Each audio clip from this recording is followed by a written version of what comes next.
to Victoria Park in Kew for the Victorian Sub-District Cricket Association Northwest Group Grand Final between Kew and Werribee. Kew finishing the season without a loss. Werribee making it through to the Grand Final after finishing 5th.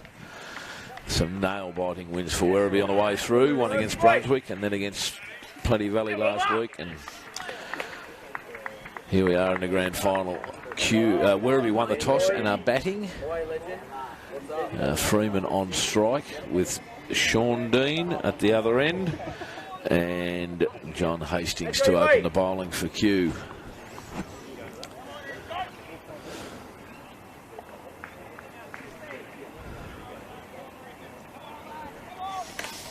Okay.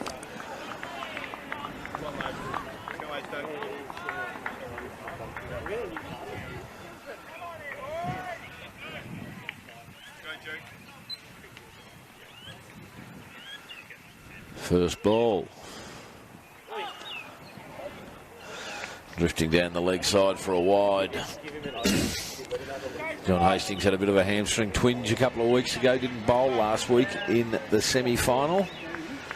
It doesn't look to be hampered at all in his running. Been watching him a bit in the warm-up. Looks pretty good.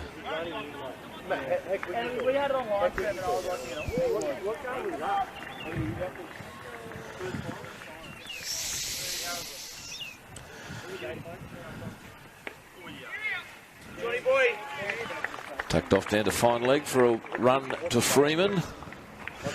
So my name's Glenn Scarborough. I'll be here all afternoon with you, keeping you informed on the game. We'll keep up to date with the scores from the South East Grand Final at Ormond, where Ormond are hosting after finishing 5th against Caulfield, who finished 2nd. Caulfield won the toss and are batting.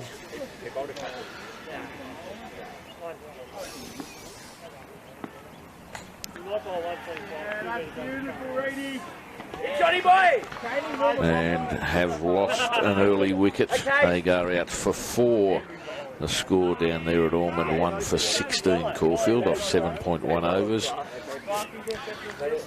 And the wicket was taken by Barry. So a good start to Kew, who would go into this game as underdogs, having finished 5th, but they've been the giant killers on the way through. So an interesting start there.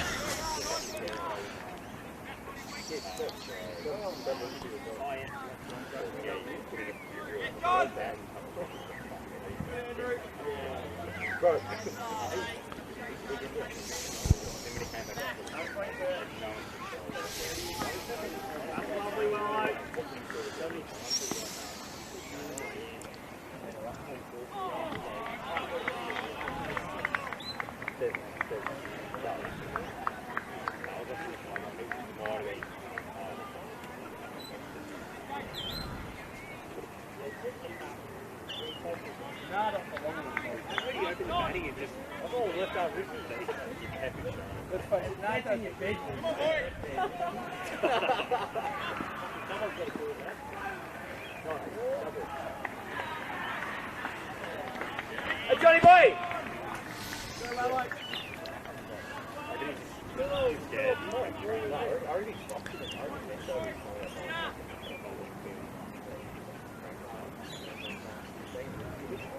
Johnny boy!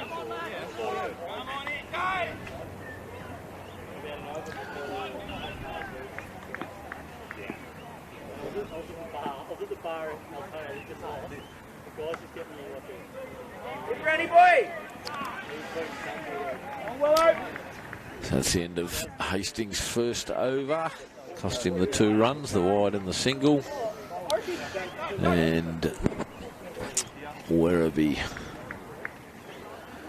none for 2 after 1 over. Batting for Werribee, James Freeman. And Sean Dean. Sean is the highest run scorer at Werribee this year with 552 runs. Top score of 110 not out.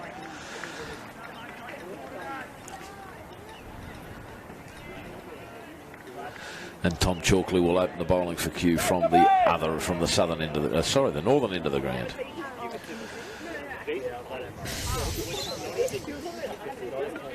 Tom Chalkley's taken 27 wickets for the season with a best of 6 for 22. Been a very, very good bowler, obviously, for Kew all year. The ground at Kew looks an absolute picture, very hard track. The track from a distance looks very, very even. No different coloured patches in it or not. The only effect of the rain is the practice wicket area. The boundaries are inside the practice wicket area because they are fairly wet.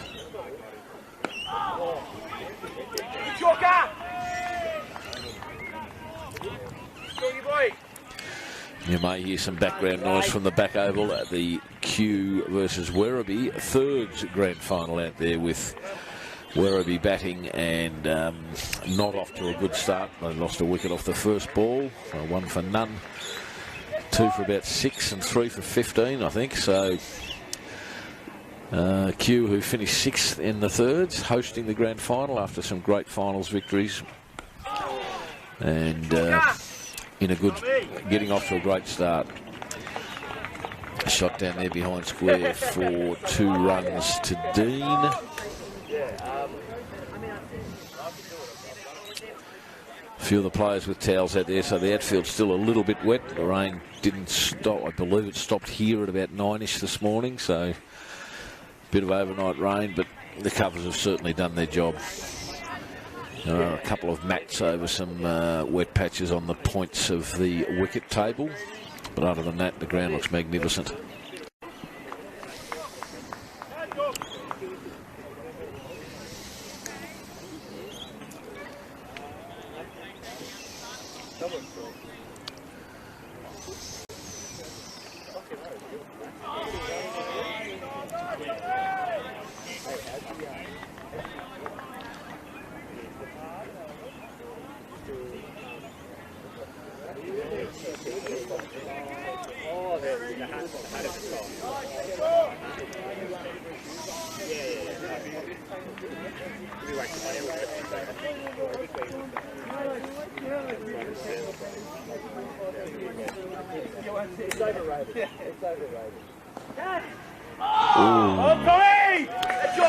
Great one there from Chalkley. Just Freeman just dabbling outside the off stump there.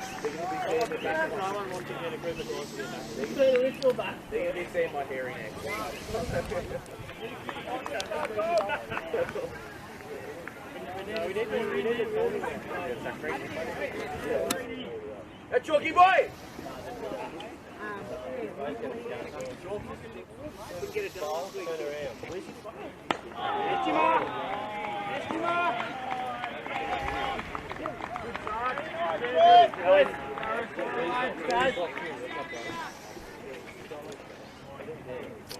Game didn't start here, obviously, until a little while ago, about 1 o'clock, half an hour late, just to give the more of the surrounds a bit of time to dry out a little bit more. The wicket's perfect. No adjustment to overs. It'll still be a 40-over game.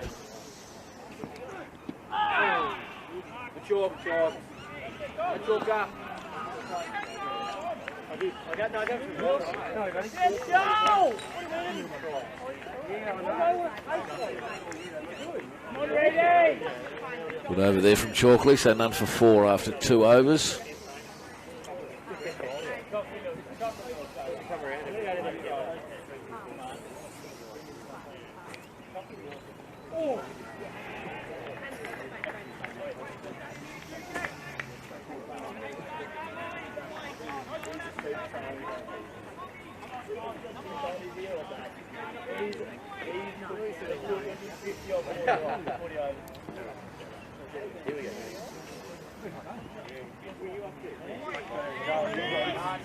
That's Johnny boy!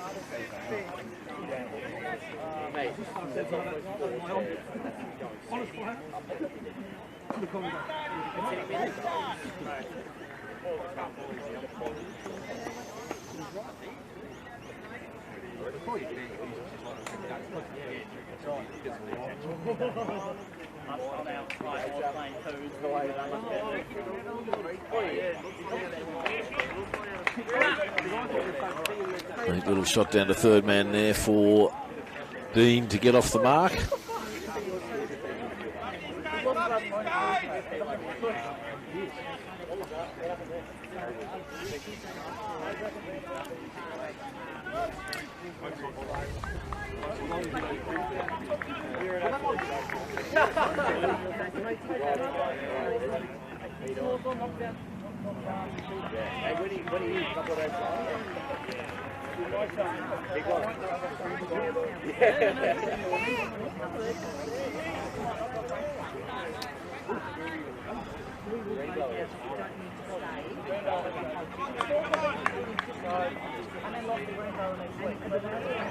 Hey, Stu!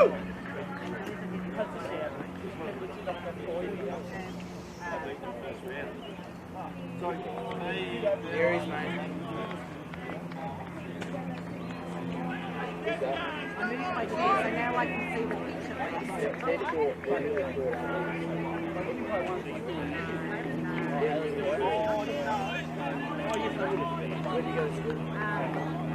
They're really short.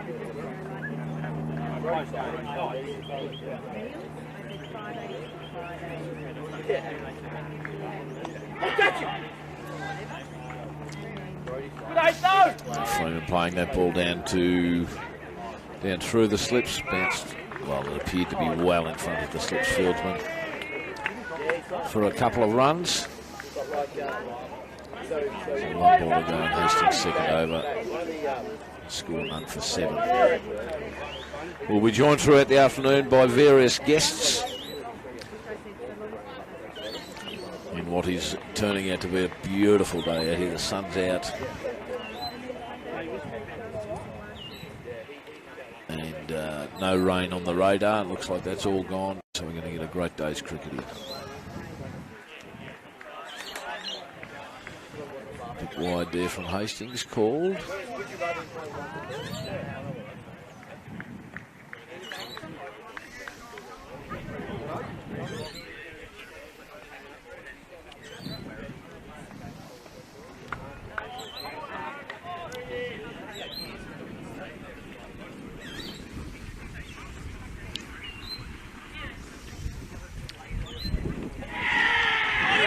Would be well and truly out. Seemed to york him there, and that is the end of Freeman. So great start to Q.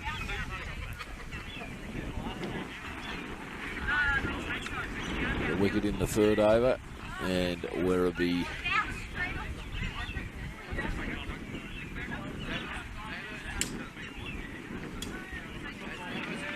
one for 6.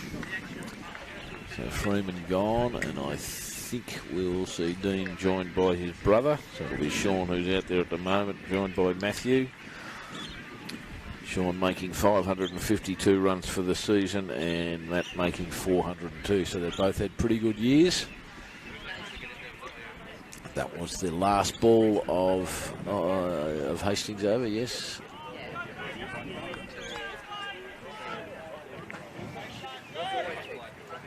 So 2 overs from Hastings, 1 for 6.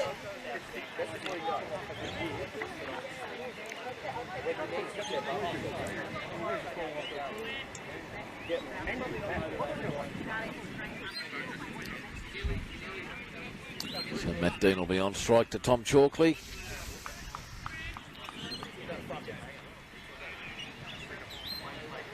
Chalker! It's with us! Hey, Kate! Hey, boys! The other one. That's up! How about the brown guy? And 1 for 8 to the score. So Chalkley to Matt Dean.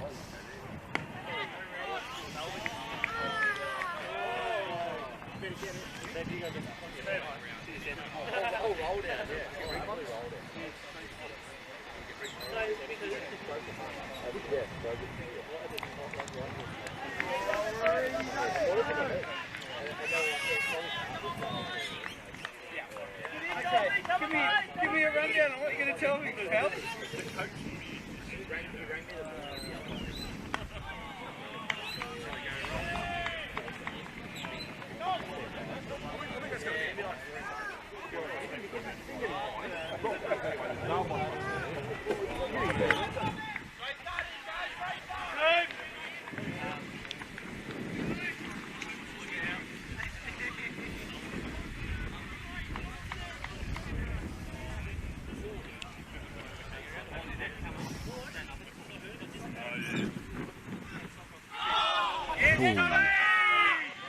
Lovely ball there from Chalkley, with Dean just getting about out of the way in time.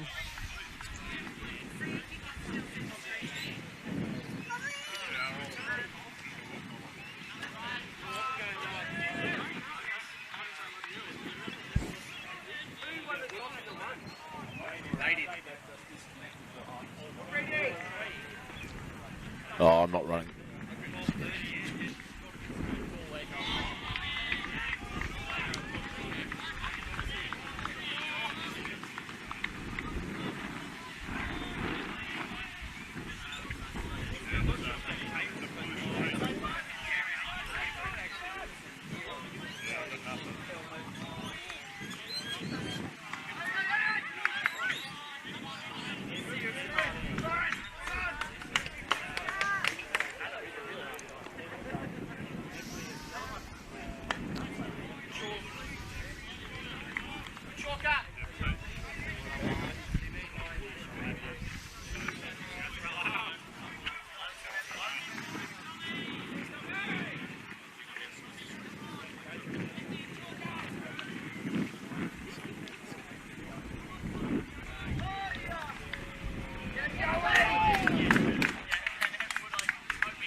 Good shot down to fine leg for 4 runs.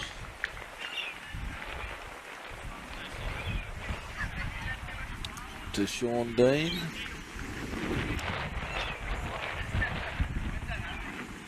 It's the end of Chalkley's over. And the score will move on to 1 for 12 at the end of 4 overs.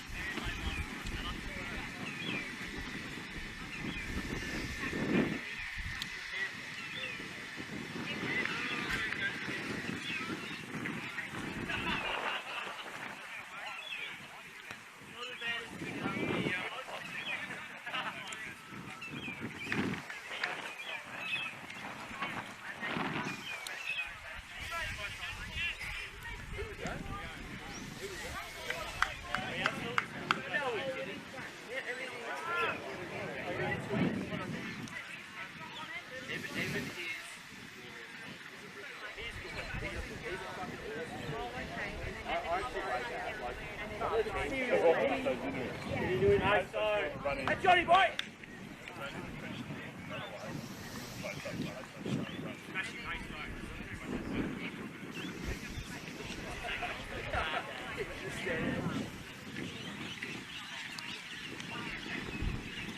Wide from Hastings, that's his third. He's finding it a little bit difficult to get his lines right.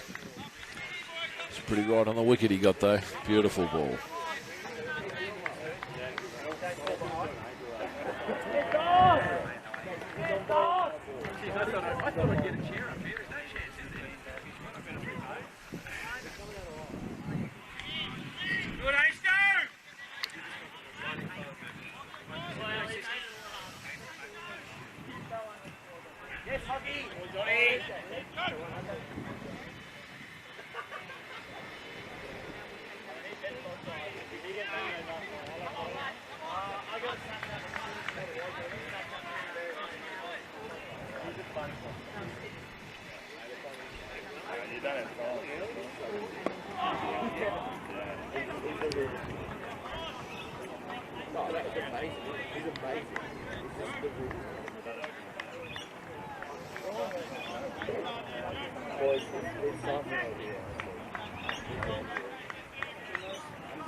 He went up his square drive there, but that's 4 runs to Matt Dean.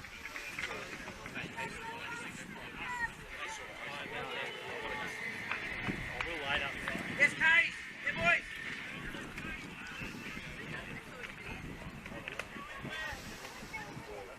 Okay, come on!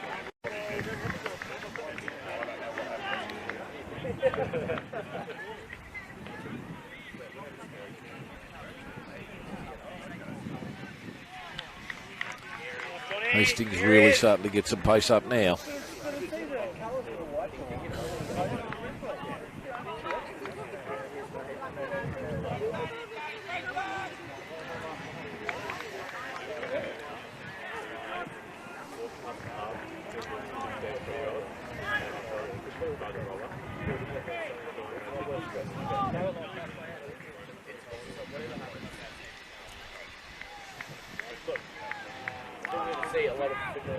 It'll be a wide. He just can't quite get that line straight yet.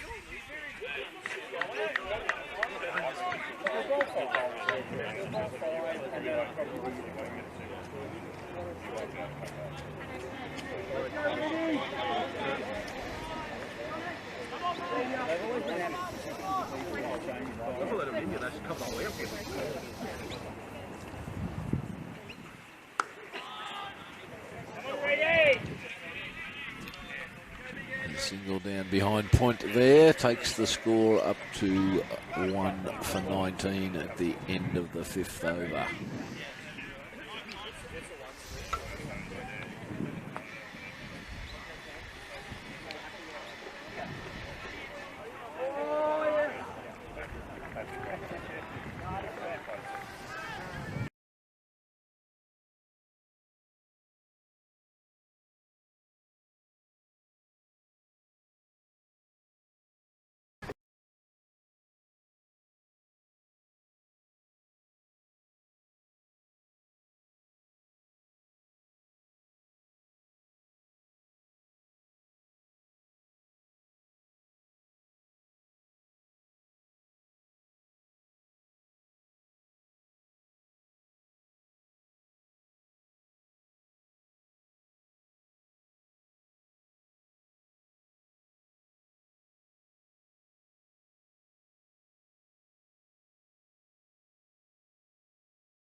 More to come in the 10th over. Werribee 1 for 41.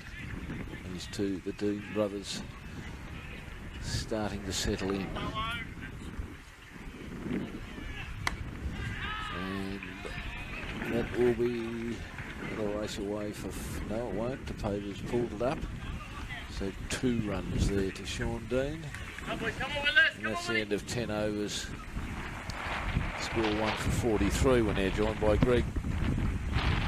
Sorry, turning on. Greg Waugh, the president at Werribee. How are you, mate? Good, Scatters. How are you? Very good, very good. Good. Well, a shaky start that you could have done without losing that early wicket. We could have done without losing Jim early. He's, can set some early runs, and that would have been a better scenario. But we probably take this, I'd say. Yeah, they seem to have recovered pretty well. Sean on 19 and Matt on 14. Change of bowling here with Will Sist replacing John Hastings. Hastings couldn't quite get his lines right. He got one right. Looked a little proppy. He definitely got one right. He got one right. It was a beauty, but a little proppy, I would have thought. We were out here early in the season. He had a lot more sting in his run up, but still good enough. I think he started to generate a bit more pace as he got going, but like his early overs were. I won't say slow, I wouldn't want to be standing in front of him, but he certainly got a bit quicker as he got through them. But yeah, not too, couldn't quite get his lines right. So Will Sist coming on to bowl now, and he's taken 18 wickets this year, Will. Bowled 84 overs. Had a big job to do last week when Hastings couldn't bowl because of an injury the week before, and Sheridan tweaked his groin in the first over, so Will had a big job to do and did it very well.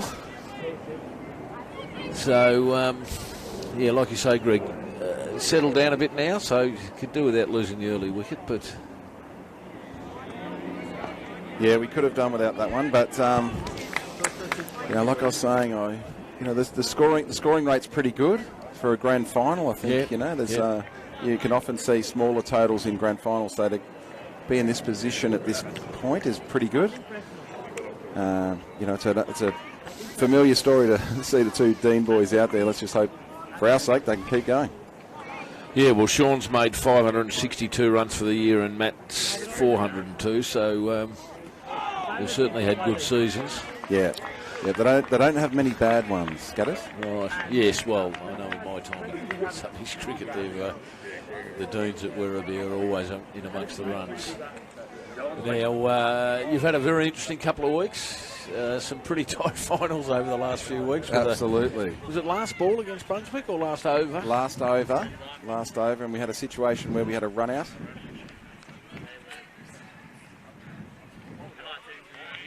Rory Collins coming back for his 100. No, that was last week against Plenty Valley. Yeah. But had he got home that day, though, we might not have been here, those Scatters. Yes, well, would they have a dozen or so to get off 3 balls if he had made that run? So yeah. So and he was definitely capable of it. So both your finals games going down to the last over. So the Brunswick one, we're in all sorts of trouble there. And you won that one last over too, wasn't it? Or? It wasn't last over. It was last wicket. I think it was I don't remember the runs, but it was in the vicinity of about 20. Yep. So that was, you get yourself into that situation. Like we were in a winning position. I think we were about 3 for 90 odd.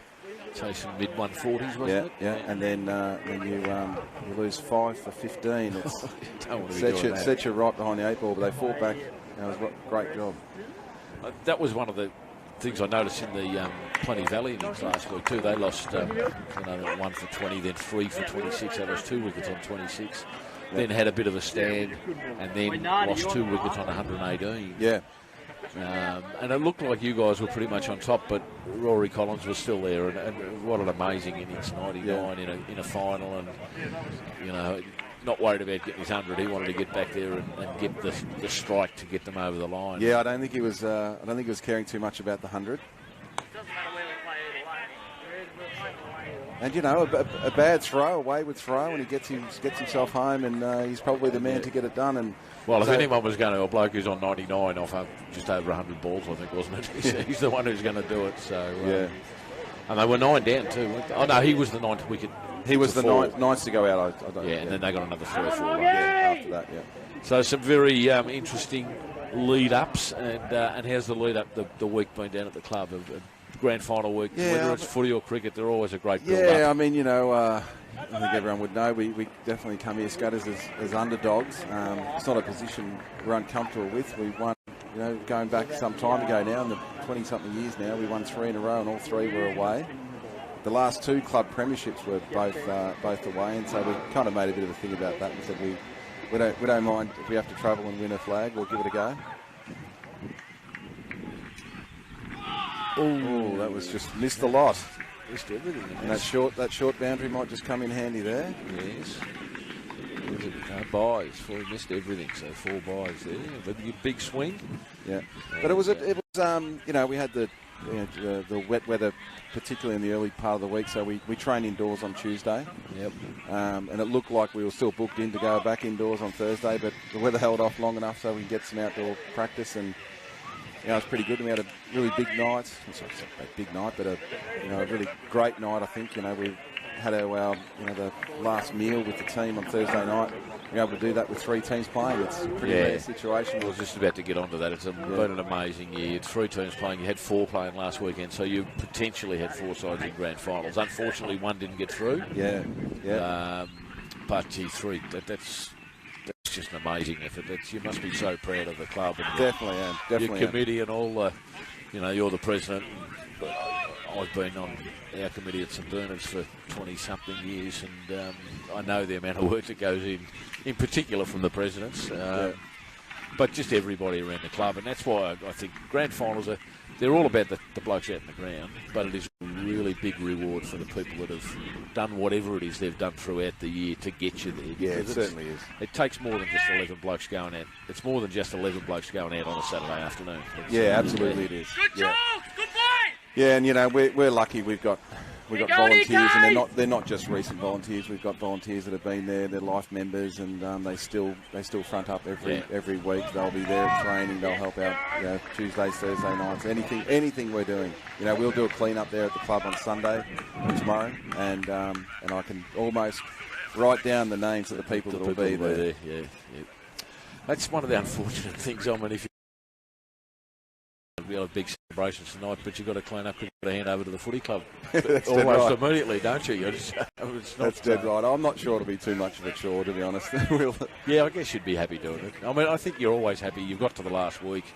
It's been a successful year for the club because you had, like I say, in semi-final round, you had 4 teams in contention and 3 making it. So it's been a great year for the club. At the back, they didn't start that well in the thirds with a wicket off the first ball. 2 for 6 and 3 for 15, but I haven't heard any shouts. No, they've settled. I just before I came in, I think we were about 3 for 60 and around about the 18th over. So there's been a good recovery, some boundaries out there, and the 2 batsmen we've got in at the moment, they'll be the 2 best batters in that side, and hopefully they can dig in and bat late, and we'll put up a total, hopefully. So we're into the 12th over here with Chalkley bowling to Sean Dean. He scores 1 for 47. Ground's come up magnificently. We've had a bit of rain during the week, as we've had it everywhere. I think it's been pretty widespread, but this is just beautiful, isn't it? So I didn't go out and look at the pitch, but I'm no judge of the pitch, but I'm told it's rock hard. The wicket is absolutely brilliant, and all credit to Peter Sist and his outfit and what they do here. I spoke to Peter every day, I think, this week, and he told me about different arrangements. And and he kept stressing to me that it was quite important for them to win. They've got 2 sides here that if this happens to be a washout, I mean, we've got the reserve day. The weather looks a little bit better, but we'd all like to get it done today. But he was determined that we'd play on Saturday, and it was quite clear when we first got here. We were here at about 11 o'clock, and they must have had half a dozen or more people out there working the wicket, different areas, sawdust, super sopper, and just getting all the moisture out of it as they possibly could, and to walk onto the wicket and see it in such good nick. I saw them working that super sopper on these practice wickets. That's hard work. It's just pushing it. It looks like a big steamroller. You got to push it, but they work.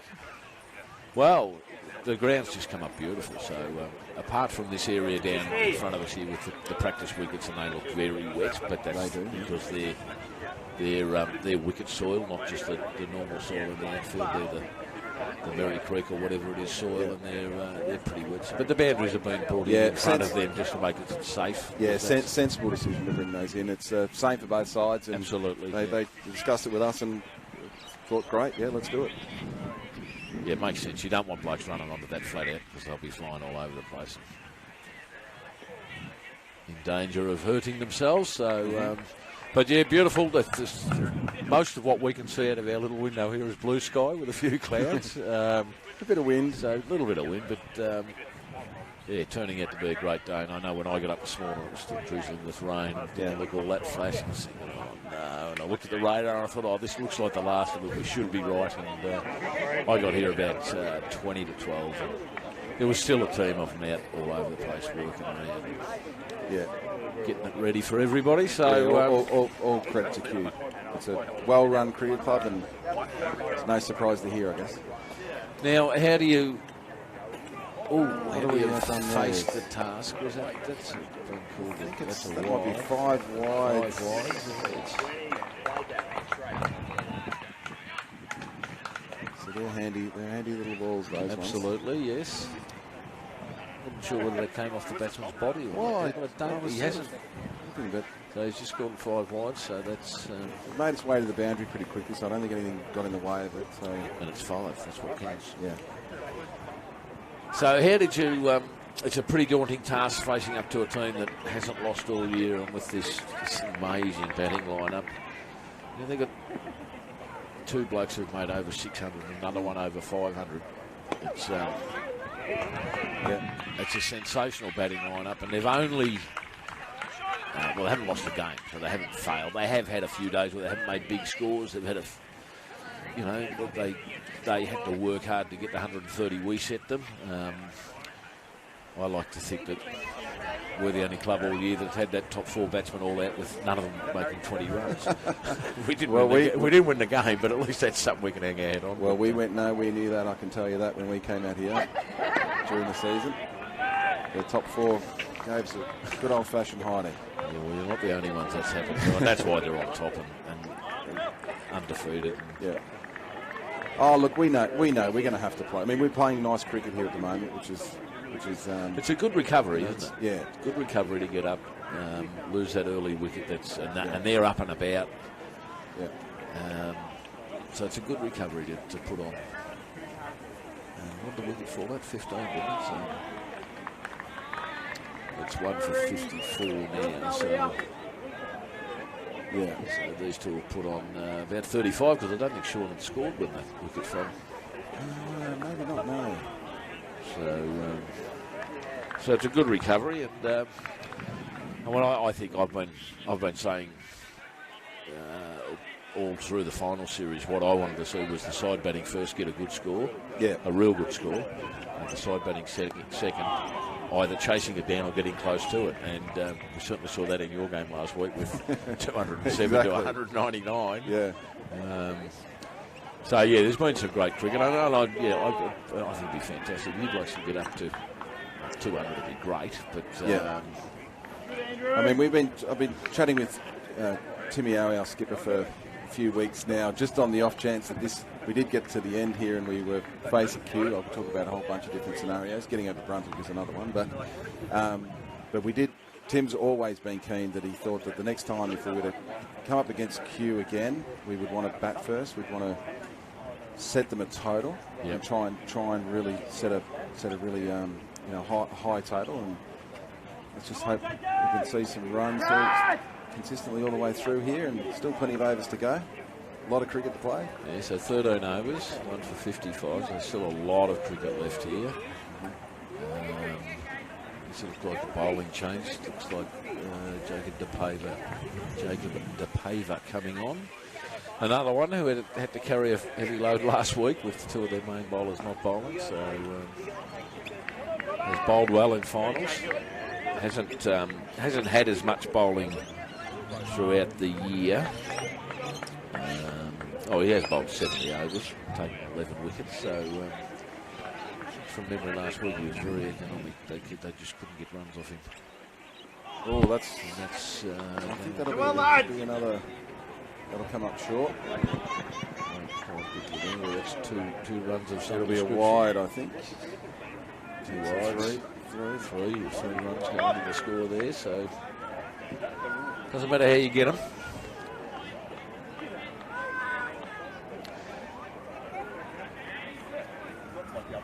So we talk about the Deans. We know the Werribee boys, born and bred. Absolutely. Come all the way through the juniors. Absolutely, yeah. Pretty much played all their cricket there. They did their tours of duty in Premier cricket, but you take that out of it, they've just been in these clothes since long before they were born. Their father played. He was a legend of the club. Our batting award is named after Jeff, their father, and he's still around. He still does some batting coaching with us, and the name is synonymous with Werribee. And you know, those guys were these two out here. They were climbing in the trees probably as young kids watching their father win 3 premierships in a row, and you know they've been fighting hard to try and get that one themselves, and been close a few times, and let's hope they can get there today.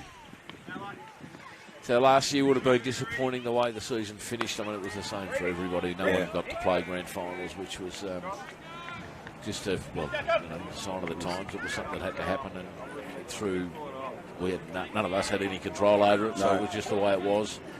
Yeah, no, and I know you really thought you were in with a big chance last year. Yeah, we were. Look, Willie will say the same thing, and so they should. They finished higher than us.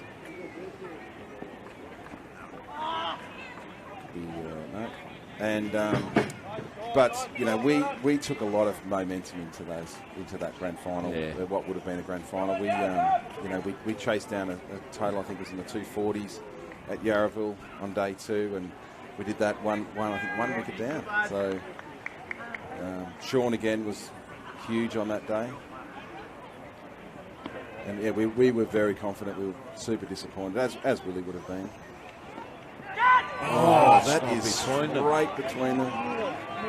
He's slow there, isn't it? It's pulling up again. It's still pretty wet. Someone was just walking across in front on the practice field here and still splashing water up. Yeah. So there's still a bit of moisture out there. It's a couple of runs, but that neither keeper or first slip reacted there. So it's going straight between them. Straight between the two. So how have you found the one-day season this year? I mean, I know it was nothing we could control, and it just happened to work out perfectly that when we were able to safely start up again, there was just enough weeks to get 13 home and away games in with a spare week, which we had to use in the finish with that small lockdown. Yeah. So how have you found that? Well, we're a 2-day cricket side. So even Matt and Sean here, they're batting beautifully, but they're not huge swashbucklers or and we've always played our best cricket in 2-day cricket. That's been that way for the last 5 or 6 years. And so it wouldn't have been our preference. It's definitely never our preference to have a one-day season. I don't think it's anyone's preference. I'm a bit of a traditionalist too, and I just the 2-day form of cricket's better. And we've got a bloke at St Bernard's who opened the batting for the last few years, but he's a grafter.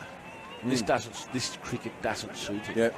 And the problem there is that you move him down the order to try and get some more aggressive batsmen opening the innings. And then when he comes in at 6 or 7, he's still a grafter. He hasn't changed. Yeah, exactly. and he comes in at 6 or 7 when you need quick runs. Yeah. So the whole season just didn't suit him. Yeah. And I think too similarly with bowlers, there are some bowlers that they might bowl 20 overs a week in a 2-day game. Yeah.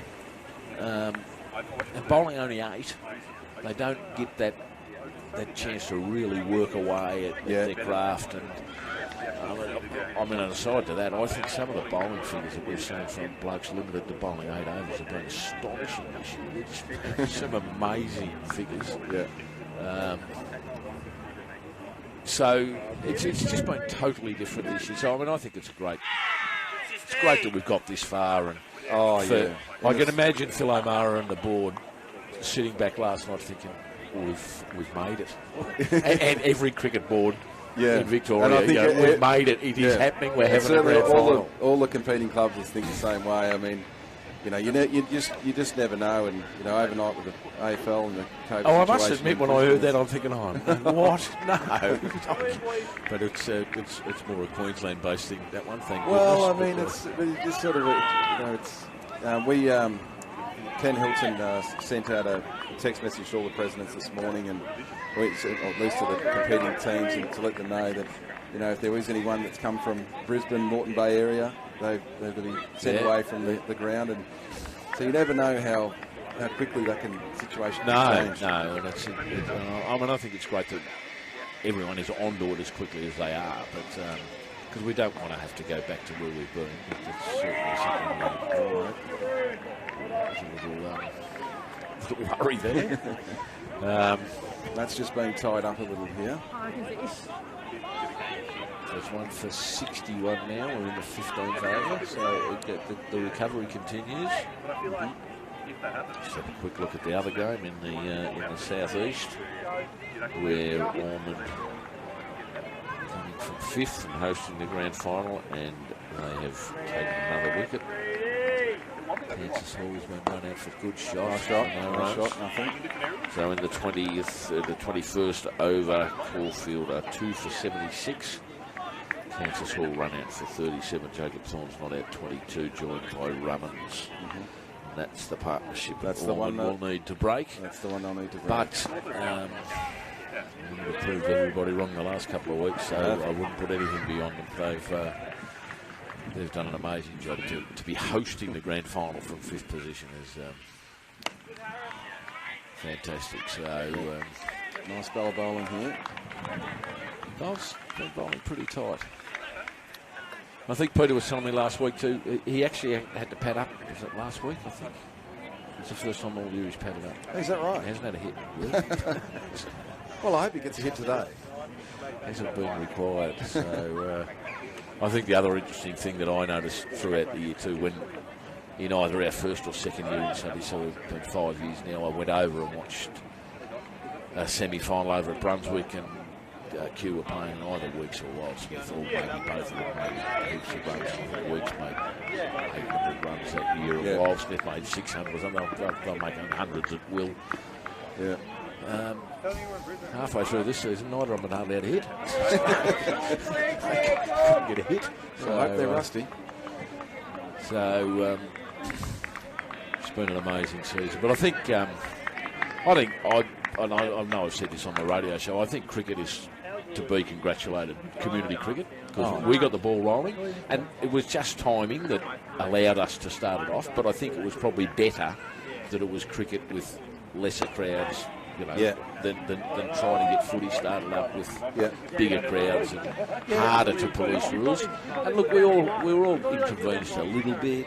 We didn't use our rooms until well after Christmas, but that's understandable. We play in college grounds. They have exams in the rooms upstairs. They didn't want us anywhere near it. That's fair. Yeah. And look, and a lot of us are involved in community footy as well, and to have miss that whole season, and to good shot, 1 or 2 maybe.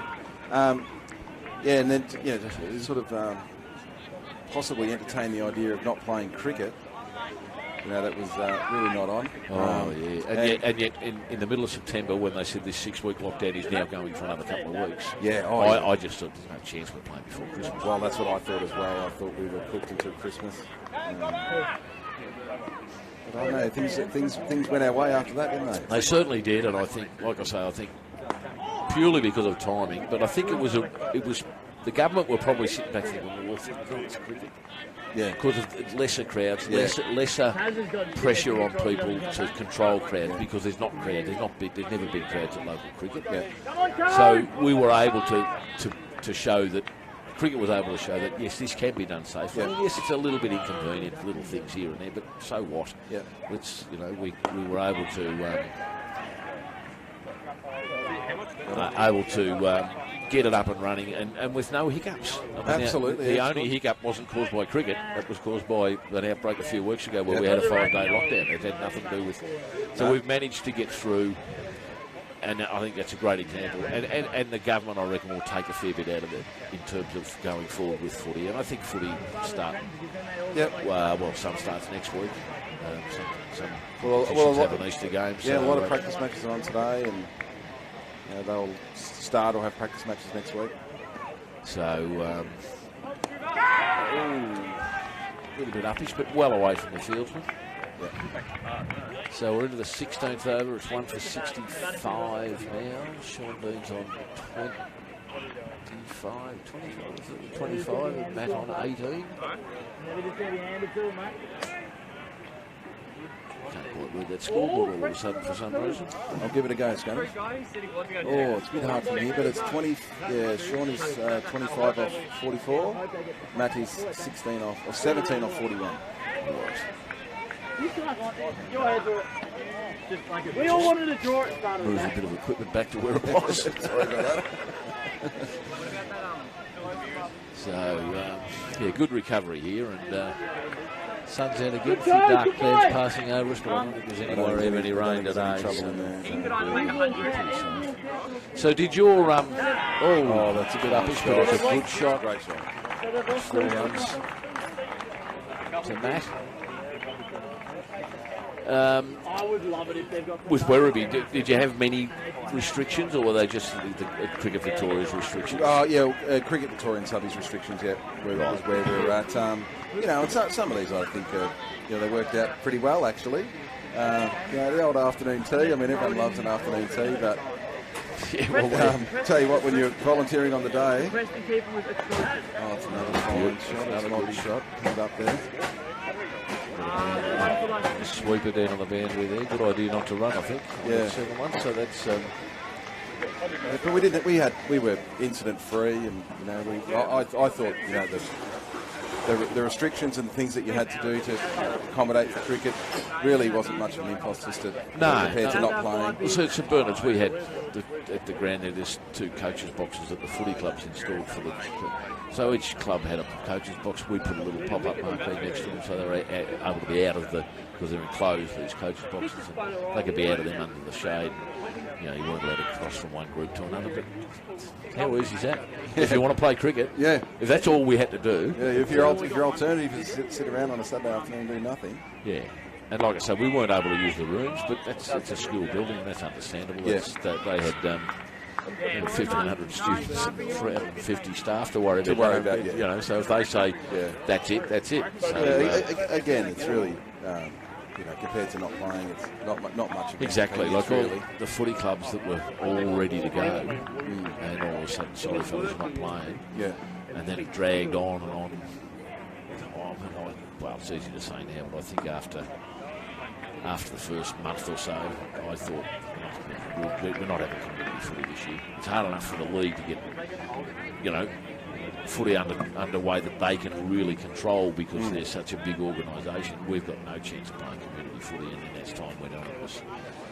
And I think one of the points too with that was the Northern League put out a statement. They were one of the first leagues to pull out, and they were saying that a lot of their volunteers are the older people around the club. Yep. And they're the people that have been told to stay home. So, you've got to find a whole new set of volunteers and apply a new sets of rules. Yeah. And it was just going to be so difficult. Yeah. So, and then with footy, there's a lot more crossover, like a Sunday afternoon with junior teams. They're rolling in and out. It's a harder one to manage. But here we are. Here we are, and we're into the 17th over, just about at the end of the 17th over. Just a touch on that. Hello, Shawnee, get back. Fair enough. Right, so that's the end of 17 overs. And the score, 1 for 70. They put those 2 runs, 1 for 72, I think it is. All right, Greg, thanks for your time, mate. Thanks, and we'll catch up with you again later in the day. And good luck. Been a good recovery, and hopefully you can keep it going. Yeah, let's hope so. Thanks, Gadders. Good on you, mate. Greg Baum, Greg War, the president at the Werribee Cricket Club, joining us for a bit of a chat. So we're about to start the 18th over with Jacob DePaver bowling from the northern end of the ground to Matt Dean. Matt on 22, Sean on 27. So a good fight back here from Werribee after losing the early wicket.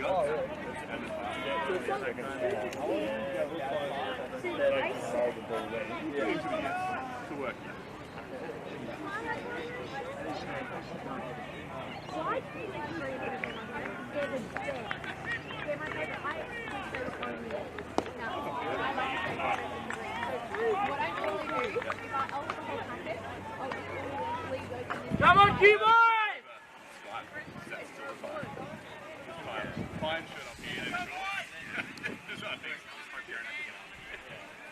Go, Jacob.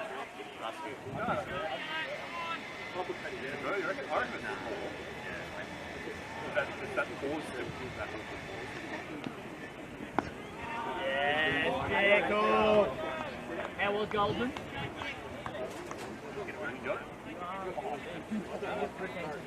Pete Assist now joins us, the president of Q. How are you, Pete? Good scatters. Good start, but a good fight back. You've got that early wicket. Big John Hastings a little bit wayward, a few wides, but he got one beautifully right. That's a good hit. That's 4 more runs. They've fought back well, those two, the Green brothers. They're both very good players, scatters. Clearly, Q needs to take a wicket fairly soon, I would have thought. You don't give these blokes a chance like we saw before. You must take those chances. Good players might give you one, but they don't give you two. Yes.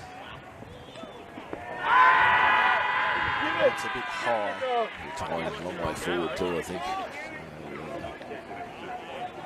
You don't want to see those given in these sorts of Jacob! games. No. As far as I'm concerned, if you play back in front of the middle stump and get hit in the ankles, you're out. If not, you're not. Well, all you want's consistency. That gets given out, you send shivers down batsman's spine. Yeah. No problems with that. Yeah, I was just saying to Greg, Pete, the ground is just magnificent after all the rain we've had, and we've got this wet area on the practice wickets, which is different soil, but it's beautiful, Nick. Well, that wasn't all that hard hit, and it's run away for 4 runs. No, that's right. I have no idea.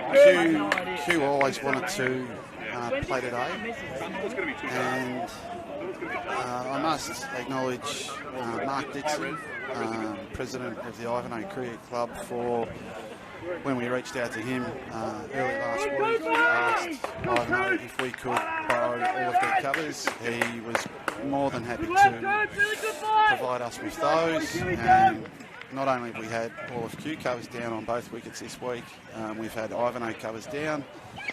We even went to the measure of hiring heater blowers, which we've had on and around the wicket table for the whole week as well. So Q had every intention of ensuring 2 games of cricket would be played today. But as you've pointed out, the practice wicket area in front of us is a bit wet, but it's not in play given where the cones are placed. So yeah, and it's different soil too. That's cricket wicket soil, isn't it? Correct. So that's why it's correct, and they haven't been covered. We've utilised all of our resources on the main square for obvious reasons. And it's come up beautiful. It has. It looks very even from here. There's no different colours everywhere, patches of green here. It's a very even looking wicket. Yeah, Borrandora Council too. You'll notice the hatch pattern on both grounds today. The council have been very good. They've provided us, I believe, with the local golf club's mower, just to make sure that the ground's in the condition that you see today. It's my knucklehead bowling.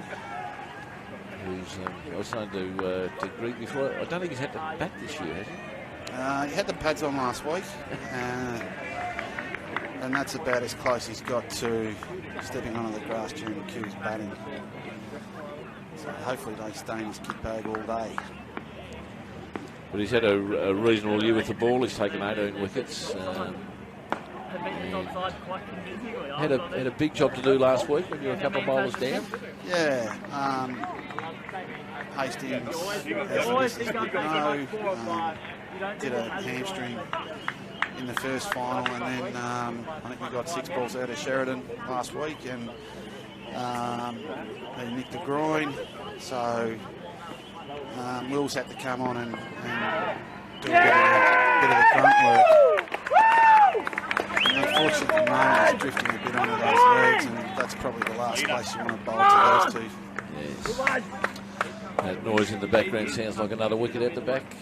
Pretty great start out there, 1 for none off the first ball, and then 3 for 4 for now, I reckon. And that'll be 4 for yeah. now, I think.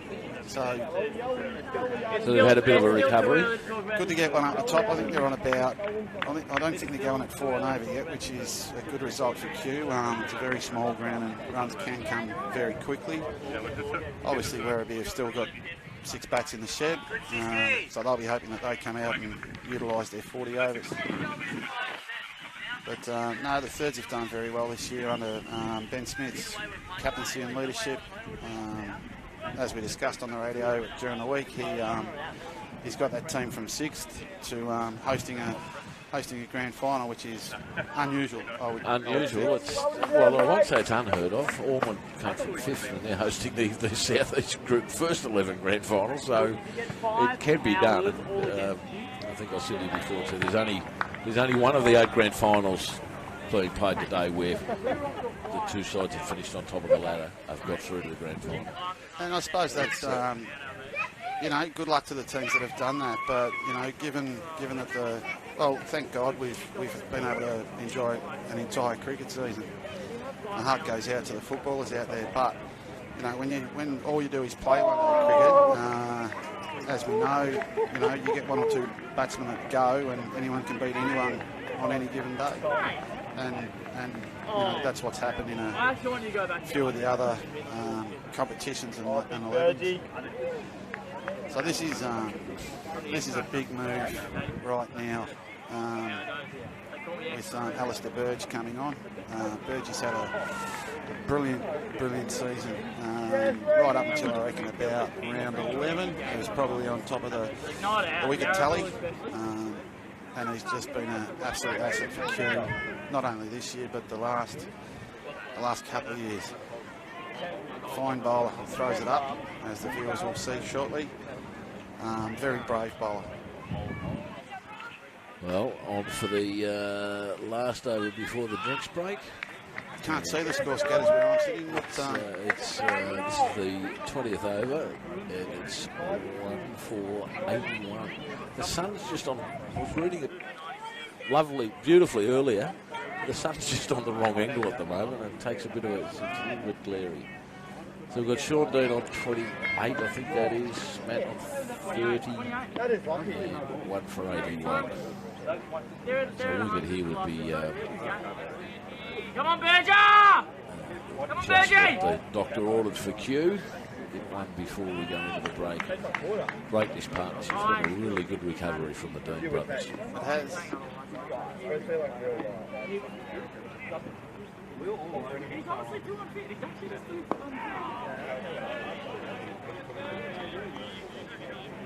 How well's the wicket playing, Scatters?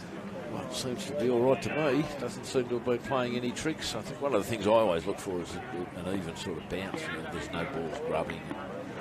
Haven't seen any of them. And it just looks good. It just looks hard and flat. That's what you want. I'm no wicket expert, but that's what you want, I would have thought. And Greg was saying from Werribee, it's a beautiful wicket. Oh, it is. It is. As you said before, you get good value for shots. The ground drains really well. And it's a good sized cricket ground, but you do get value for shots.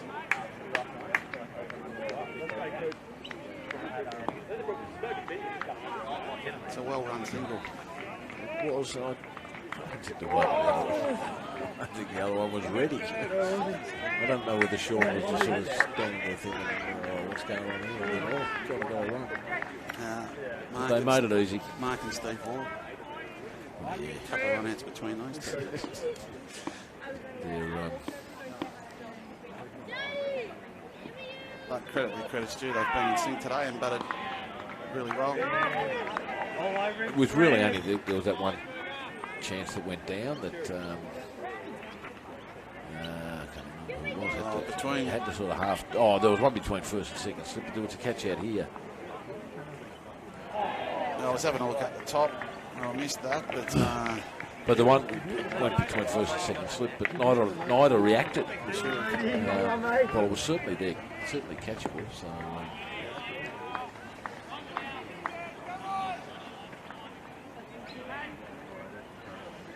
But otherwise, it's been good cricket all round. Some good bowling, some good batting. Well, I think Hastings found it a bit hard to get his lines right, but like I say, he got it right on one ball, absolute pearler. I think he's obviously he's carrying a hamstring, so he's not bowling off the full run today, but utilising that big shoulder well. Well, he still generated. I thought his first few overs he wasn't that quick. Not that I want to be standing in front of him, but he wasn't. But after that, he seemed to generate some real pace, and the ball that got the wicket was an absolute beauty. So it's drinks break now. I'll just quickly look over at the Southeast group score. And Caulfield, after losing a wicket at 15, have recovered to be 2 for 100 in the 26th over. Remembering they started on time at 12:30, but didn't start here at 1 o'clock. So 2 for 100 off 26. And importantly for them, Thorne and Drummond were the two not-out batsmen. So Mago made 4, Tansis Hall 37, Thorne's not out 32, Drummond's not out 18. So they look like setting a pretty fair target, but I didn't put anything past Norman after the last few weeks. I'm pretty sure that they were. I was fairly sure they were going to get comfortably beaten in the first round of finals. Here they are hosting, so they've had an amazing few weeks. And here it's 1 for 85 off 20 overs with Sean Dean 30. Matt Dean 31 after losing the first wicket at 8. So a good recovery. I'll quickly have a look at some of the other scores in other grand finals in the Northwest second 11. Preston batting 3 for 101 off 30 overs. Gregory is 52 not out. That's against Altona. In the Southeast second 11. We have Oakley batting first. This is the only game where the top two sides at the end of the home and away series are playing off, Oakley and Brighton. Oakley batting first. They lost a wicket on 0 in the first over. Had a bloke stumped. It's a bit odd in the first over. They've recovered to be 2 for 99 in the 30th over.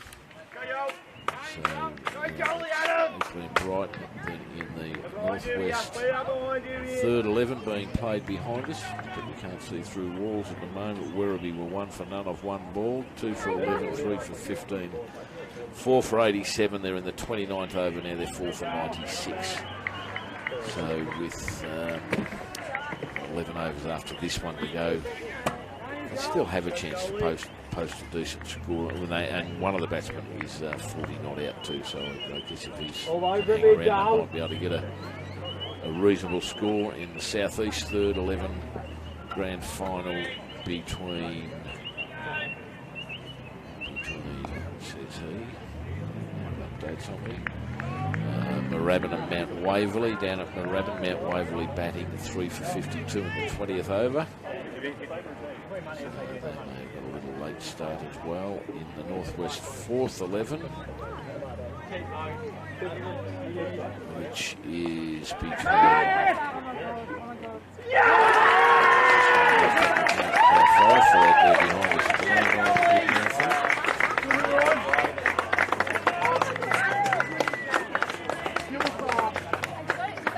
the Northwest fourth 11, if I can get the right scores to come up for me.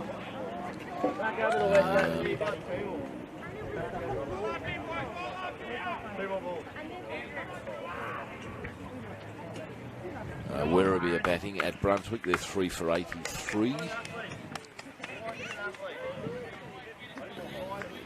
Yes, that's in the 18th over, so it looks like they might have had a little bit of a late start as well. And in the southeast, 4th 11.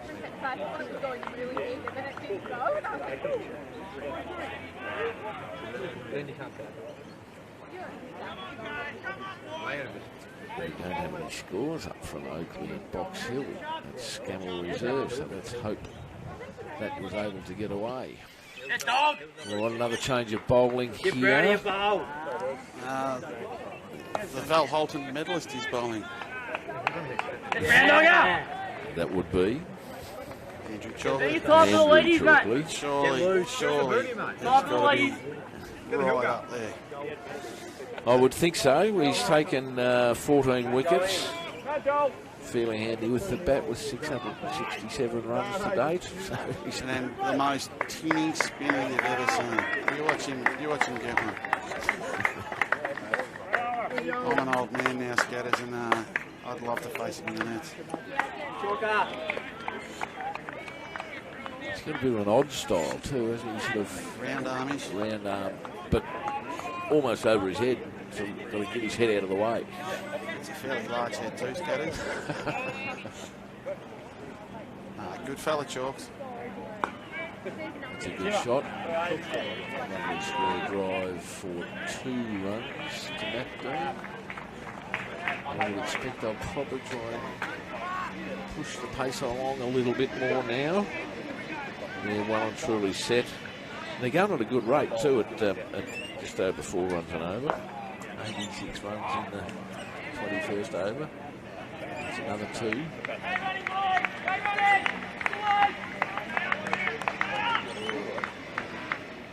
Sounds like from the noise behind us, people, decent crowd out watching the thirds at the back, and there's a good number of people over in the grandstand. I can't see it to my left where you've got a marquee set up.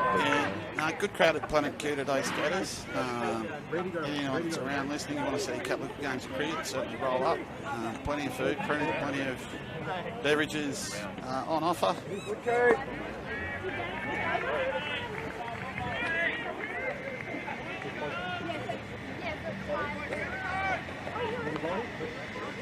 So, 6 runs, I think it was, off Chalkley's first over. Andrew Chalkley at this time, first bowling. Quite a different style, and quite a lot faster from the other end. Very good bowler. Very good bowler. Been a marvellous addition to our side. 26 wickets this year, that's his... Just doesn't bowl badly. Just does not bowl badly. And it's a great season when you're restricted to 8 overs a week. 27 is terrific. Oh, same with the bowler with the go at the ball in his hand at the moment. Spinner, 20 odd wickets, I think. Scatters. You probably got his stats there. And 2 fifers this year is a phenomenal effort when you can only bowl 8 overs. 26 wickets. Yeah. With the best of 5 for 21. Tom Chalkley's best 6 for 22. These are the sort of things that have amazed me this year. With bowlers being restricted to only 8 overs and getting 5s and 6s.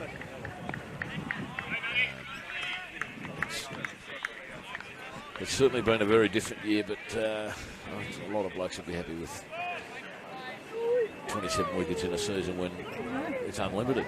100%. When you're playing 2-day cricket, you can bowl 40 overs in a day. The whole day from one end. There's no restriction on that. No, I've done that before. 27 wickets you'd be very happy with. They're doing it in a one-day season where you're restricted to 8 overs in every game. It's doing some super bowling things. Correct. Mind you, with Will Sheridan with 664 runs, and Andrew Chalkley with 684. Andrew Chalkley with 667, and Matthew Brown with 517. There's been no shortage of runs either for you blokes. It's,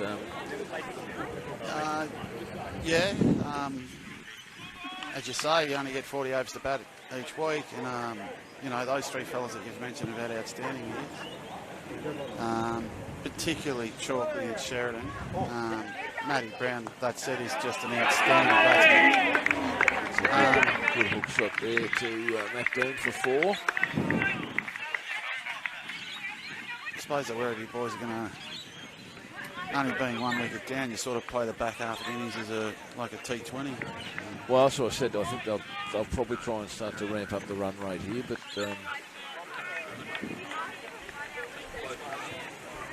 you're not playing in the grand final or sitting on the top of the ladder undefeated for nothing, Pete. I'm sure Weeks you'll be planning what he's going to do to be able to try and curtail the runs.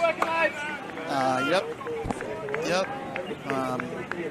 Without wanting to sound too smart, with Werribee posting whatever total they do,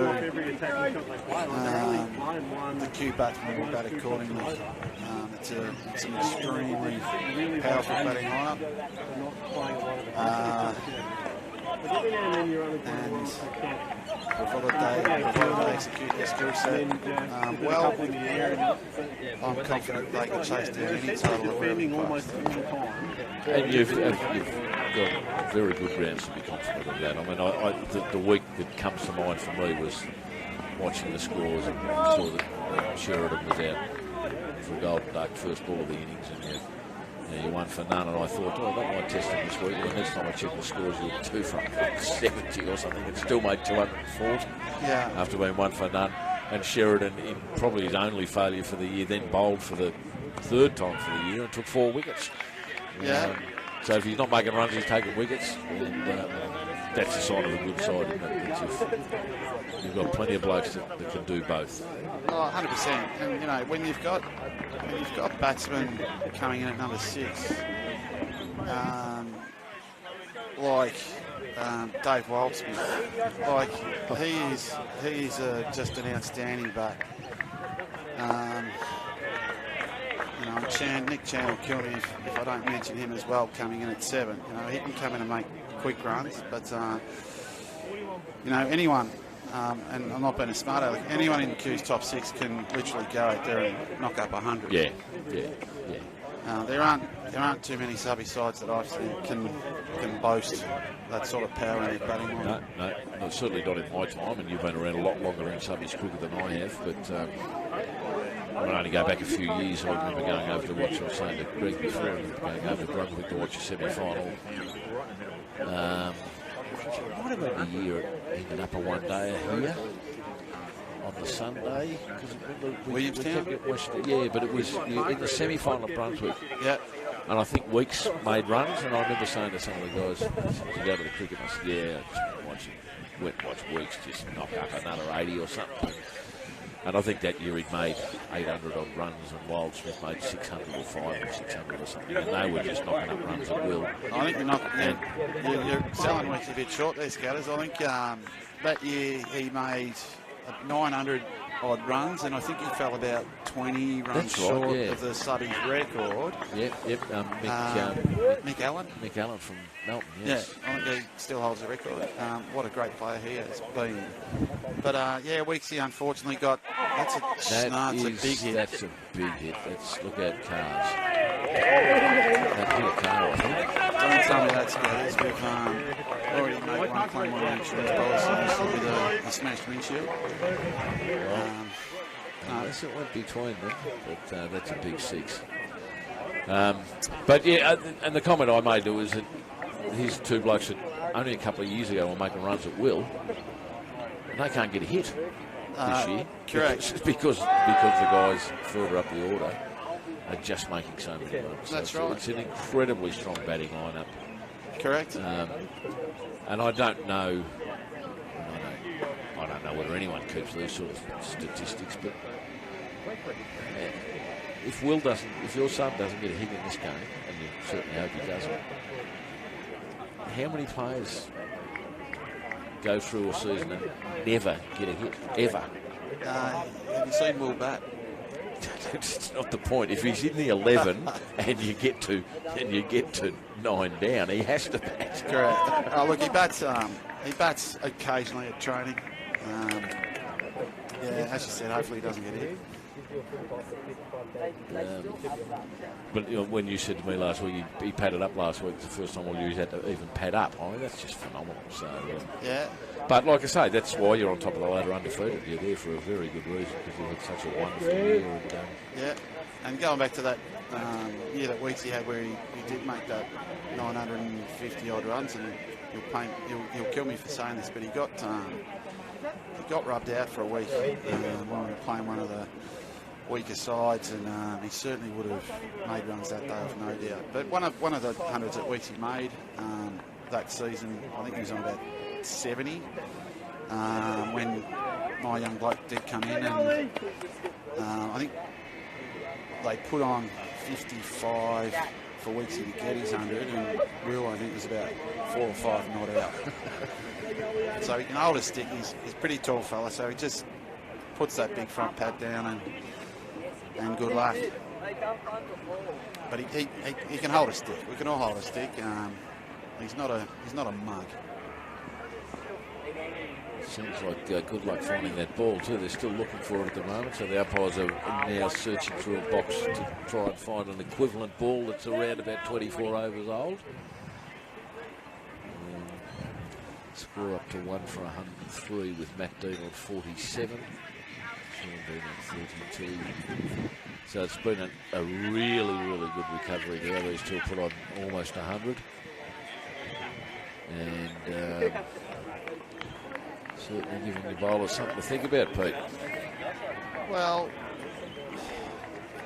obviously I've talked Q up a fair bit, but credit where credit's due. Werribee have been a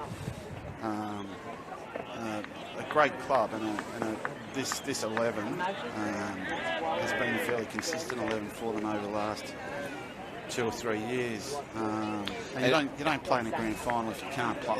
And they made the grand final last year. Correct. Weren't, as we all know, weren't able to play, but they did make the grand final last year. So. Yeah, I was chatting with Rory before the start of play today, and when we were looking at the Q wicket, he said, "Oh, it's great that we get a game up." And this time last year, unfortunately, COVID hit, and he was 100% sure that they were going to win last year.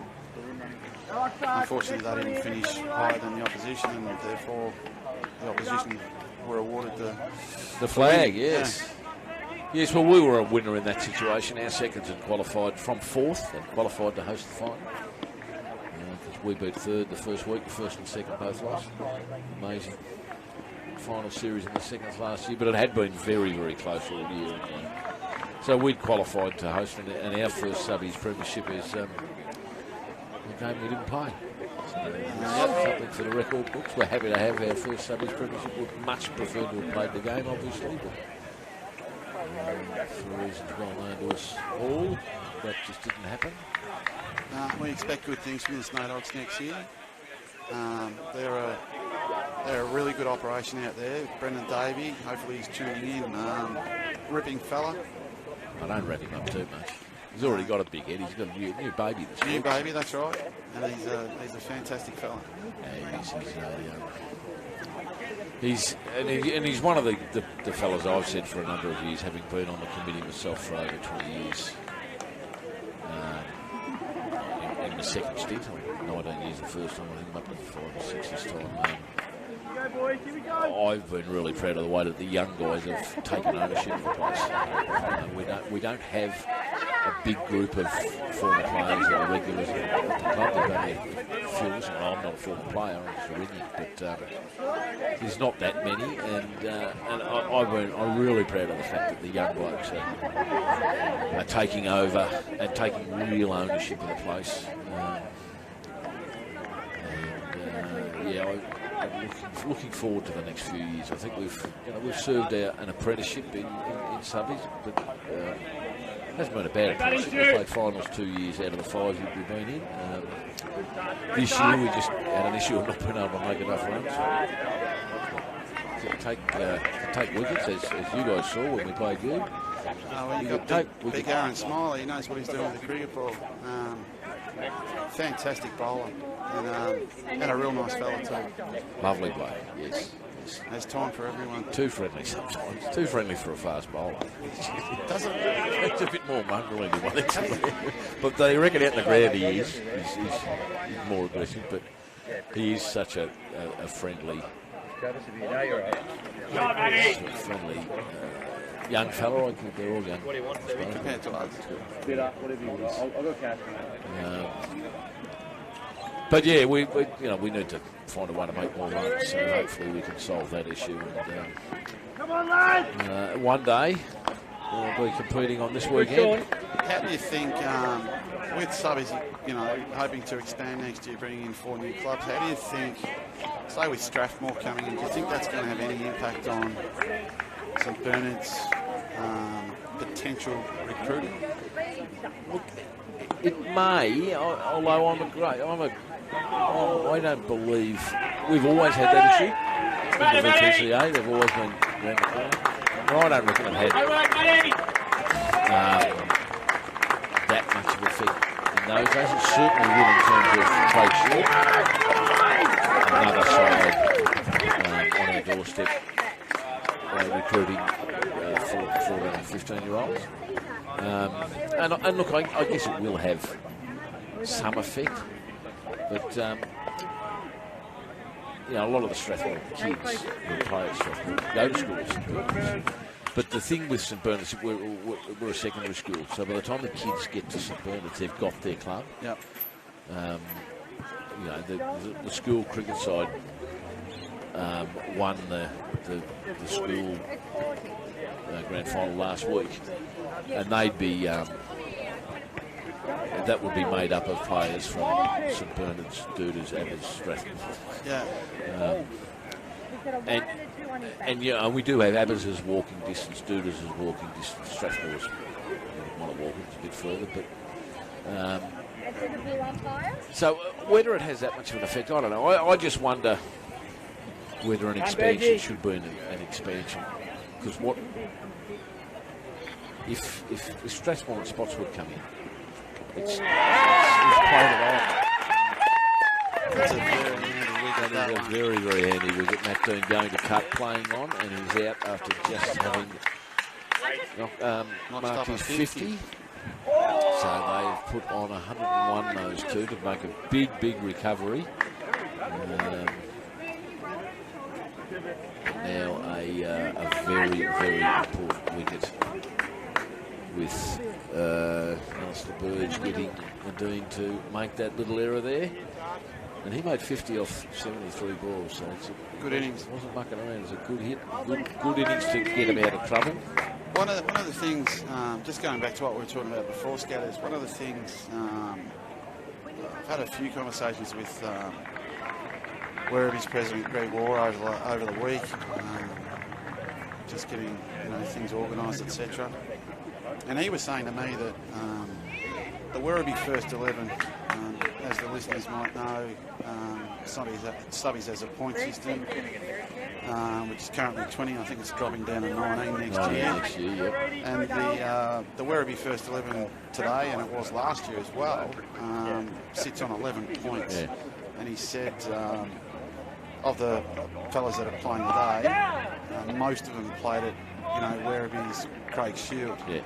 So it's a really good nursery for developing players, and then giving them the opportunity to come up and play first 11 cricket at subbies level.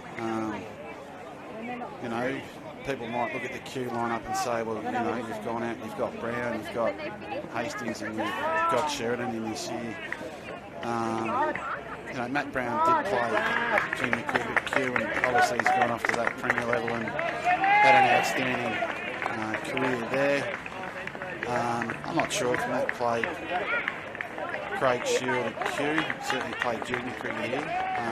But there's two fellas out there today, my young fella Will Sist and Jacob DePaver, that played Hatch cricket at Q. And of course the other two fellas that I just mentioned, good cricketers, but they did what cricketers do. They wanted to come and play with their mates.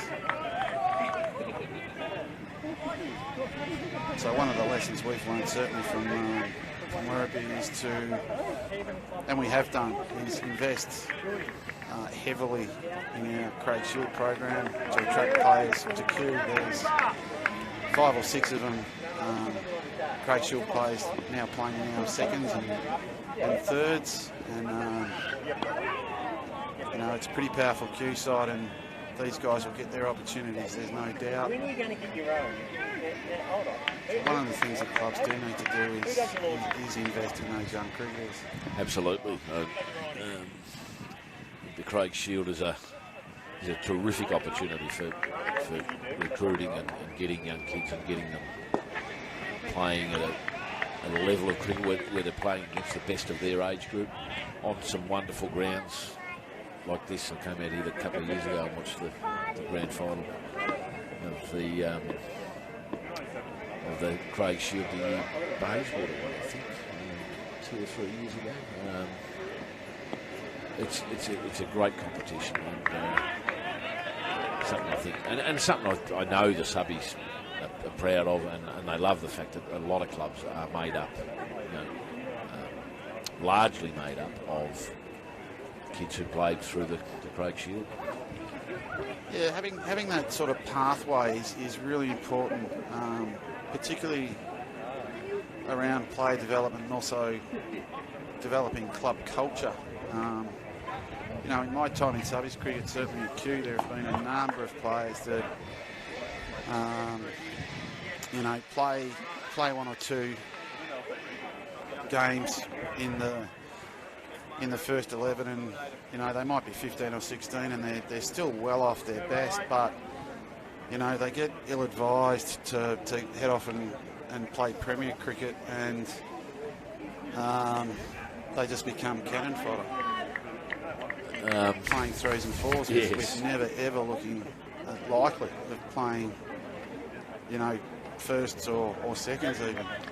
Yeah, and I think that's well, it's always been an issue where the young they go along with stars in their eyes, and the district clubs pump them up, and I don't blame them for that. They're looking after their best interests, but what you have is you'll have a 15 or 16 or 17-year-old kid go along, and he goes along with a dozen or 15 other 15, 16 or 17-year-old kids that are all in the same boat.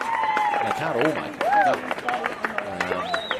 So if you happen to be the outstanding 15, 16 or 17-year-old, then you're going to start playing seconds cricket at district level, that's fine. But too many of them go there and they last a few years, and they become disillusioned, and some of them get lost to cricket. Because they have such a big crack at that time of their life and think, oh, well, it hasn't worked. Yeah, and it's, to me, it's, I know it's pretty radical, but I'd like to see no district 3rds and 4ths. 100% agree with you. And district clubs aligned to sub-district clubs. Well, I think in the expansion paper that I read during the week, sent out by the So's exec,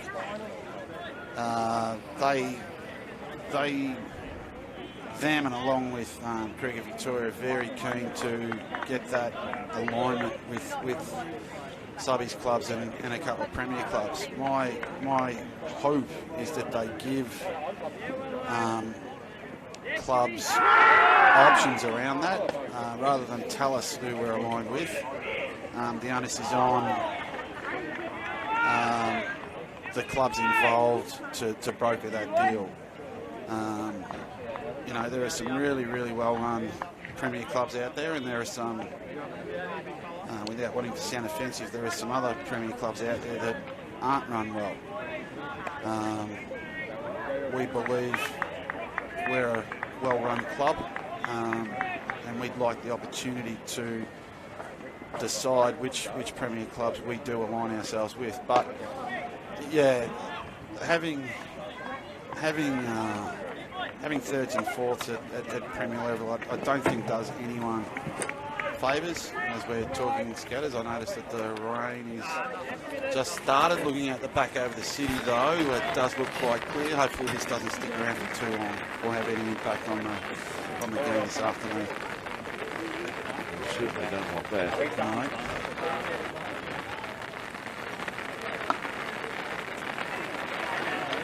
Ryan, the new batsman for Werribee. He's the captain. He's 450 odd runs this year, so he's got a bit of form here. There's just a, it looks like just a passing shower, and there may or may not be some more behind it, but none of it's going to last very long. So hopefully we don't get any disruptions.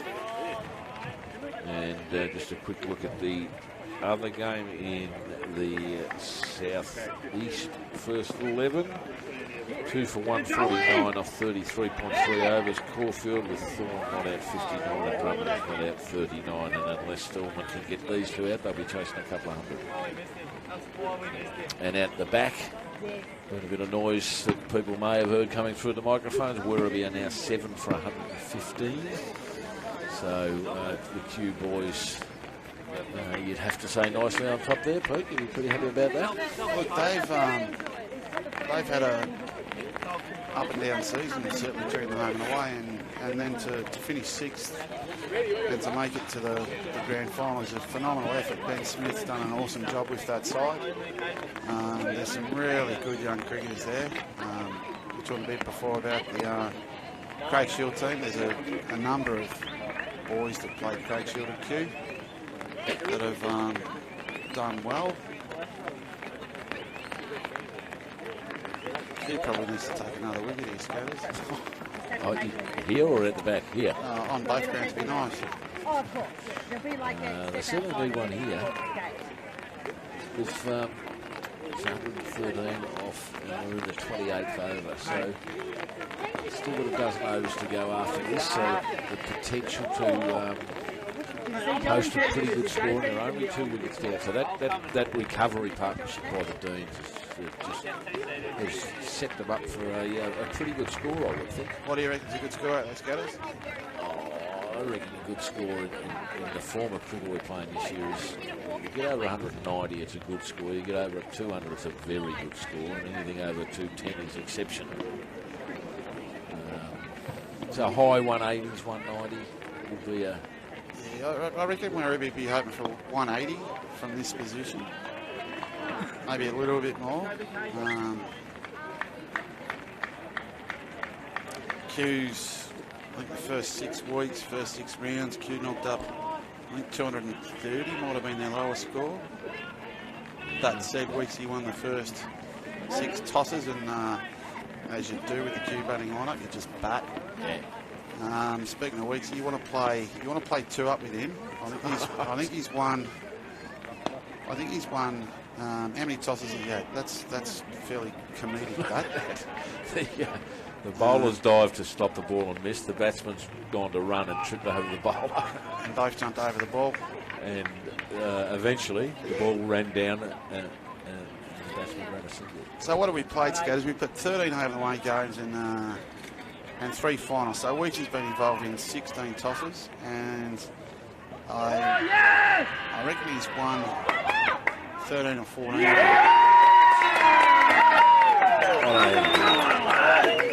I reckon 2 years ago, I don't think Randy won a toss at all. The whole season. It's a chance. Ooh. Maybe not. Anyway, Scatters, I'm going to leave you. Lovely chatting with you. Hopefully I'll come back and have another chat to you later in the afternoon. I'm going to leave you in the very capable hands of Sebi Kontos.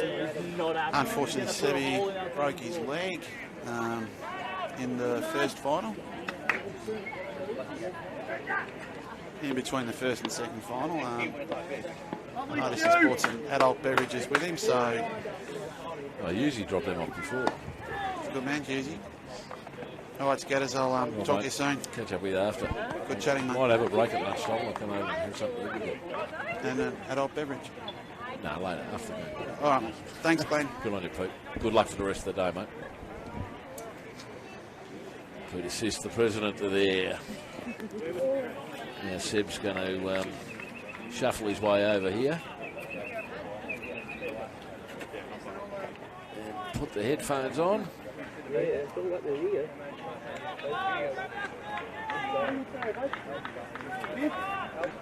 Okay, Seb, now the first question is, if you did it in between the finals, what did you do? Oh, it was, thanks for having me, mate, first of all. It's really good to be here. It's a good day for it. The rain's now clear, which is fantastic, mate. Yeah, I just had a look at the radar. I think there might be another little shower here and there, but they're just little scattered showers. Surprised me a bit because I looked earlier and there was nothing on the radar at all.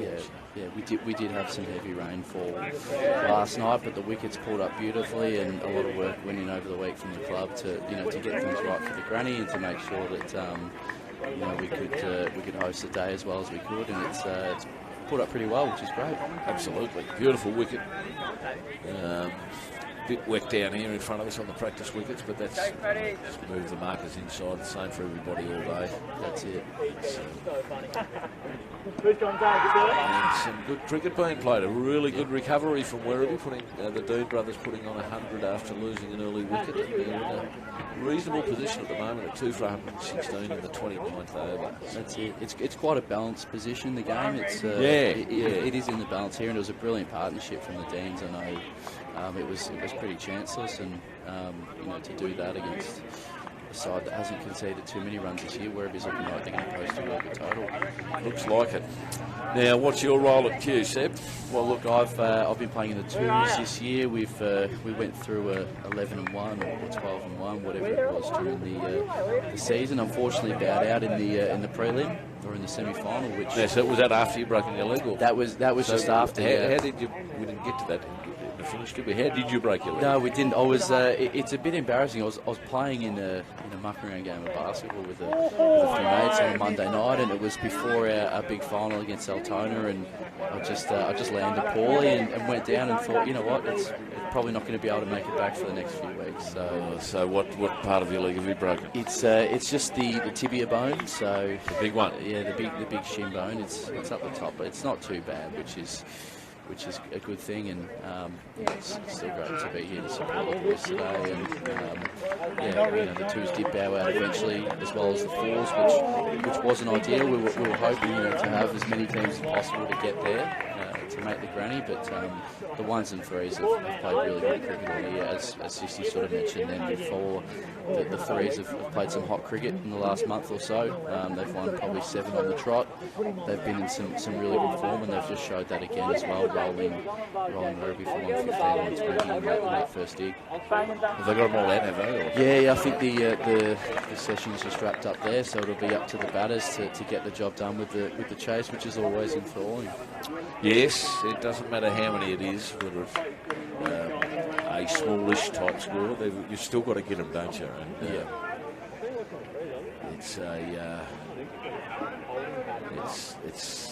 they've still got to concentrate on doing what they've been getting right for the last few weeks.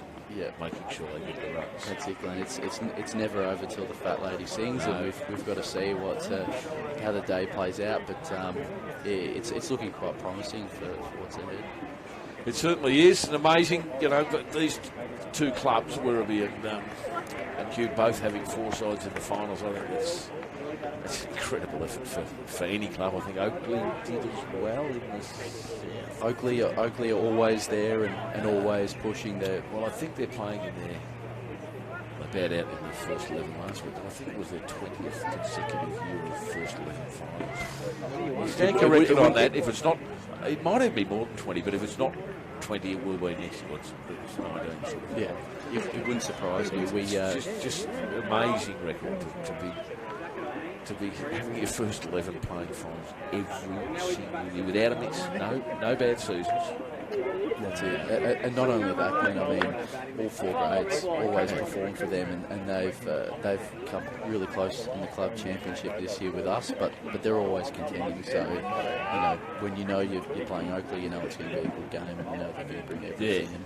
And that's what it's all about. They've built a really good culture there, and they did knock us off in the T20 semi-final this year. They were on the Tuesday night comp, and they played good cricket. They just practiced good cricket, and they got it done. So there's good things happening over there. It's good times for the subbies, I think. Things have been really strong this year. Yeah, good with the white ball cricket. Having only been involved with subbies for the 5 years that Bird have been in, I think this year's probably been the strongest I've, Pete's always bragging. So he ought to. As he should, yeah. It's the best top six. He says the best top six ever. So it's certainly the best top six batting wise that I've seen. And I follow it a fair bit because I do follow the results all the time from the radio show. So it's been a really good standard of cricket, and it's so different this year with the one day format. I think it's made sure that that people are preparing properly and clubs have got enough structure in place to make sure that they're changing things up. It's a different game, It's different to what we've played for a long time. Yeah, absolutely. I mentioned before about batsmen that are grafters. There's a catch. So it's a very, very handy wicket. 3 for 1 in the 30th over. There's still 10 overs to go. There's still got the opportunity to post a good score. Only 3 down, but that's a handy wicket. O'Brien's made a lot of runs this year. Like 450 odd runs. No, that's the hiccups. I don't know where that come from. That's right, Glenn. Maybe you need another adult beverage to get into. I haven't had one. No, I'm not having one until I finish here. Yeah, but I've got one here for you, mate, if you need. But look, that's typical Ali Burge. He's been doing that all year. He's been the leading wicket taker. He's actually been the staple in the bowling stocks. He's been so impressive, and to break the partnership again, it's no surprises. He's been doing it week in, week out this year. Yeah, very, very important wicket, as I say, because O'Brien's made a lot of runs, and he came out hugely aggressively, but he got a run off his first ball, and a single off his first ball, and he got a single off the next ball he faced. Like, he was obviously wanting to look at pushing up the run rate. Yeah, again, it's still evenly poised, but every wicket helps, and it's just going to slow that run rate. Just a few stats of Alistair Burge for the year for the listeners out there: 18 matches, 101 overs, 4 maidens, 429 runs, 33 wickets, with 2 5 innings, and an average of 13 with the ball. So a pretty clinical year from the offie, and Burge has been doing some great work with Cricket Victoria. He's been active in the community and helping out, but most importantly, I think he's taken a lot of poles this year, which sets us up nicely for a good finish. Okay, Hennessy, Chris Hennessy, the new batsman for Werribee. So a very interesting couple of overs coming. It's really poised at a delicate stage now, because another wicket or even 2 for Q would put Q right back on top. But Werribee still have wickets in the shed, and they can afford to be a bit aggressive. And I know you don't hope, but I hope for the sake of the game, I hope that that Werribee get about 180 or 190. I hope they can push that score up. So well, that's it. I mean, the ones have been obviously really lucky this year with so much talent and some injections into the lineup. It's been some positive cricket. They've averaged probably making about 230, 240 at home all year. So to have a target to chase and a really good challenge in the grand final, that's exactly what we want. It's really exciting for what's ahead.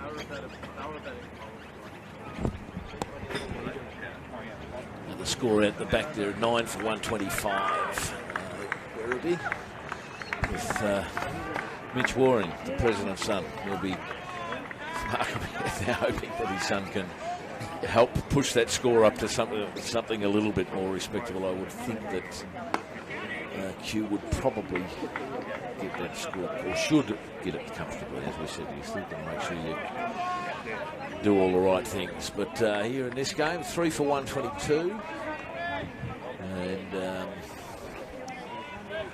very, very in the 31st over. So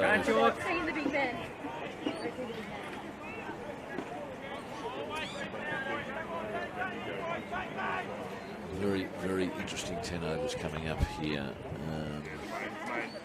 Andrew Chalkley at the moment. quick single there to the Werribee boys.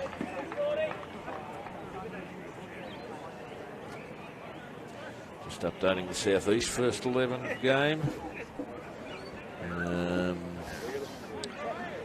Fortunately for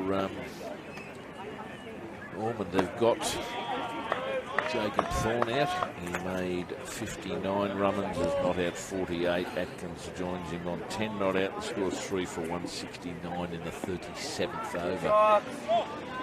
So some good players in that game as well, Graham. Oh, it's amazing that Ormond's even there. I still can't. I think that the top 6 in the north was a lot more even. Werribee have had a couple of really close games, one against Brunswick, one against Plenty Valley to get here. Whereas in the and I think that my prediction before the final started was that Q would be playing at Q in the grand final, and any of the other 5 could have been their opponent. Whereas in the south we had Oakley, Caulfield, I think Brighton were up there. Malvern, Brighton, Ormond, Box Hill. And in the first week I think locally will take Box Hill pretty comfortably. Caulfield did the same. And Ormond are still playing. That's it. They're there. And their performance last week, they had Brighton, one of the best batting sides in the competition, with one of the best batsmen that's ever played sub-district cricket, Ricky Damiano. He was made 20 subbies hundreds. They had him 3 for none, 6 for 18. And I was just staggered looking at that. So the wonderful effort from Ormond to not only get there, but to qualify first from 5th. Caulfield getting the second chance because they finished second on the ladder, lost their first final, but highest ranked loser stays in. One last week, knocking off Oakley easily, which was just the complete reverse to the to what we thought would have happened, or what I thought would have happened. This hit squirted out to fine leg. Burge is creating a couple of chances here. He's looking very dangerous to finish the innings. What do you think of Chalkley from the other end? Swapping over, I probably wouldn't do any harm. I mean, I think it's still. I think Werribee is still in a fairly good position with the 7 wickets in hand. You guys, I would have thought, need to get another couple of wickets because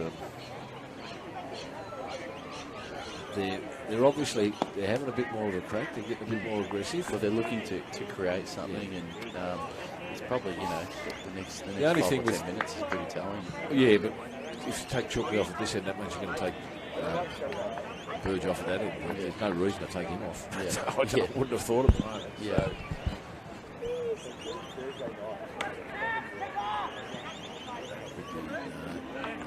It's good running.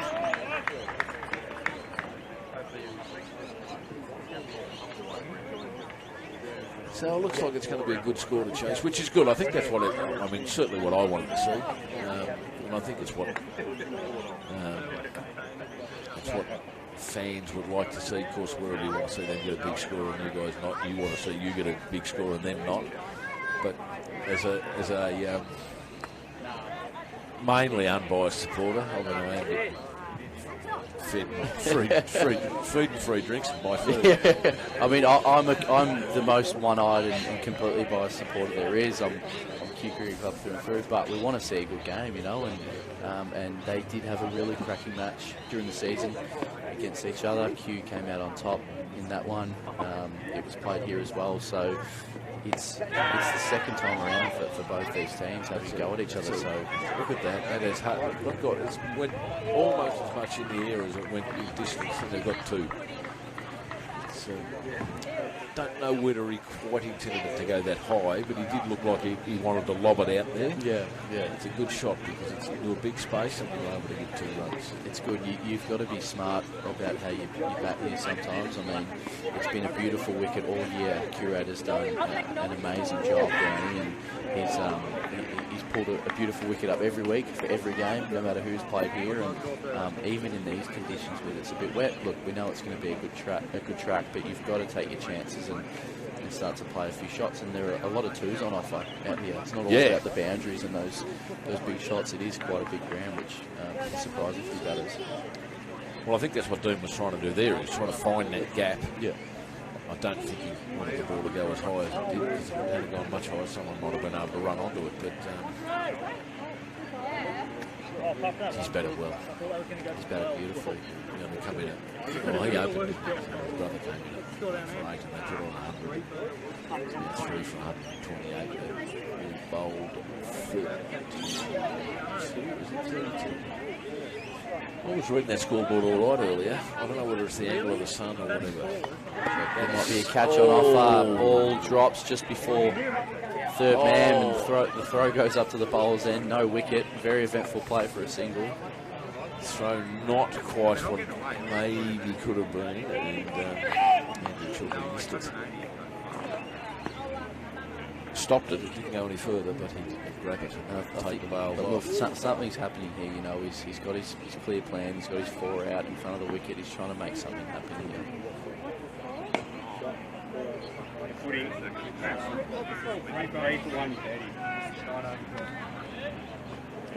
It's great, Glenn, seeing the likes of John Hastings in front of us just at long on. He's in front of us down here in the commentary box. It's there's some great talent out here today. It's been a pretty good display of skill so far. Oh, there certainly has been. And just, you know, talking to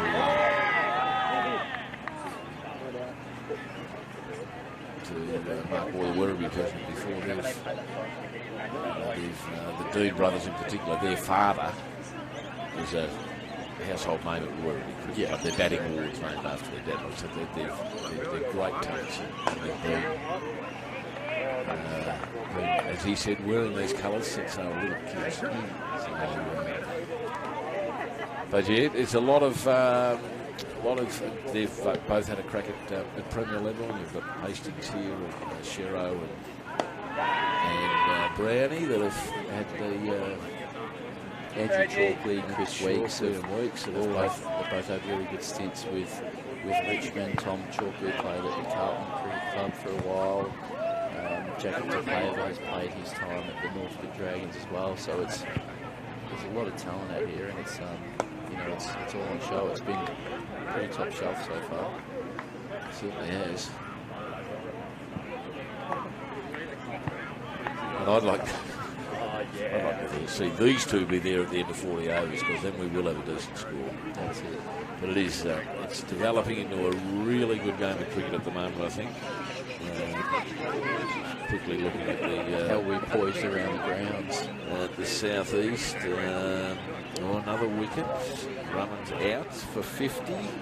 So 4 for 182 off 38.2. So 10 balls left. The score's 182.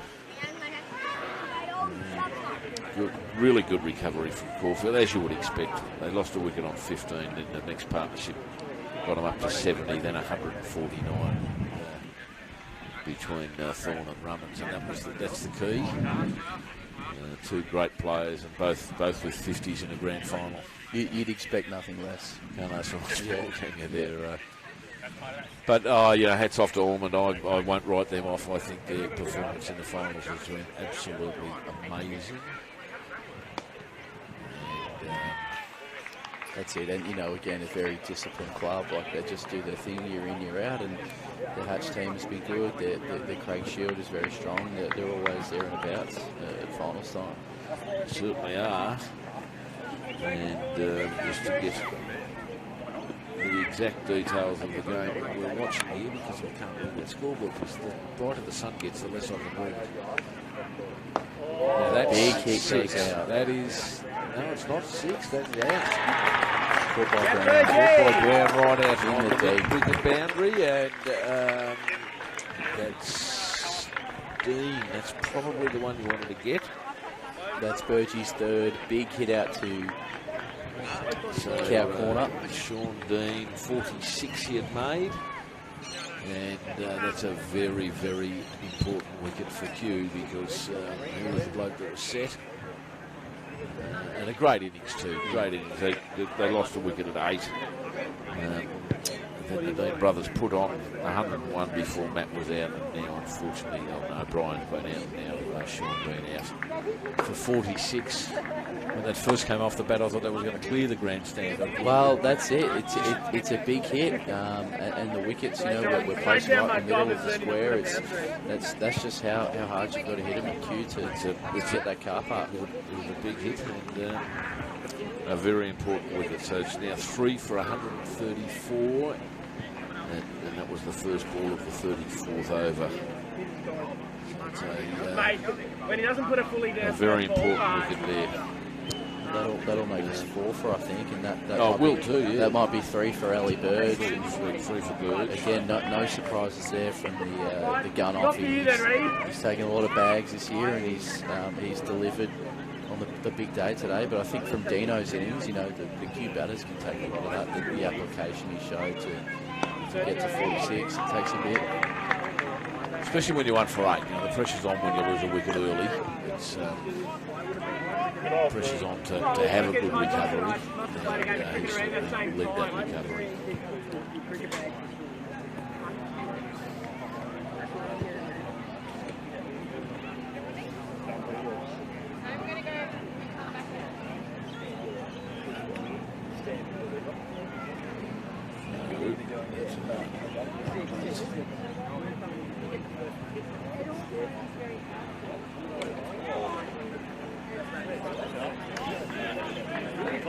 So you're now 4 for 134 in the 34th over, and Bird just taken 3 for 30 off his 8th over. This will be his last over. But he's certainly done his job taking 3 of the 4 wickets to 4 Hastings with the other wicket, who's starting to stretch up again, so he'll come on and bowl out the rest of his quota soon. The big fella's limbering up, and I think he might try and let it rip for these last few, which would be good to see. He struggled to get his lines right in his first spell. He couldn't. He couldn't. I think he had a bit of trouble with the left and right handers. He had to, you've got to change your line each ball. And he bowled a number of wides, but he got one absolute beauty in when he got. It just exploded, didn't it? Off the length. When he got Freeman out, but. Yeah, I thought as he got further into his spell, he got faster. Yeah. But he did struggle to find his line a bit early, so it'll be interesting to see. He's the hats off. And, it looks like here he goes. Johnny's coming back on again. He's Johnny Hastings. He's back into it.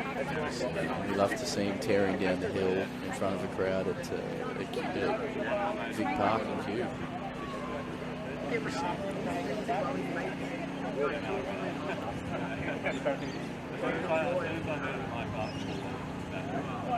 Probably thinking 2 back for the short ball. Dig one in. He's pointing out to the boundaries. I want protection out there. He's. I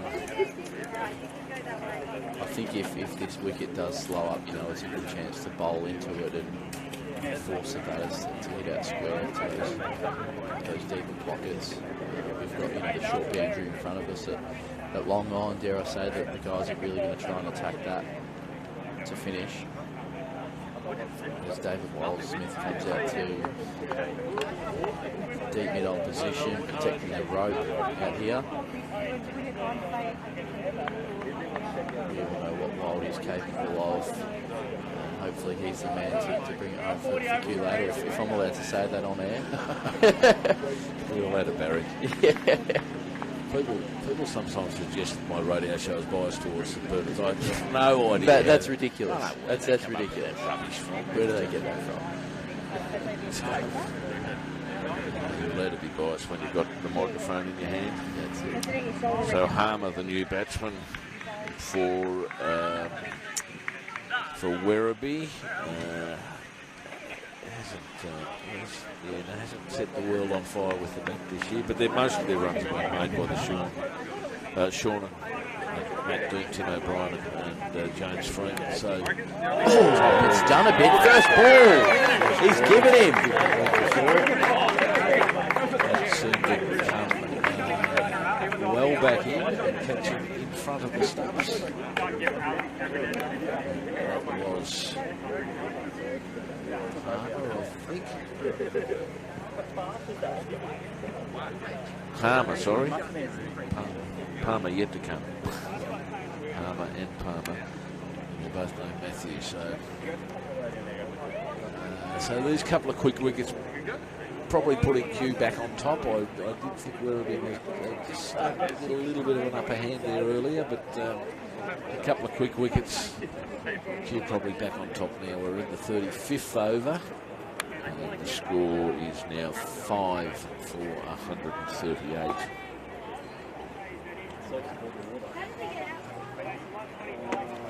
Do we have an update on the threes, Glenn, and how that match has been going? Quick look at that one. I'd like to see who this new batsman is. Threes out the back here with Q playing Werribee. Werribee all out for 125 in of 38.5 overs, so not quite lasting their 40. And all out for 125. So that will be the 126 will be the target for the thirds out the back. Sid, you're pretty happy with that? It looks like you're certainly giving yourselves a big opportunity, haven't you? You've still got to get them, but you're in the box seat, you would think, with that smallish target to get. Still, batsmen have got to bat sensibly. That's it. I mean, cricket's, it's a game of chances, it's a game of scenarios, it's a game of situations. We don't know how it's going to pan out, but the ones who are in a strong position, they're looking confident, that we're comfortable with our batting lineup and the players we've got, coming out to get the job done, and they've done that all year. So it's just another game for these boys, and they're thinking, with off the back of an undefeated season, it's something that brings a lot of confidence, and it brings us into the contest, thinking that it's our day. So we want to make sure that that's the case, and I don't think anyone's going to be leaving anything out there. So we'll do our best and give it everything we've got. But it's good to see the bowlers really pin this one back, pin back the ears, and take a few wickets when it counts, because it's going to mean it's an easier job for the batters, hopefully. Yeah, well, easier. At one stage, I would have thought they might have been able to get up to 190 odd Werribee, but I think now at 140 in the this is the 35th over. So 5 overs to go. They're going to be doing a good job to get 10 runs on over.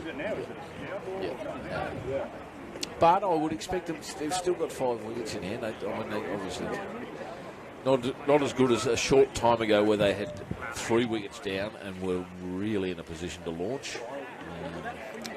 But the bowling's just been too good. And I guess the Q guys out there have every right to think they can rise to the occasion, no matter what the circumstances, because they've gone through the season undefeated.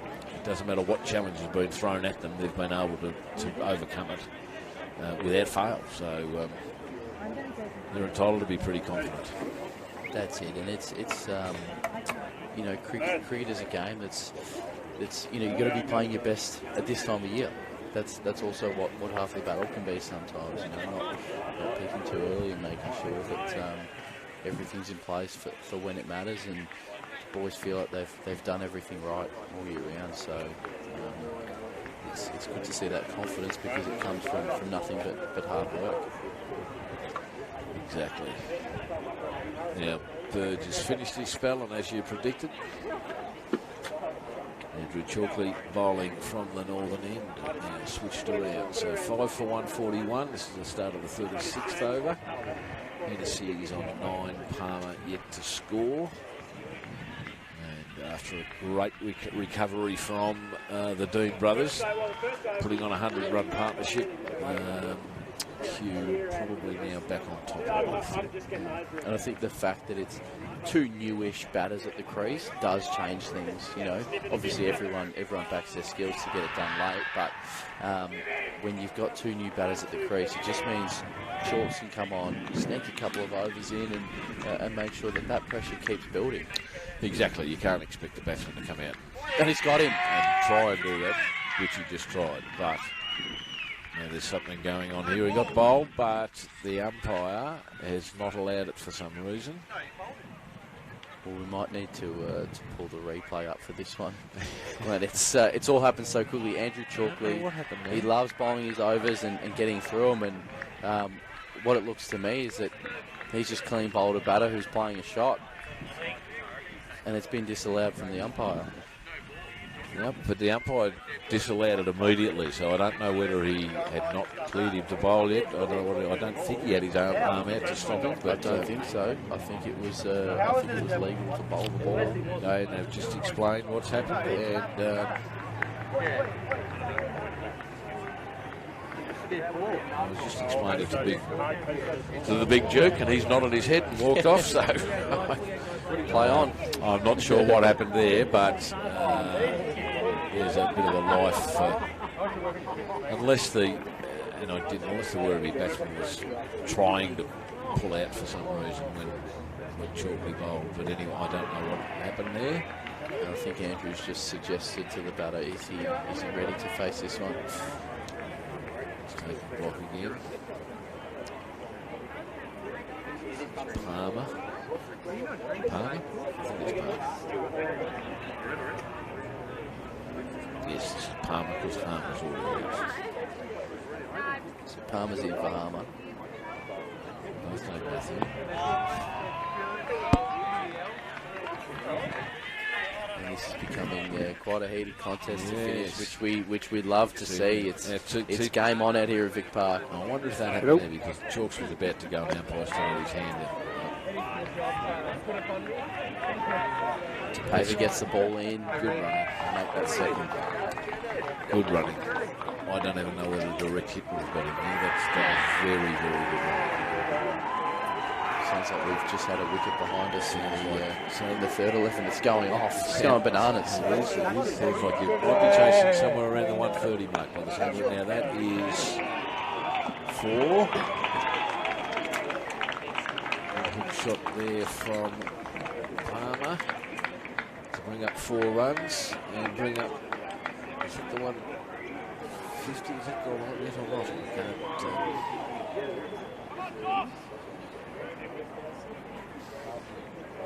No touch. Contact. All day, mate. All day.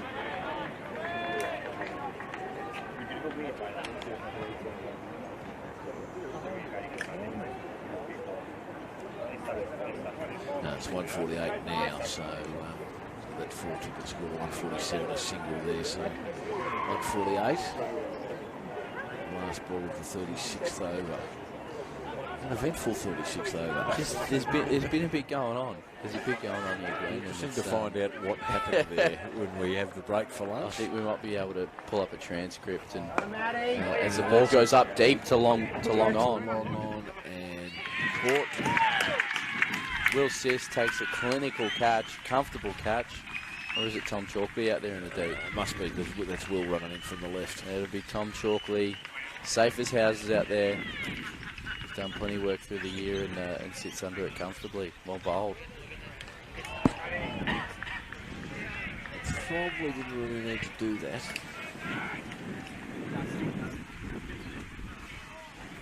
Far be it from me to be telling the batsmen what they should be doing. Do we have any yarns from your playing days, Glenn? Oh, they're that long ago, mate. I can't remember it. The one thing I do remember was playing against them. This is D-grade matting cricket, right? You know what that is? The real stuff. The real mats too. the rollout Koya mats. Are you talking about the peg? Yeah, Yeah. peg him in, hammer him in. None of this synthetic rubbish where the ball sits up and actually hit it. Too easy, isn't it? Well, I only played on it once. I couldn't believe it. I thought, how long's this one going on? The ball just sits up and waits for you to hit it. But no, we did play, and I did have a bit of a rivalry with a particular bloke, and I hooked the ball for 6 on a small ground at Fairbairn Park. And if you had to put an X across this bloke's windscreen, he'd tape right in the middle. And it just, the whole windscreen. And I'm thinking, oh, God, no, what? Whose car is it? This bloke put his hand up to this mine and said, oh, is it? Was he playing? Is it? Yeah. Is it? Oh, sorry. Maybe you shouldn't have parked it there. Look, everyone knows what they're getting into driving towards a game, and they see the short boundaries. You've got to pick your battles, and you've got to say, you know what, I might walk my kit towards one of the few great big joys of my life. I never made a lot of runs, but I did hit a big 6 one day, and the bloke was teammate running down the wicket going, come on. I'm going, are you kidding? I'm watching this. It's just going a long way. I'm watching it. But no, not a very, not a great cricket career. Loved it and still love it now. But the throw goes in, sent back for no run. That's how hard the pitch is. It kicked up so high there. And you probably think, look, a John Hastings type is going to extract the most out of it, and really test any batter who is out there. He's going to find something extra and really dig a couple in, which is really good to see for the finish. It's going to take a couple of good shots to try and get a boundary for Werribee. That pitch outside the line of the stumps, but no run again. So halfway through the 30. That scoreboard, seriously, the sun is just, well, it was nice and dull. It was so bright I could read it. When it was raining, it was good for us, but not so good for the players.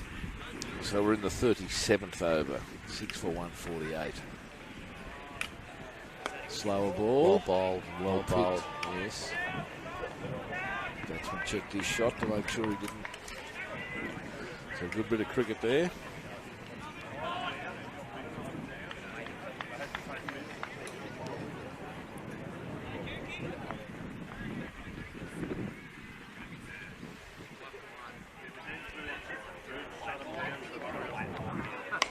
It wasn't slow. No, it was an effort ball. The big fella really let that one be known. Sending it down and doing a job here for the K's and really trying to get it done to wrap this innings as quick as possible. And it's good that he's got his lines better this time too. Like involved with a number of wides earlier on. Yeah, and you know, no matter the player or the opponent, a grand final is a grand final, and everyone's giving it everything they've got. You know, you don't doubt that from any player. So it doesn't matter who's out there; they've still got to be able to give their best and get it done for the team. Okay, so that's the end of the 30. What did I say it was? The 37th over. Just quickly down at Ormond, Caulfield's innings closed. 7 for 203 off their 40 overs. That's a great score. Texas got 37, Thorn 39, Rummage 50, Atkins 21, and Denny 8 towards the end. So they got up to the 200. That is going to be a task for Ormond, but as I said earlier, I would not be surprised at anything Ormond do in this final series. They've been unbelievable, coming from 5th to be hosting the grand final. They're the only undefeated final side left, and all they've got to do is make 204. Well, that's it. It's all out in front of them. Certainly is. Speak's been in great form, their captain and wicketkeeper and opening batsman, so we'll look for a big innings from him. Ball goes high. High ball out to the deep, and that's 6 runs. That was, I'm not sure whether he might have, DePaver might have been over the boundary when he did drop the catch. He got hands to it, yeah. He may have been but that's 6 runs.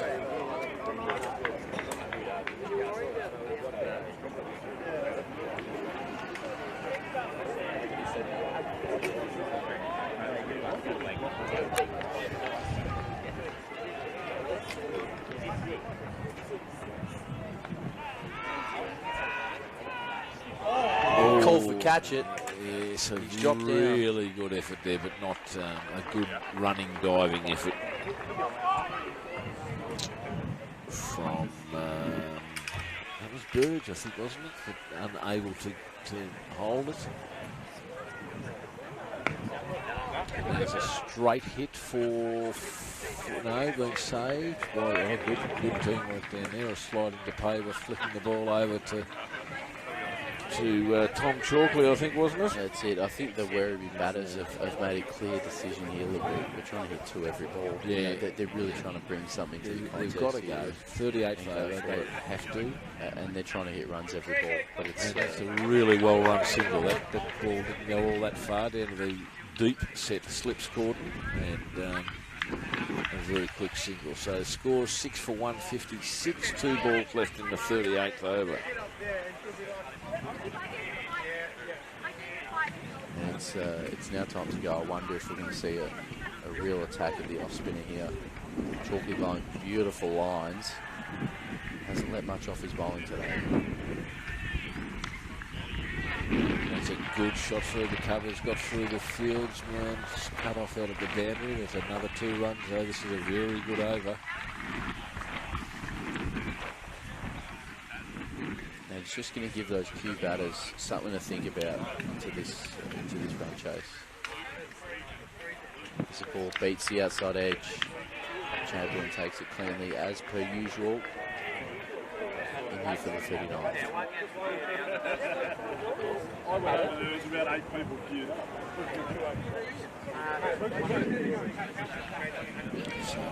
The completion of 38 overs.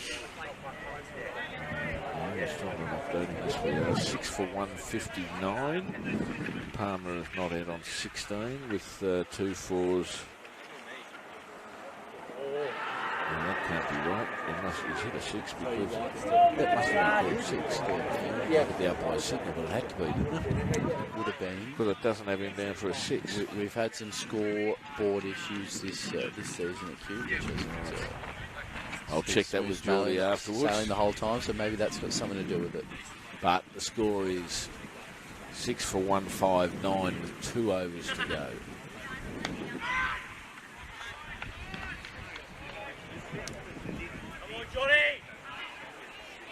Palmer on 16 is not out. 16 not out. Burt not out. 2. So even if it was to finish right now, 160. So it's still a score you've got to chase. You can't be. Look, even speaking in terms of last season, Glenn, as quick singles taken out to the offside and the throw goes at the bowler's end. Even in terms of last season, Glenn, the average score here was probably 160, 170. And that's mostly due to the work that has happened on the ground and footy not being played here this year. The wicket's been really good. Yeah, so I think that's helped with a lot of footy grounds, hasn't it? No. It really has. It really has. No footy at all. So there was the curators, instead of having to level out a centre square, and they can just go out there and do their job. They can actually start preparing wickets as soon as they were able to, as opposed to having to level it out and resow it, depending how badly it's been affected in the footy season. So that's it. And there's been a really good job done here. The last few years with the groundsmen we've had, and the wickets pulled up beautifully for today. But last season the average score was probably 160, 180. Whereas today and this year it's been well into the 200s. That's dangerous. That's not such a good throw. So they got through for 2 runs. I think they've almost decided if they hit it, they're going for 2, haven't they? So it's just, I think it's just touch and go, run and go from now, and make whatever you can of the situation. 62. If they can get it up to over 170, it's going to make it a good run chase, I believe. Yeah. There's another 6. No, yes, 6 more. Yep, ball goes out deep, through the hands, the verge out there at deep square. Again, he was on the boundary when he tried to catch it. I suspect he might have actually been over it. It was more so a really good effort to try and keep that ball in play. It's a shorter boundary out there to the tennis courts.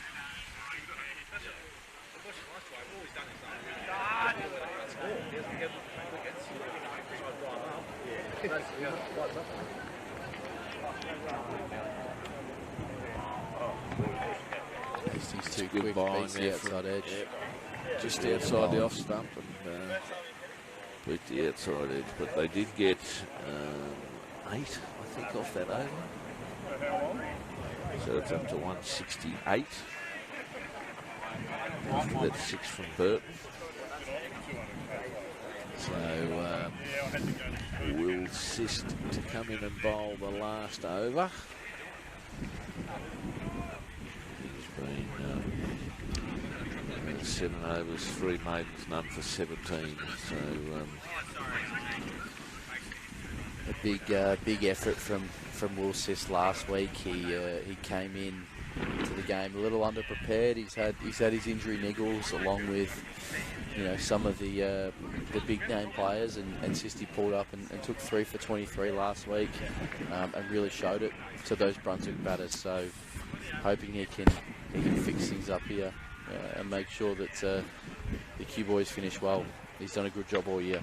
He has, and he had a big job to do last week with Hastings not bowling and Shero twinging his groin in his first over, and obviously not 100% because he hasn't bowled this week. So it's been a good effort from Will, and like I say, some pretty good figures. 7 overs, 3 maidens, none for 17. That's he's certainly done his job today. So interesting to see how we go. First ball of the last over. It's got him. Bowled leg stump. Bowled him. Big windy woof, and he missed. And it's a smart change up. It's an off-pace, off-speed ball. Looking to close the game out here, and that's just smart bowling from Sissy to get the job done. Am I rolling this? Yeah. Am I rolling it halfway? 1.7. I don't know. They wanted me. I did it up there. I didn't see it.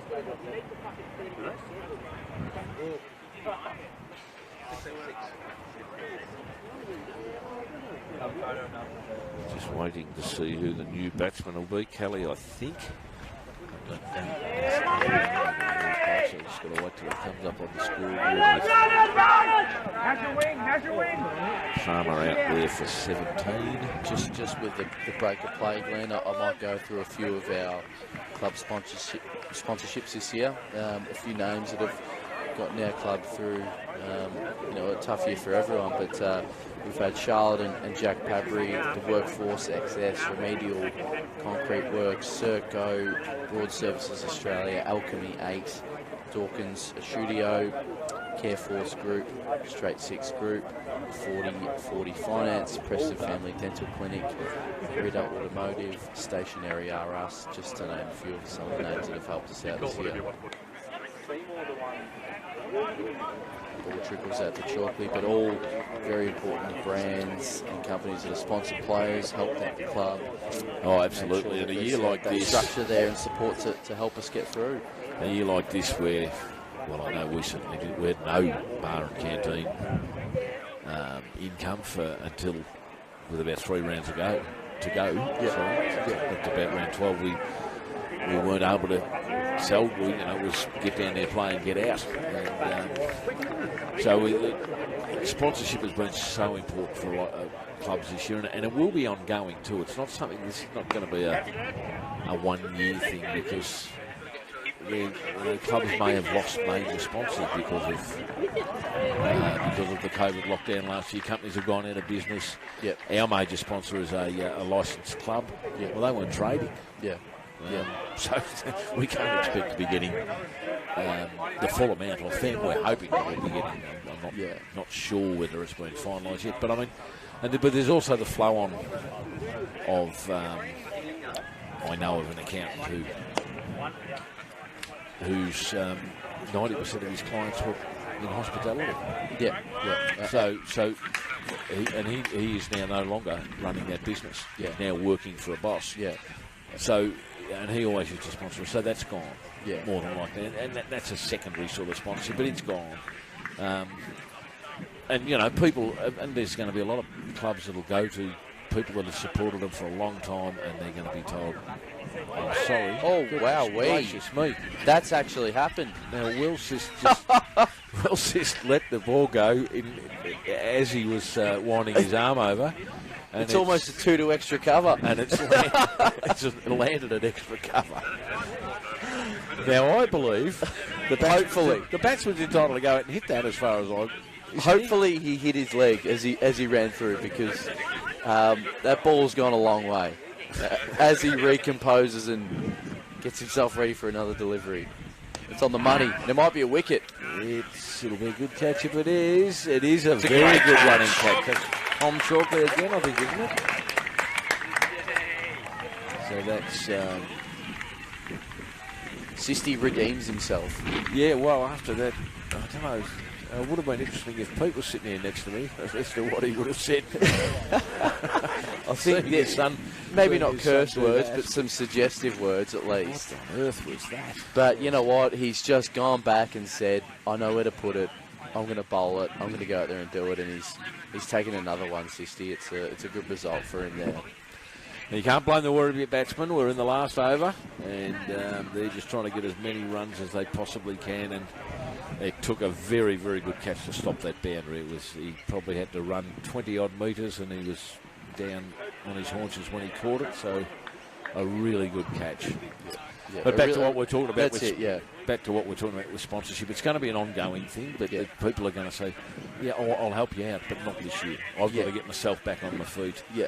Then I'll come and help you out again. So I think it's really important that all clubs support all of their sponsors. That's it. And I think that's a very well run. As the ball gets flicked back towards Chris Square Weeks' square leg, I don't know how the ball's ended up there, but he takes the bail off, and that might be the innings. But as that's it. So as we work, like the total is 173, I think.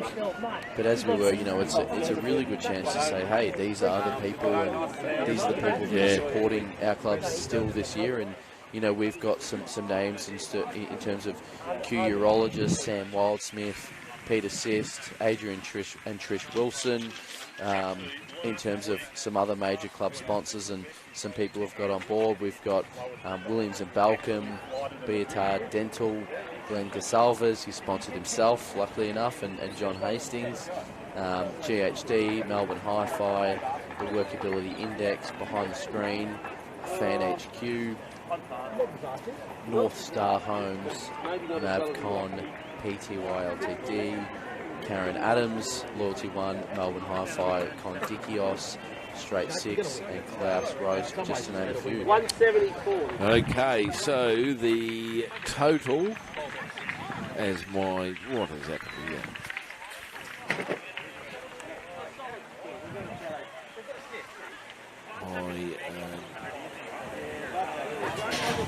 Dropped out. It's not really what I wanted to happen right at this point in time. No, look, it's an even finish, and it's a really good run chase that we're poised for out here. So what we've got is the end of the 40 overs. Werribee end up 8 for 174 with the 22 extras from the Q Cricket Club. The Dean brothers ended up on 46 and 50 respectively. Sean 46 and Matt 50. That's the bulk of the innings, isn't it? O'Brien got 7, Hennessy 9, Palmer 17 off 14 balls, Burton not out 15. Ali Franco was the last batsman that came in to face a couple of balls and got 1 run.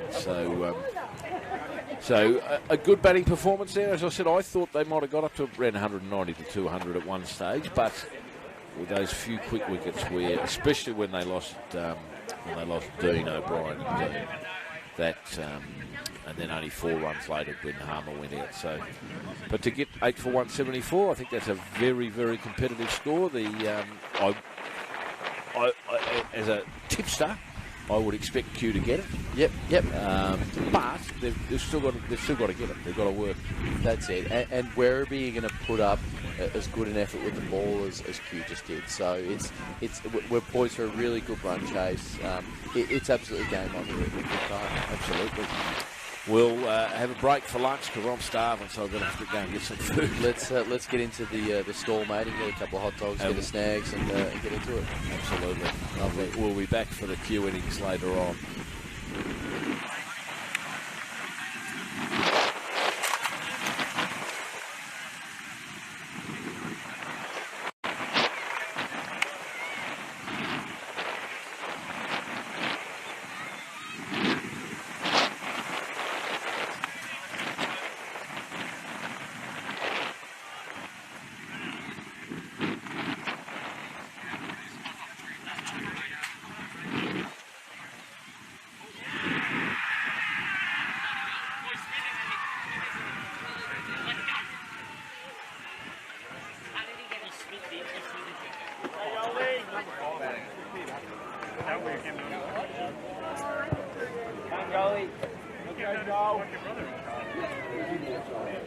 Go, Yoli!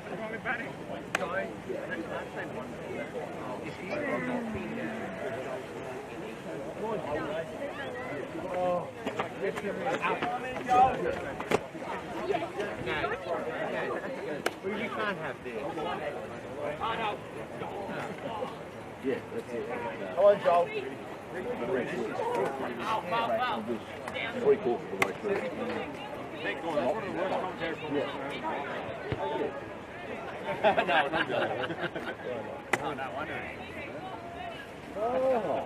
That'll get back. Yeah, remember, I got a microphone with you for another couple of years. Just close to the camera. Close to the camera. Is he from a newspaper or is he just Go,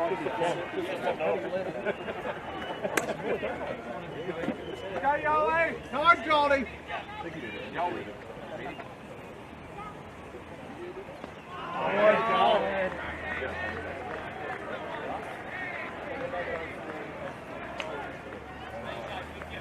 This is last look at our grand final.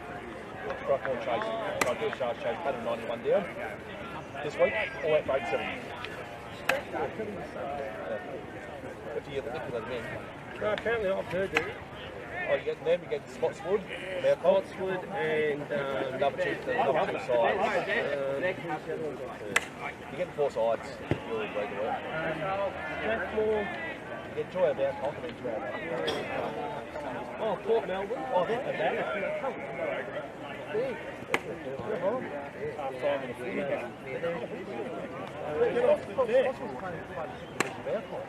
They're going to roll it.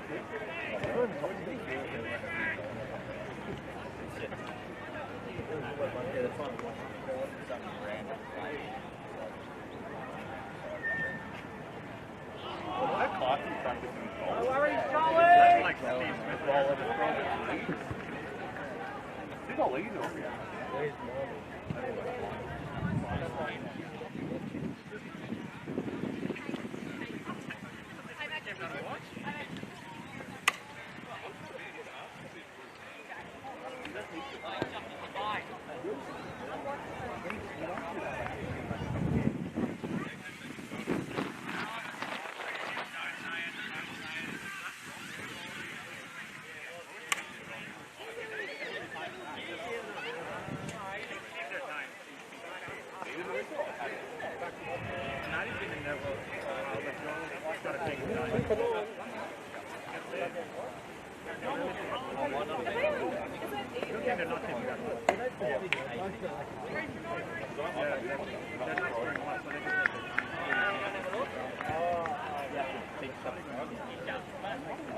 Maybe see you get back up and that.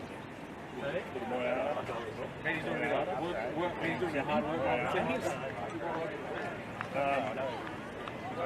We go with 10.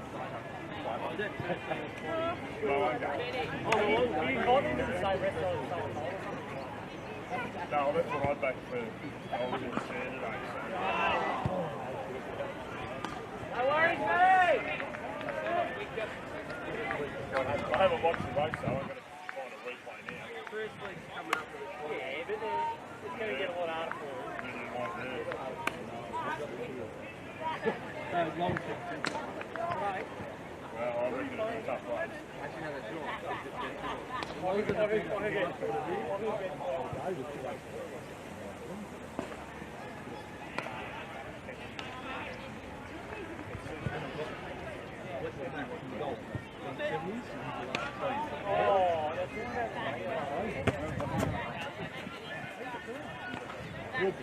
Yeah, I will.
Since I've been here, mate. Yeah, no, that was something when we played.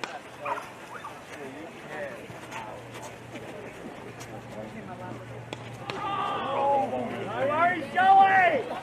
Good job. All good goal! Are there 2 times to leave, mate? Good one today, mate.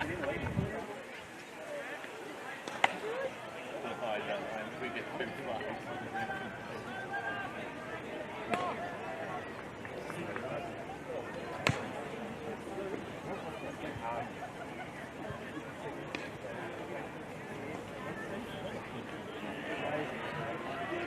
Well done, Johnny, all day, mate, all day! All day for another 6 goals.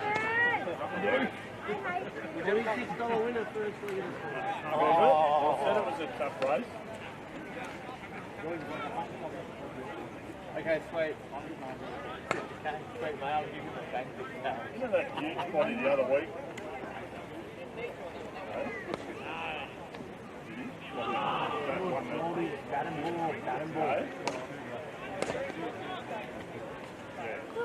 Yeah, but mate of mine had 10% of that. Yeah, but we have it best mate. Hey?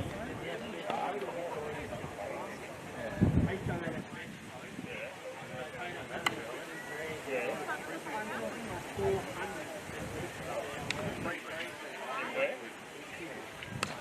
And what percentage of the pay go at?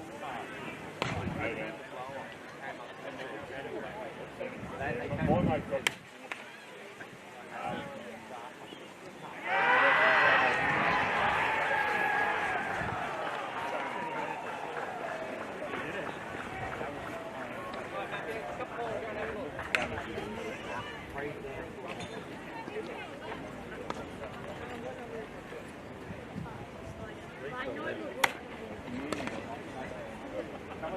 Nice Smithers! Nice Smithers! Good day, mate. Good again.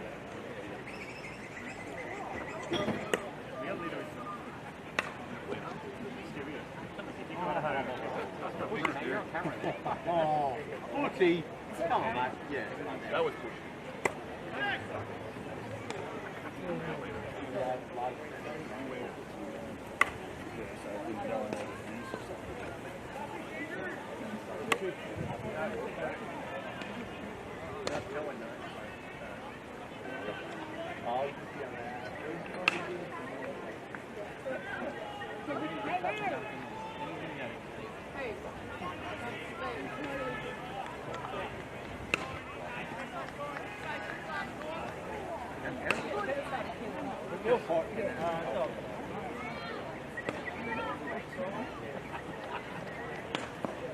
Ready, good stuff, Ed.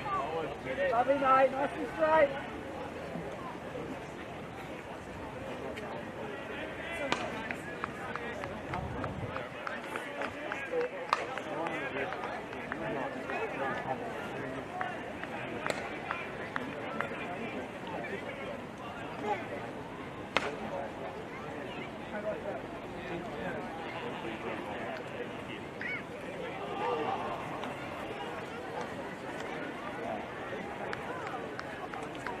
Ready?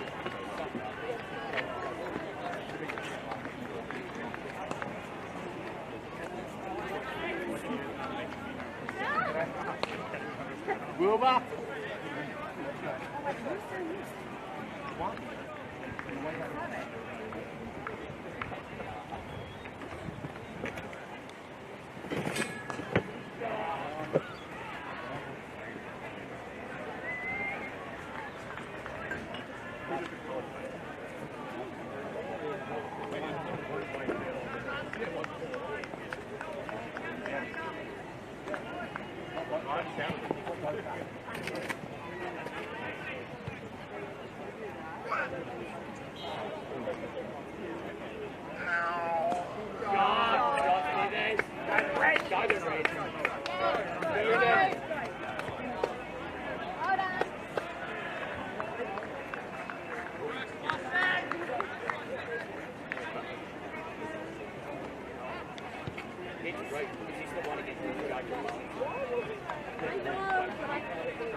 Hoggy!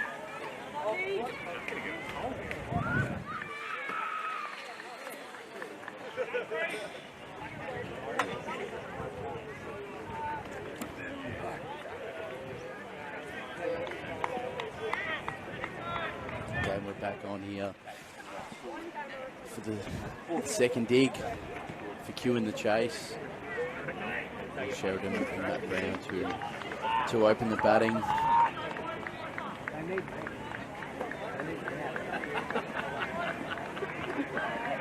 And 75 to win.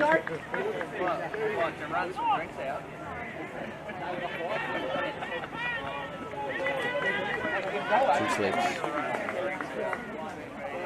Field set, we're just adjusting something at cover. And James Freeman to open the bowling for Werribee.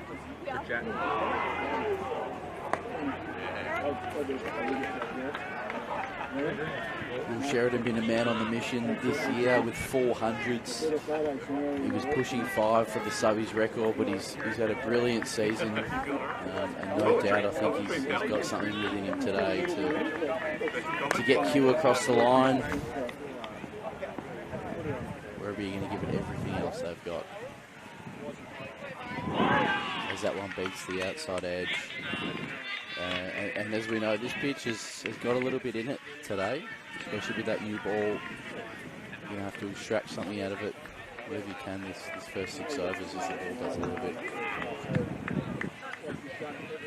Really good start from Freeman. He just looks on the money from ball 1.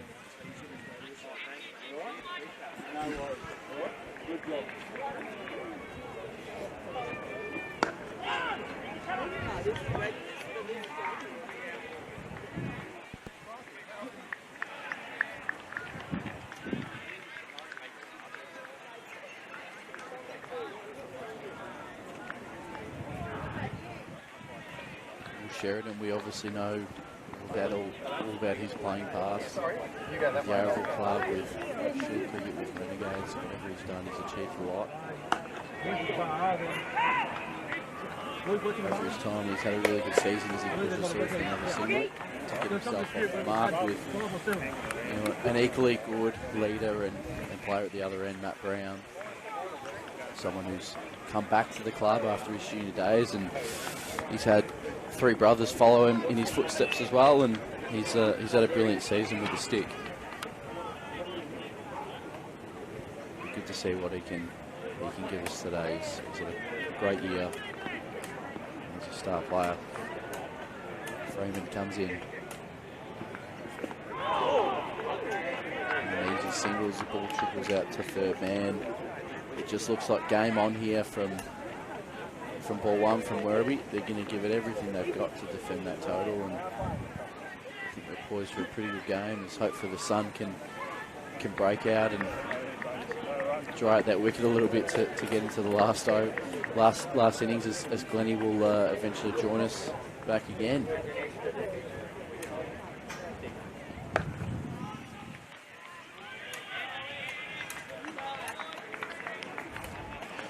Thanks, Seb. There's a bit going on here. There's a bit going on. It's I had to queue up in the long queue at the food tent to get a. Well, you weren't wearing your Q gear, mate. Maybe that's why. Oh, Sisty grabbed me one first. But they're so good I had to go back and get a second one. An Ayakondos special lamb sausage in a mint sauce and Greek salad in a roll. Magnificent. It'll do you. That'll do you some good. That's the good stuff from Yaya. Now, there's well, I think we're set for a great couple of hours of cricket here. Really good first over from Freeman. This over will be bowled by Burton, who's their leading wicket taker with 22 wickets, with Brown on strike. And you were talking about Will Sheridan and his feats. He this time a bit earlier than this last year, sometime in February before COVID put an end to everything. The VDSCA had a charity game, a fire relief game, at which I was the course commentator, I suppose you'd say, and Will was playing with the Werribee club, as we know, last year. And it was an all-stars game, and he made, this will sound ridiculous, but it's right because I saw it. It was 168, I think it was, off 63 balls.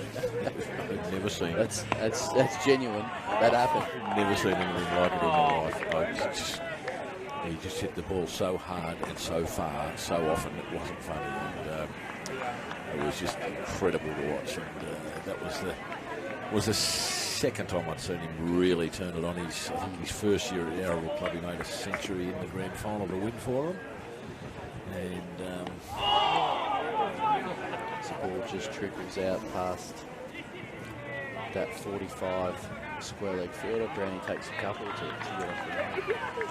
And, of course, the only time I've seen him bat was against us this year, and we got him out for 18. I don't think anyone else has been able to do that, so we were pretty pleased with that. We didn't see much of him that day, but he was still too strong for us, obviously. But from what I've seen of him in the grand final and then in that charity game last year, he is just, if he gets going, he's just amazing. So, and that's it. And on top of that, you know, I think that the impact a player like this has at a club is, well, we've been able to witness him dominate all season. If that's a training, or if that's in a game, if that's, you know, just in the way he has a net, he's been able to dominate bowlers and show us, you know, how it is to go out there and bat. It's such a valuable lesson for the young kids around, for the players in the twos and the threes. You know, it's got that butterfly effect all the way along. He's been a massive influence, along with, you know, a couple of other recruits. Of, look, this is how we go about it, guys, and this is, you know, the way we want to play and how we do it. Absolutely, and he's for a bloke who a bit of a swing on this outside off. For a bloke who I'm told was looking at not playing this year when he left the Werribee club. I'm fairly sure he said that he wasn't playing this year because of other commitments. So for a bloke who wasn't going to play, to come and be able to play and perform like he has, like up until today, 684 runs, with a highest score of 31 not out, an average of 57. He's had 4 centuries. He's had a pretty amazing year.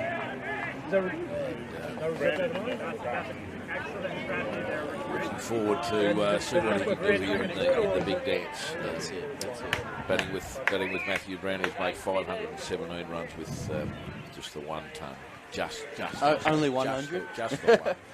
Well, that's just the thing. one more than I ever made in my non-illustrious. But that, you know, that 100 Matt Brown hit out of Yarraville was not just 100. You know, he hit 150 and asserted his dominance on that game. And I think, you know, we've been lucky to see this year for the ones boys and, you know, for the key boys. Someone's going to step up. You know, someone's got to step up and do the job and get it done. Yeah, and as I mentioned to Sisty, the day Will was out first ball of the innings,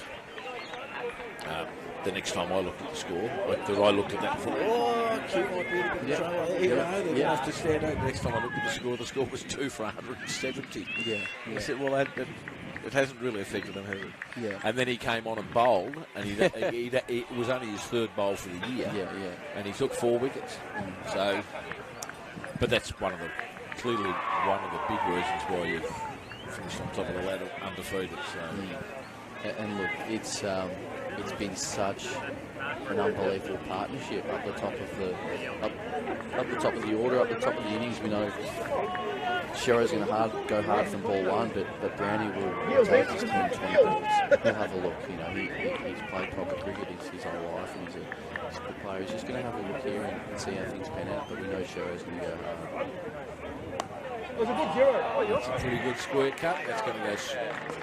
Yes, it is going to go to that. This is a long way out. It's a country mile away. It looked like it was going to go, and then the fieldsman was charging around the boundary line, but he couldn't get there, so it definitely was a 4. So that's the first boundary of the Q innings. nice punch off the back foot. Brownie, he's got all the shots, but he's got the temperament, you know, that is so hard to find at this level. He's been the guy to say, you know what, I'm going to put my hand up and face 70 or 80 blocks and basically build the innings around him. Yep. Well, you need someone like that, don't you? That one actually kept a little bit lower. Yeah, that's the first ball that I've noticed do that. And Freeman's digging them into the wicket. He's really looking to find something and to make something happen here. I think he's trying to find that edge off the back of the length.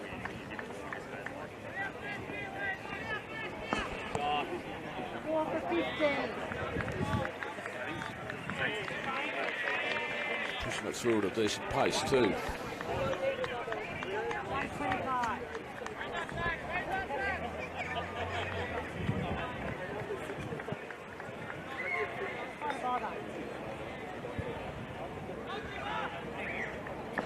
Sheridan, a recent father as well. He's just had his second child before this final series. There was a bit of touch and go there with, you know, was he going to be available? What's going on? He's we love seeing him out in the park, and it was hard to miss him for 1 week. But he's back now, and he's playing his best cricket today, more so than ever. Well, you would certainly hope so with the grand final. It's the one day you definitely want him playing his best. In the Southeast Group Grand Final, Ormond are 1 for 33 in the 6th over. Ben Speak out for 20, while not out 12. I think with Speak out, I think if he had been able to stay in, I'd have given him a bit of a chance, but I would think that getting him out tips the scales a little bit in favour of Caulfield in that game. But as I said, Ormond in the last couple of weeks have been amazing, so nothing would surprise me. And that's it, you know, there are big moments in grand finals, and in particular in this game, this opening partnership is a big moment, you know, for the Q Cricket Club, but for Werribee as well. If they can break it, that's all they'll be thinking about. Early wicket. If they can get an early wicket, get themselves up and about, it's very important for them. Whereas if these two guys can you know, bat for 10 or 15 overs and get the runs going at a reasonable run rate, you would expect Hugh to let go and deliver the goods. In the back oval, at the back here, Hugh in a little bit of trouble early, 2 for 11, and 3 for 4 just before he came back in. So only a small total to chase, but a bit of work to do after losing a couple of early wickets. But the good thing when you're only chasing a relatively small total, one good partnership will just about get you there. So, yeah. And what we see a lot of, and what we know in the subbies, is that your fielding can really make a huge impact on the game and can get you through. And if you can be miserly as a bowler, small totals can do it. It can do it. Sheridan gives himself a bit of room and has a shuffle. I thought this is reminiscent of a bit over a year ago. Here he comes down the pitch. Has a little shimmy down the wicket and has a look at what's on offer. And I think he's just really giving himself a chance to see the ball early. And dare I say, we're set for a couple of fireworks here as the helmet comes out for the wicket. Bit of trouble up on the top oval with the thirds, losing 3 or 4 early wickets. It's game on for Werribee. They've really brought themselves back into it. They certainly have. But like I say, one good partnership, and it can make a big difference out there when you're only chasing a relatively small total of 100. I think the target's 125. Yeah, and it's great to have the 2 grand finals at a home complex, isn't it, Glenn? I mean, it's a great feel to have everyone from subbies in here today, to have the whole club be able to put on the show. It's a really good feel out here. Oh, absolutely. And I think too, you no worries, Shero! the advantage of having two grounds side by side. There's not that many. We're lucky enough that we do have a pavilion in the middle, so you can actually watch both games from the pavilion. And it's a beautiful setup. It's a perfect setup at St Bernard's. And here you can stand between the two grounds and watch the two games at once. There are some other grounds that have two ovals in one complex, but they won't be like Caulfield's second ground is 200 metres away from the first ground, so you can't be watching both games. This is just a wonderful setup here where you can be involved in both games. And we love that. What it does is it brings everyone into the community. It does, yeah. You know, no matter what team you're playing in, it doesn't matter. You're sticking around and you're a part, you feel like you're a part of the club. Brown just jams one out. That was off his hip. The shorter one aimed at his ribs and played very well for a single. We'll just quickly look at some other scores in the Northwest second 11. Preston were 9 for 170 off their 40 overs, and Altona are 2 for 31 in the 11th over. In that 170, Gregory got 57. And the South East second 11, where we had Oakley playing Brighton. Oakley 8 for 159 off their 40 overs. Verma getting 40 and A Splat getting 41. And Brighton 2 for 31 off 12 in reply. Pearson's 12 not out. They won't lose any more there though, I wouldn't think. In the Northwest third 11, which is the game behind us. Werribee were all out for 124. Q are now 4 for 17. That's a good ball from Freeman. And he's just asking a couple of questions. Good intent, good intent. He's really digging it in. And he's beating that outside edge to a couple of really good players. So not going good out the back there, Seb. Three ducks and 3 fours, making up to 17 runs. You definitely need a big partnership. I'm still confident. I'm still confident in the boys. I back them in. We know what's to come. We got Smithers, we got Hoggy, we got a few boys who can line up there in the fours and give them a whack. But more importantly, anchor us through and see us through. And it's the same on the bottom over. We know whoever's to come next, they can try and see us up line. In the Southeast third 11, Mount Waverley 9 for 148 off their 40 overs, with Roach top scoring with 40 and the Ravenna none for 1, so they've only just started. In the two fourth 11 grand finals, we have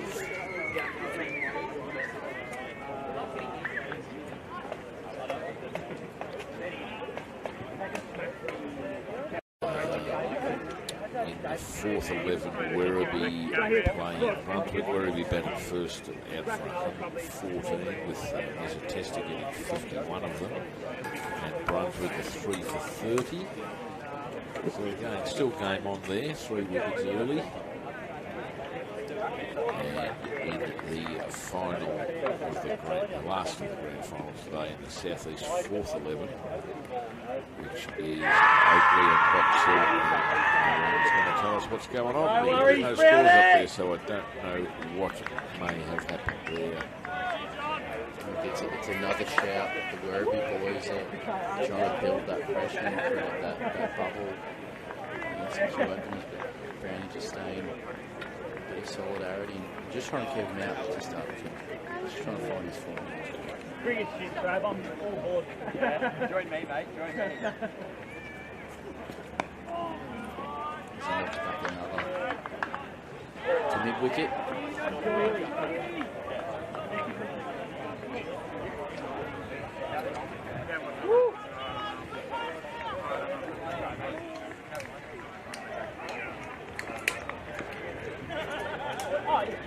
Just think anyone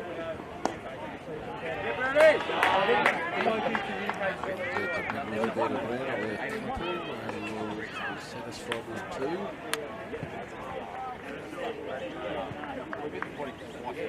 We're going to make it.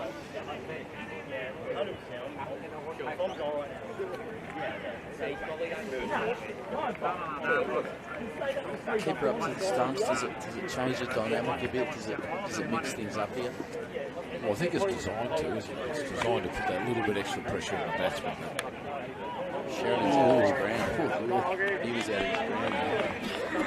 Pardon me, direct hit and big trouble there. Yeah, his back's got stuck in the wicket there. But look, I think it just brings that pressure and that intensified, sort of heat on the batter.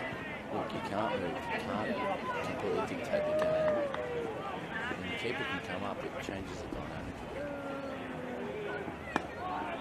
Brown patted back from Brown.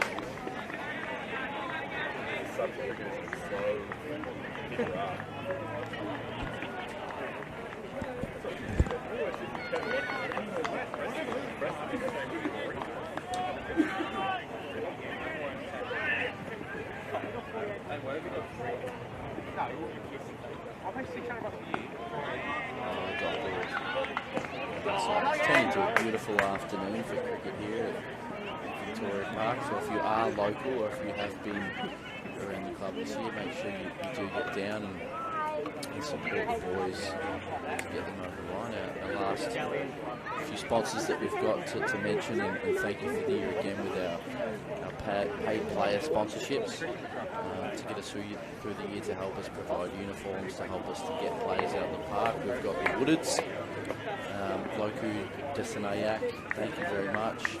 Julie Signorelli and Dom McNabb with Leverington Financial Group, thank you so much for all the support you guys are giving us. Another one that might be off the body. This looks like it. Leg by. It's a leg by, and it's hit Will Sheridan right in the rib cage. But he'll wear that one and take one for the team and let us go. Bobby. I know.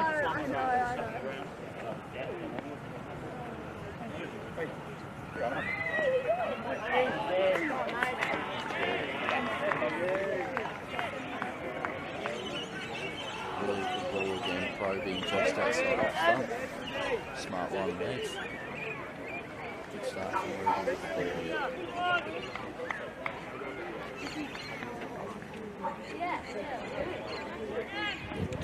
Freeman in his third over, I think, isn't it? Yep. Ball angled down through third man for a single there by Brown.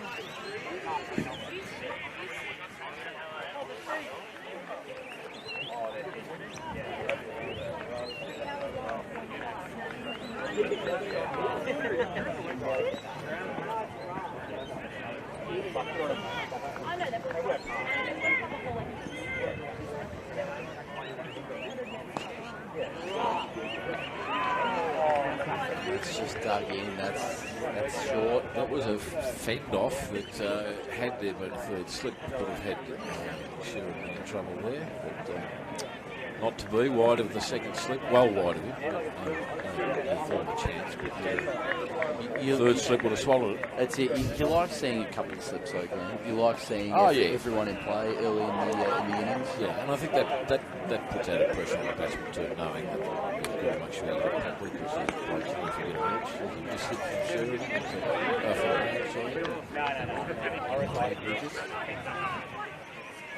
Bowling very well here. Werribee.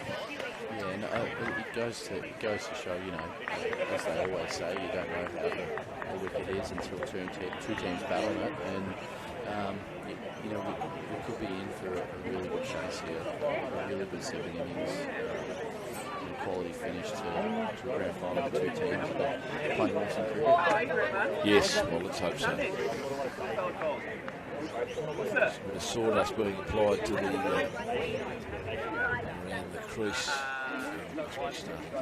Yeah, look, I've never bowled in my time, but I always thought this was a really good excuse for bowlers to slow the game down. Yeah, rest, spell, sawdust. And just carry on a little bit, Get on with it.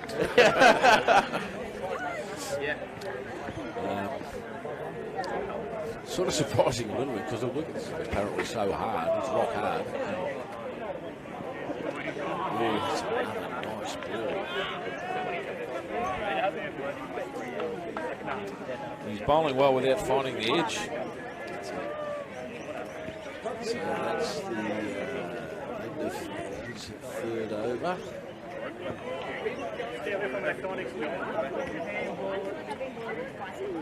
So after 7 overs, the score is 15.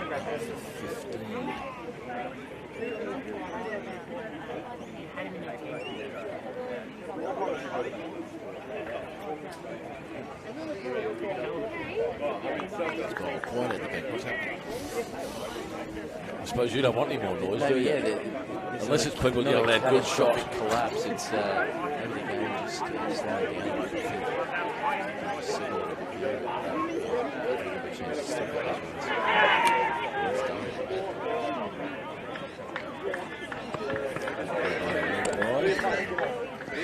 Just a forward prod that hit him in the pad, although he's patting his bat.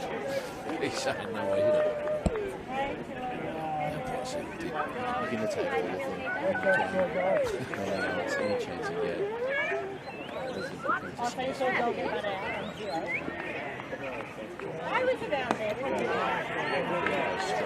Straight, high, long, and I won't say it was an easy catch because it was a long way down the boundary, but he got to it and he got into position, and you would have to say he should have taken it. He had it. And that's a big chance. It's a big miss. And Brown's going to really settle in here and hopefully make the most of the chance.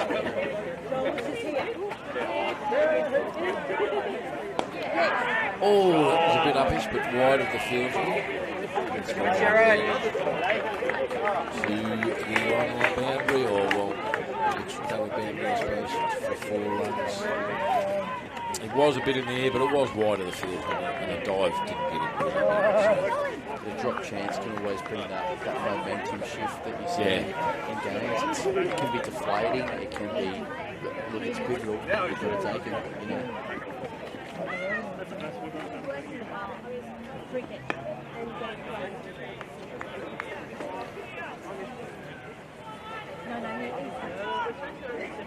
So, unfortunately, Werribee, they've just got to put that out of their mind. The fact that they missed that one, they missed that golden opportunity, put it out of their mind. It's done and dusted. Make sure you get the next one.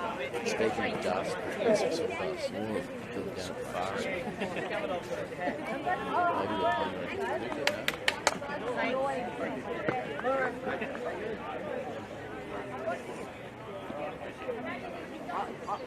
Sheridan faces up to what's becoming a pretty fierce opening spell here. Good opening stand with the bowlers.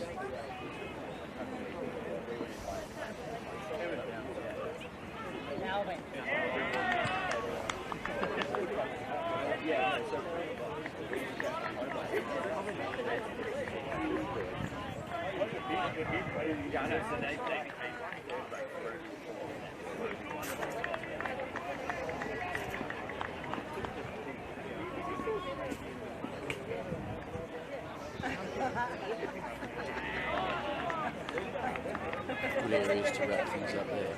Yes, after an eventful over there with that drop catch that the Werribee boys will be hoping doesn't cost them too much. They're not the batsmen to be dropping those blokes. If you get the opportunity, you've got to grab it. That's it.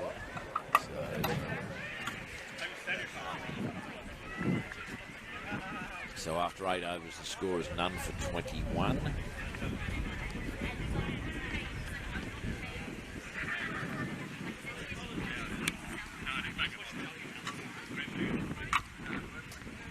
Brown on 12 and on strike now to Freeman at the other end.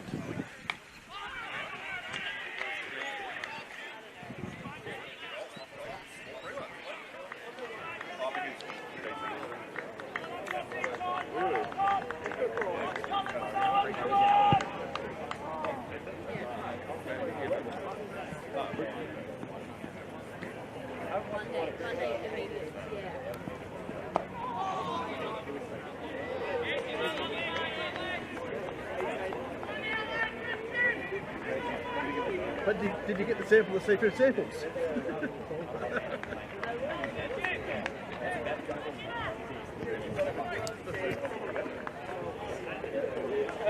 Like how Matt Brown's taking a bit of a two-way cricket approach to this situation. Just don't give the early wicket, you know. Wait for that loose one, put it away. Really work and put in the hard yards to keep those good balls out, because that's probably the first loose ball we've seen today. Yes, ball didn't bounce. It was above hip high, but a full toss and put away through square leg for 4. Sure, that's every leg is. Yeah, no, they don't. It's only front foot. So if it bowls another full toss together, you take.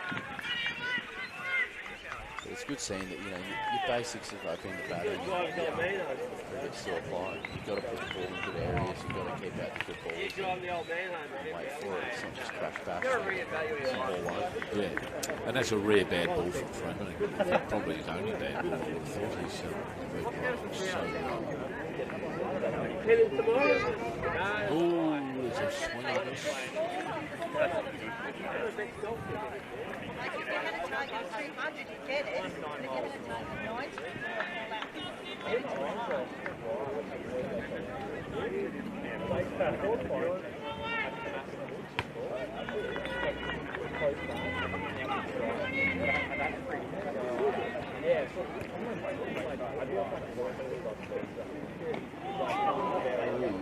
Chop that down.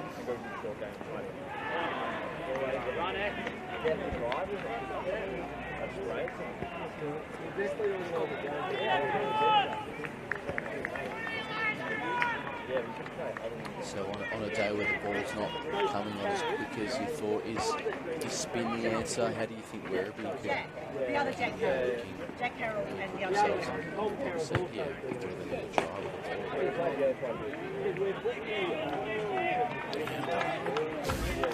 They both seem to be bowling pretty well.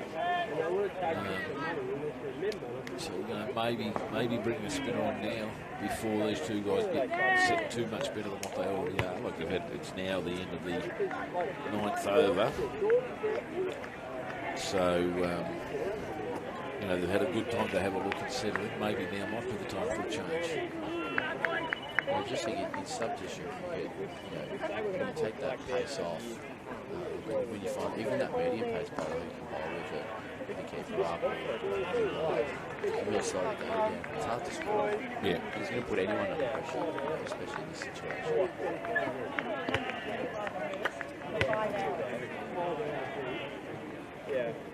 Still got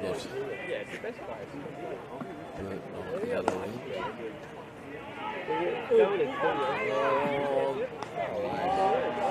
Bit of a misfield. Sheridan going for a run. Brown up. I think Sheridan ran 2, and they could have got Matt Brown ran none. So they could have got a run, but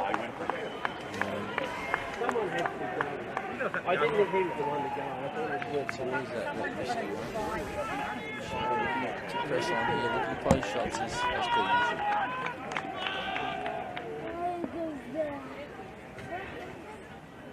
Hey, Hayes.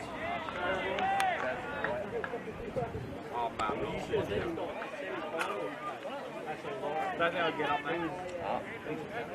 Good ball's great down here. All these people discovered this group. I've grown up.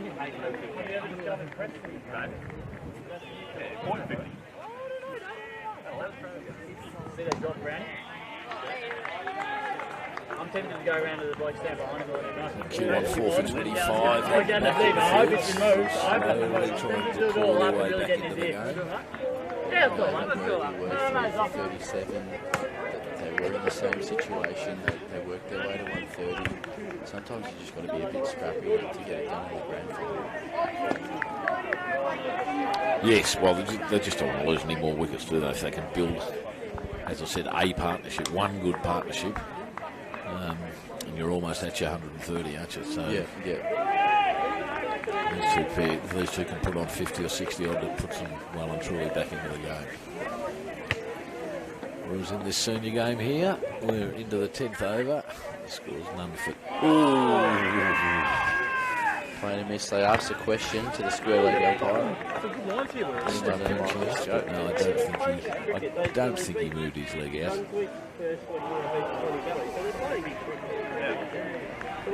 Keepers always love the chance to take the bails off. They do. Whenever they can. Even with a no ball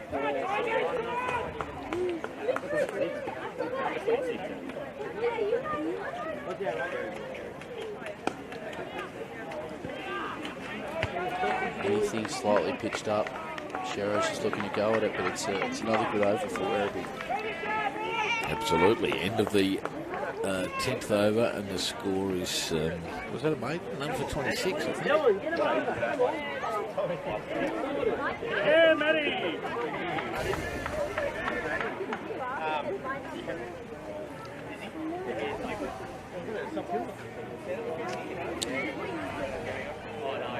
There's a maiden over there, so none for 26 off 10. So a steady start from Q. Brown's been dropped once. Shero almost run out in a bit of a mix-up, but that's part of his aggressive play. He's always looking to get on with it, isn't he? Smart run from Brownie. You just got to take those chances. You just got to find your drop and run early. You've got to get up the other end, and you've got to build a bit of momentum as a batter. He does that well, and he does that week in, week out. You know, it's something that Brownie's never faced if he's 30 or 50 balls, because he knows his next 20 balls could bring him 50 runs. So smart batting as the bumper goes in.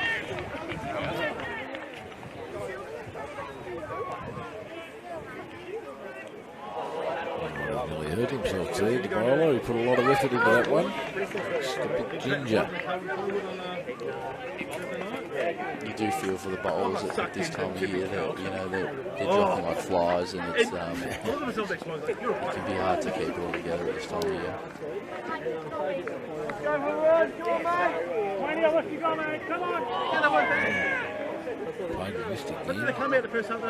He's gone close to the edge a lot. That's it. He's looking very despondent at the moment because he just can't take a trick, because some days 2 or 3 of them find the edge, and some days that's they right. don't get near it. But it's the better the batsman, the less likelihood it is of finding the edge.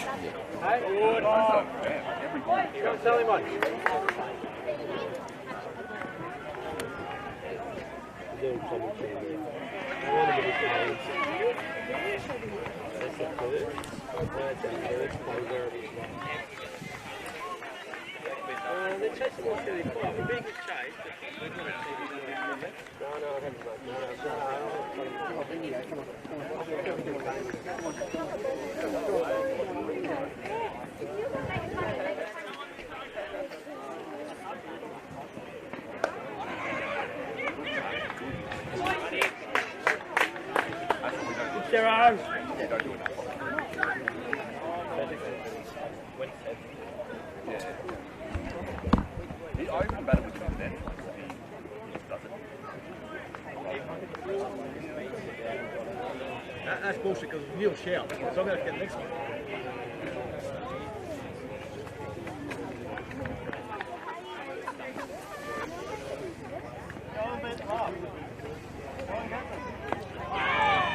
Great riding, boys. Another quick single there, and Freeman finishing his 6th over with the figures of none for 7. No, that's not right. Must be none for 17, that's sun. And when the sun goes out, I'll be able to read it a lot better. Yes, the sun's not glaring, it's actually none for 18, and Burton has bowled so far 5 overs, none for 9, and he's coming on again right now.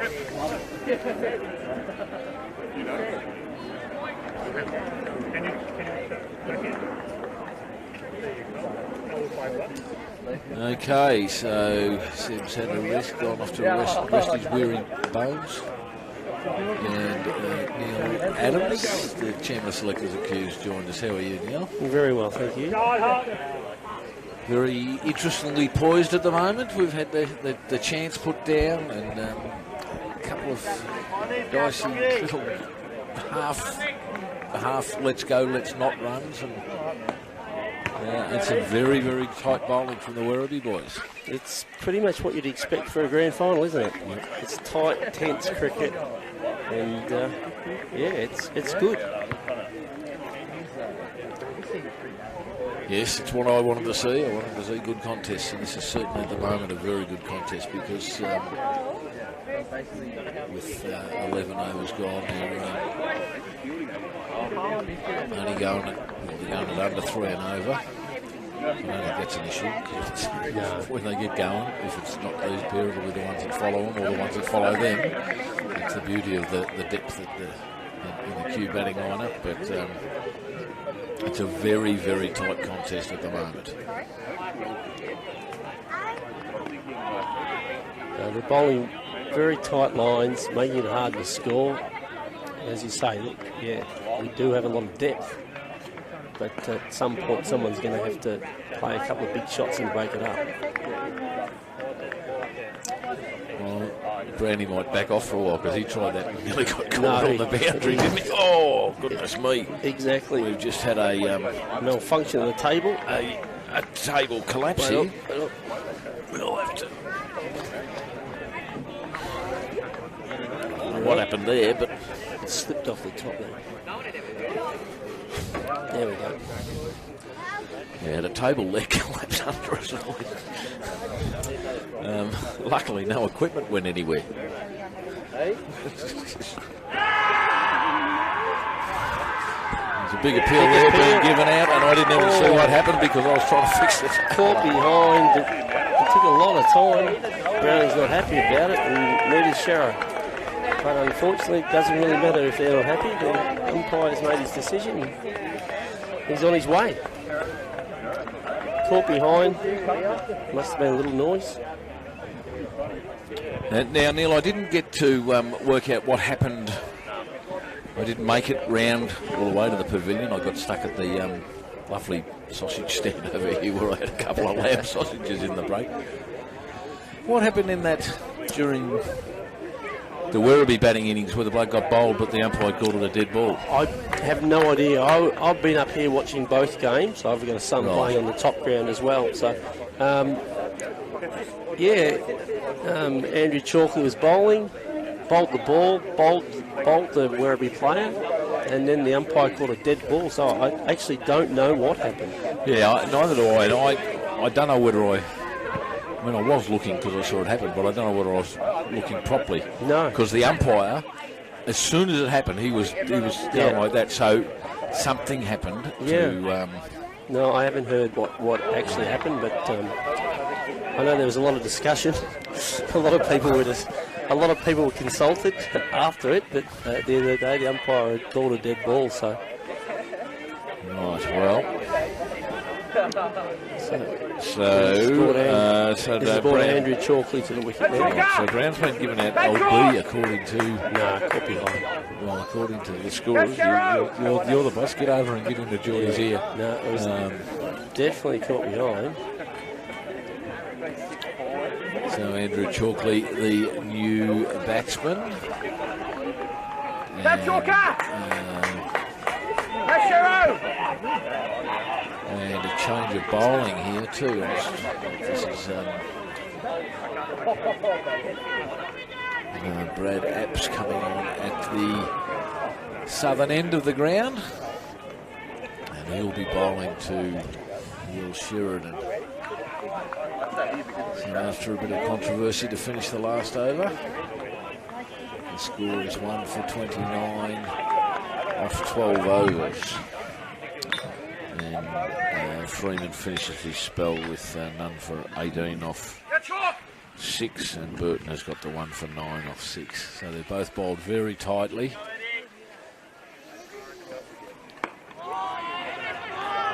much on the ball right from the start for Apps. I think that's been the key with Werribee on both in the first here and the third. They've just bowled very tight, very good lines.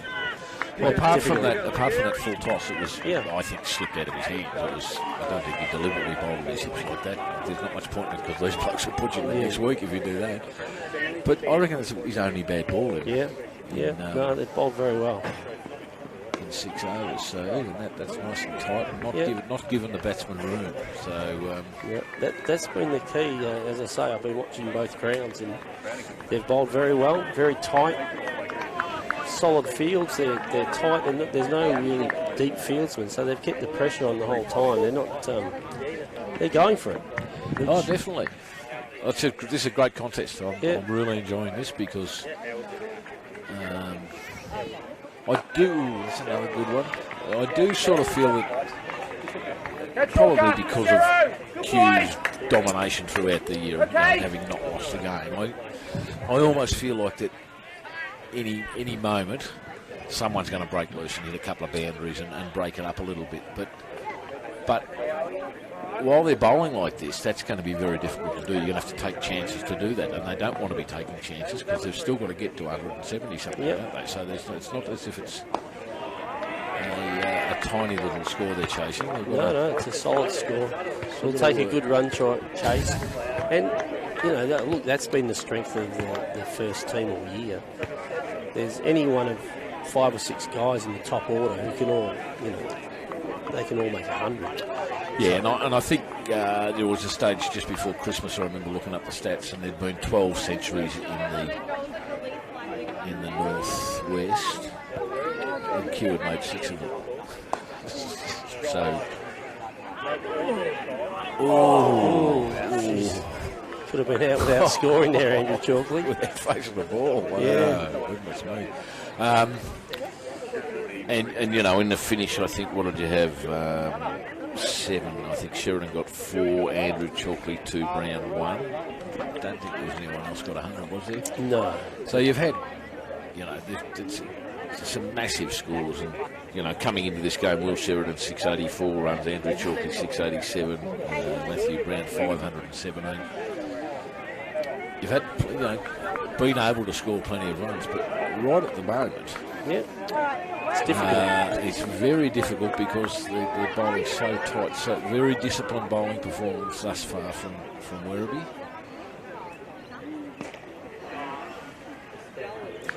And that's the thing. They're a very strong club. Both these clubs had all 4 teams in finals. Yep. So it's not just a ones thing. Both clubs had first, second, third, fourth play finals this year, which is a great achievement for both teams. Unbelievable achievement for both clubs. That's the stuff of dreams to have all 4 playing in finals. And Werribee still having 3 today. You've got the 2 teams here and their 4th are at Brunswick. Yeah. Playing against Brunswick in the 4th 11 grand final, so it's a super effort from both clubs to have all those teams in finals, and of the 8 section 8 grand finals, so 4 in the north and west, the 1st, 2nd, 3rd and 4th, and the same in the southeast. And Q and Oakley in the seconds in the south are the only 2 top sides playing in the grand final. Exactly. No, Werribee are too. Werribee are here. But they got beaten. So they finished first and we finished 6th. And it's reverse order now because your highest rank was ever lost the finals, and they did. So we had our seconds and 4ths both finish on top of the ladder, and unfortunately got beaten in the semi-finals last week. So disappointing for those boys. No, you can't afford to do that. That's a dropped catch. It slips. It was wide, it was diving, but it was also Will Sheridan. Just don't drop it. They'll rue that, I think. The drop catch off Brown in the end didn't cost much. Didn't cost them too much, no. I don't know that you want to make a habit of dropping Will Sheridan because Yes. he'll punish you. No, he's been an exceptional guy around the club this year. He's, you always wonder about these guys who have played very good cricket, Haystow and him, but they've been fantastic club guys to be around for all our juniors and everything. They've been wonderful for the club. And they're good, solid citizens, which is, that's what makes clubs. Absolutely, yes.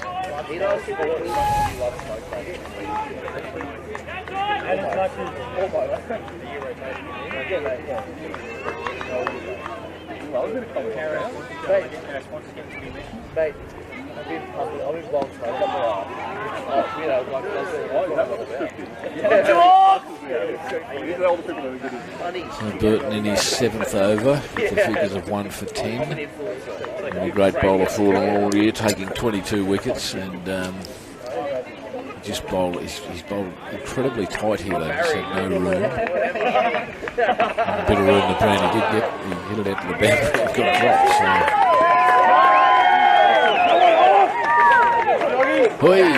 Through the sawdust. Through the sawdust. And is that 5? Andrew Chalkley's been fantastic again this year. He's made a lot of runs. Batted really well. Towards the end of the season, probably hasn't been his best cricket, but to be honest, he's starting to come good again. And I think he'll have a reasonable day today.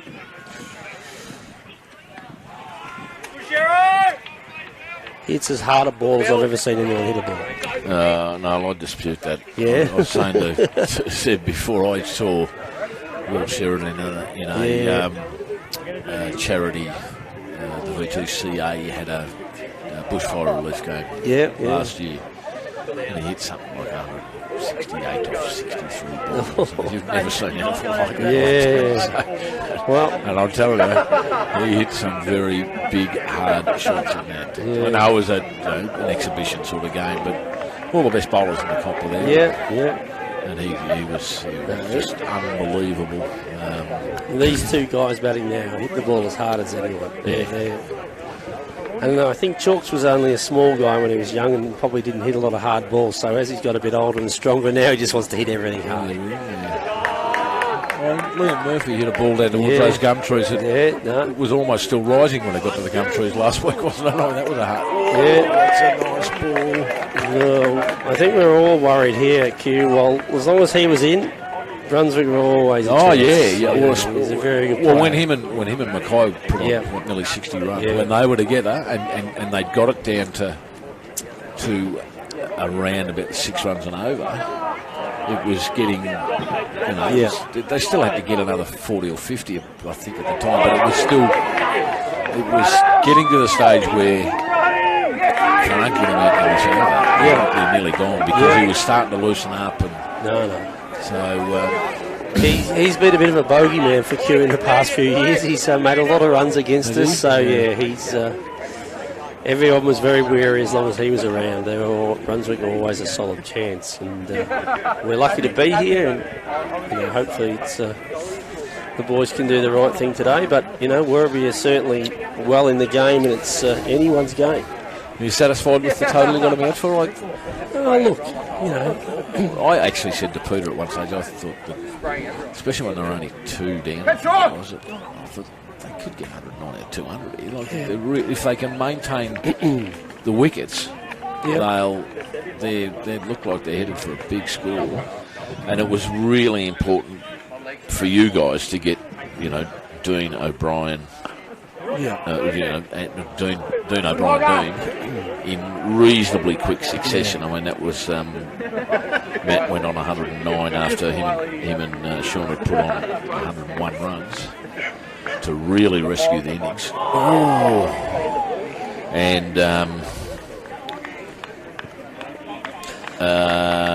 And then O'Brien went at 21. He's another who's made a lot of runs and didn't get runs today. And then Sean went out at 134. And I reckon it was that period of the game that pulled you guys back from chasing close to 200 to the 170 odd or the mid 170s. That's what I thought it was going to be. Yeah.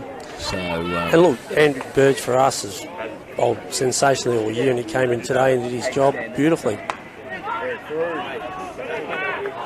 He's been incredible all year, you know. One-day cricket and an off-spinner, you expect they're going to go for a lot of runs, but gee, he's been exceptional for Q all year. I think it's been a good... Well, it's been an amazing year for bowlers. I keep saying it. Some of the bowling figures have just staggered me this year because you're restricted to 8 overs. Yeah. And some of the bowling figures have I've just been amazed by them. But probably that should be right, yes. Probably more so with the slower bowlers because the batsmen are always going to, in the short form in 40 over cricket, when the slower bowlers come on, the batsmen are always looking to be aggressive. So you expect them to get belted around a bit. So you've got to really bowl well, not to get knocked around. And as you say, Burge, 26 wickets, your second highest wicket taker. Yeah. And you know, he probably missed 3 games, I reckon. He played. This is up until the weekend. He's only played 13. Yeah, he had a slight side strain towards the end of the year, and he missed a few games, and he actually ended up coming down to the 2s and playing a game, and didn't bowl but played as a batsman and managed to make 100. Did he? Sensationally. So no, he's been a very good cricketer for us since he joined the club. Very underrated. I might have enjoyed that. He did. Finally get a bat because I wanted to get a bat. Oh, there's a nice shot. That's a lovely shot. That's the one good thing about the white ball is you can see how hard they come off the bat. That just beautiful shot from Chalkley. Yeah. Out through mid-wicket to the boundary. Never any question of needing to run on that. No. Could that be the one to break the shackles? That's sort of what needs to happen, isn't it? You just need someone to play a couple of shots and get away, and that could suddenly open everything up. Well, we're into the 15th over, and it's just been really, really tight. Yeah. So, some great bowling from Werribee. He made his mind up about that before he let the ball go. That's a beautiful cover drive. And 2 fours in a row, so maybe the shackles are off. He looked a bit scratchy for a few of those balls earlier. He did. He doesn't look very comfortable out there, but those just a couple of good shots like that where the ball really came out of the middle of the bat. Just was able to free his arms a couple of times. The bowler bought some beautiful lines through coming around the wicket and probably just straightened a little bit off the wicket, and he really looked out of sorts, but those 2 shots might be just what he needs. So 1 for 41 off 15 overs.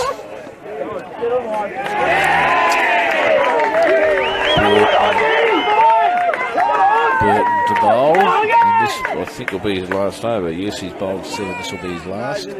Oh, he's bowled tight, isn't he? Yeah. It's interesting. He looks quite innocuous, but he's obviously bowling good lines, moving it slightly, and it's been difficult to get away. He's not your big muscular. No. He's just a keepers up to the stumps, and he doesn't charge in. No. He runs in reasonably fast, but timing. It's typical subbies cricket, isn't it? Yep. Offside field, tight bowling.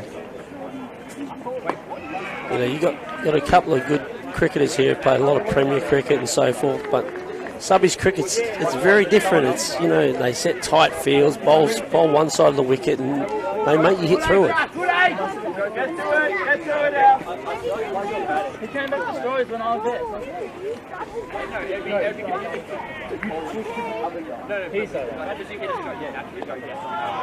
The edge again.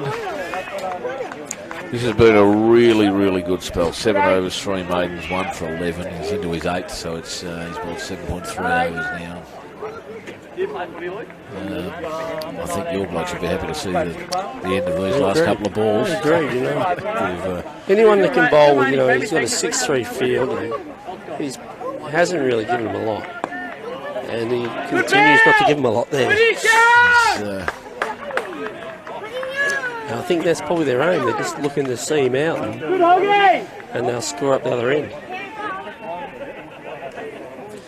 We've been lucky though, given the weather during the week, and there's dark cloud over top. But have a look at it; it's a beautiful day out there now. Sun's out. When the sun's out on the green, it looks absolutely magnificent. Yeah. So, I was down here Tuesday afternoon with a couple of guys. We had blowers on the pitches, all sorts going on to try and get this up, and it's an exceptional effort by the curator and everyone involved. I didn't think we had any chance to be honest. Sissy was saying that earlier in the day, that the effort of everybody to get it up, and it's only been this practice wicket area, which is the different soil that doesn't get covered. Yeah, exactly. It's the different soil to the rest of the oval. Yep. It doesn't get covered. And there was no issue with just moving the markers. So it was one day game. Moving markers in doesn't matter. Same for both teams, so yeah, you're right. So that's the end of a wonderful spell from Burton. 1 for 11 off his 8 overs. It's fantastic bowling, isn't it? That's and it's even better bowling to these batsmen. Exactly right. You bowl to 3 of the superstars of the competition, and no one's been able to get him away. No, Werribee could not ask for any more for him with what he's done. He's got exceptional lines, didn't let anyone get hold of him. Fantastic effort. I think there might have just been a wicket up top because there's a bit of a noise there, and it wasn't Q people cheering. So I think the loudest of the noise is from the Q people directly behind us. Yes, exactly. Further around, when it's a bit more distant, it's the Werribee people because they're not directly behind us. So for the people who don't understand, the threes are playing behind us here, and Q in quite a bit of trouble. They were 5 for 25, I think, chasing 125 for victory. So, it's a bit of a tough gig up there. We've been a pretty solid team, the threes, all year. 5 for 60.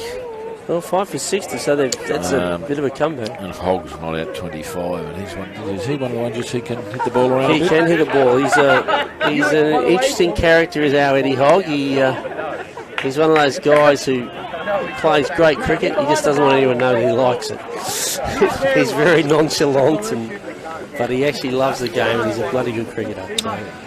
Okay, and Ratnaik at 17 not out, although I suspect that might just change. I reckon that last year, I reckon that might be 6 for now. But let's give that a quick update and see if that's changed. No. Okay, maybe not then, but it certainly sounded like that cheer was a wicket. It did sound like it. Now Apps to Sheridan here. He's taking a couple of steps down the wicket there. Trying to change the length. He frightens me when he does that, having seen what he did 12 months ago. Not frightens me, but I'm thinking, hello, here we go, because he's a very aggressive. He's been very subdued today because they bowled so well. Yeah, exactly. It's an interesting one. I'm sort of almost just waiting for him to break out. Yeah. I would have thought it was him was going to hit the 2 fours in a row, not Chalkley, sort of thing. Just waiting for him to do it. And Chalkley, there's a great shot. There's another one. That's a beautiful shot. That wasn't that far from the fieldsman. No, he just had no chance of getting that. It's interesting, Scatters, like when Shero was coming to the club this year, I was more excited about his bowling than his batting. But his batting has been unbelievable. And unfortunately, he's had a few little niggles here and there and hasn't really bowled a hell of a lot. So No, he didn't bowl today. So opened the bowling last week, only lasted a couple of balls before he did finish the over out. But there he goes. Oh, that's Chalks is just hit it directly to the cover fieldsman, and that short-lived aggression. Yep. Nice catch, taken clean as a whistle. It was hit hard, but he took it clean as a whistle. And he picked it. He didn't have to move. Exactly. That always makes it easier. So 6 for 61 out the back, so there was some cheering for a wicket. And but Hogg's still not out there for the Q people. Yep. And we go back to the first 11. We've got our captain coming out now, Chris Weeks. Chris Weeks coming into bat. I'm just trying to see if how quickly that's gone up. No, it hasn't gone up yet. I'm trying to see who the fieldsman. I don't know the Werribee fieldsman. And took it very comfortably, whoever it was. Nice catch, did well. And they don't have numbers on their back. No, actually they don't. You're right. Yeah. You do. Yeah. And I know them all because I've got them written down in front of me. It's actually been a great concept, I reckon. Well, from my point of view, I like it because I like to know who's doing what. So now that was a really good catch. Yes, it was hit straight to him. I think it's the bowl. I think it's Freeman. Yes, it could be, yeah. But I'd like to be able to acknowledge, yes, that's a great catch from. Yeah. And I think it's Freeman, but I'm not 100% sure until we have it updated on my cricket, which I'll keep flicking and updating. But it was inside edge there. It's got away. He's probably going to pick up a couple of runs too. He's going to get at least two. At least two. And that will probably do him. Scratchy start. But he is a scratchy start at Weeksy. But he's a fidgety bugger. He's a very fidgety guy. I can imagine him as a kid, as a 5 or 6 year old. He would have driven his parents nuts. He never stands still. Even when he's talking here, he doesn't stand still. Mate, he's an amazing guy. He loves hitting balls. Like I reckon part of the reason I've had a sore shoulder, I spend half the time throwing lacrosse with my lacrosse stick, throwing balls at Weeksy non-stop. Because he just, honestly, he can never hit enough balls. He just loves hitting balls. Give him credit, he's been successful, but there's a reason. He works hard on his game. Right.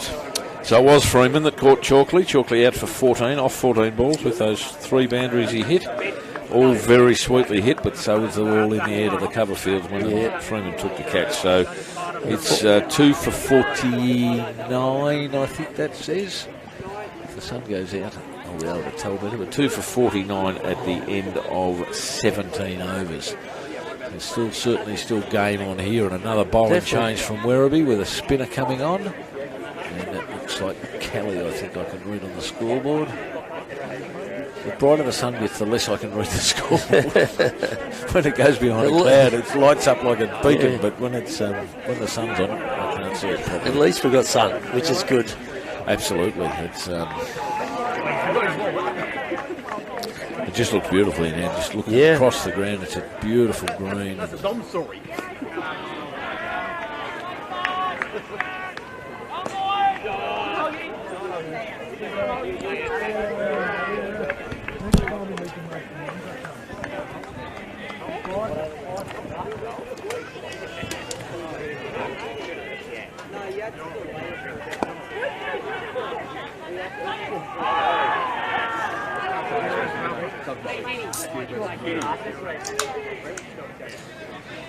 Bit of an interesting one there.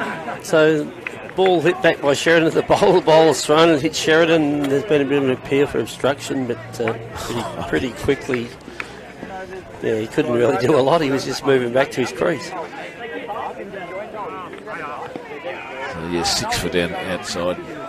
6 for 65, I think, at the back there. So, bit of work for Q to do now with only half the runs on the board and lost 6 wickets. So things can change pretty quickly up there. It's a small ground. They can, and with the small target. That's you get 2 blokes pulling 30 runs, all of a sudden they're getting close. So. Exactly.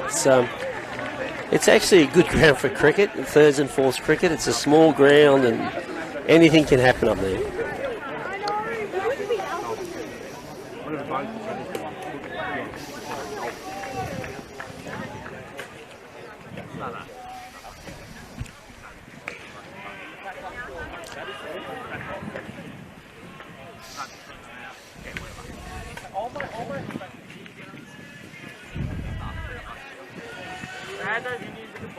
Just a quick update from the southeast first 11 grand final. Ormond in a bit of strife, 4 for 63 off 19 overs, chasing 204 to win that Caulfield got. So maybe Ormond's run might have come to an end.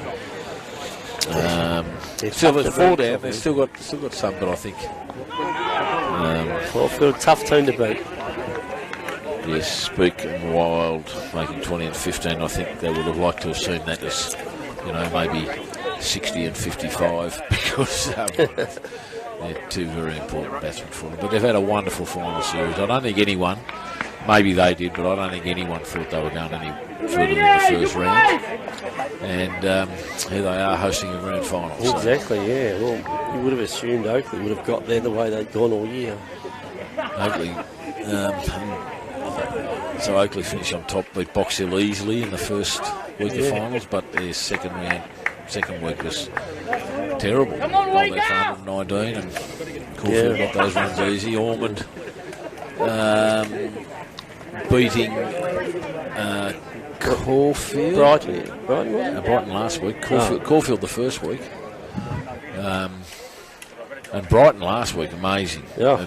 They only made, when I say only, it was enough. 150 they made, Ormond, and had Brighton 3 for 6 with Damiano back in the pavilion for a duck. Yeah. And then 6 for 18. So Brighton actually did a very good job to get up to 129. I think they got up phenomenal from where they were. 6 for 18. You'd be lucky to get 50. Exactly. All the best blokes out. Yep. So it was nicely struck. Straight to a fieldsman. 2 for 50. Good boy, Holly! Keep working, boy! You've done all the hard yards. Keep working, Holly! So 2 for 50 in the 19th over here. Yeah, they've got to push along. Obviously, Chalkley was trying to do that, and unfortunately, it was his demise in the end. But boys, you just got to keep ticking it over because, as you say, it's a reasonable score they've got to chase. It's not the biggest score that's been made on this field all year, but it's a good score, and it's on the board in the grand final.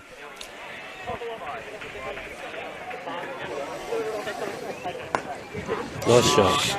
So Shiro seems to be now hitting every ball, at least getting back to ball every ball. And it's good running there. He could have nearly gone back for the fourth, but he turned his back. So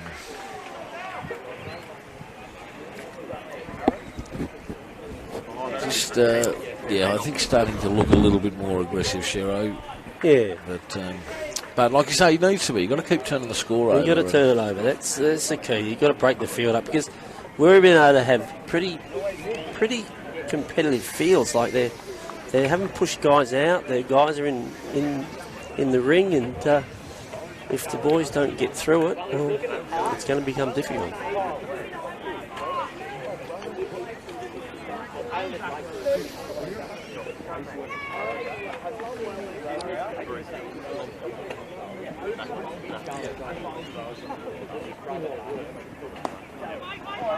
Nice little leg glance, but straight to the fieldsman.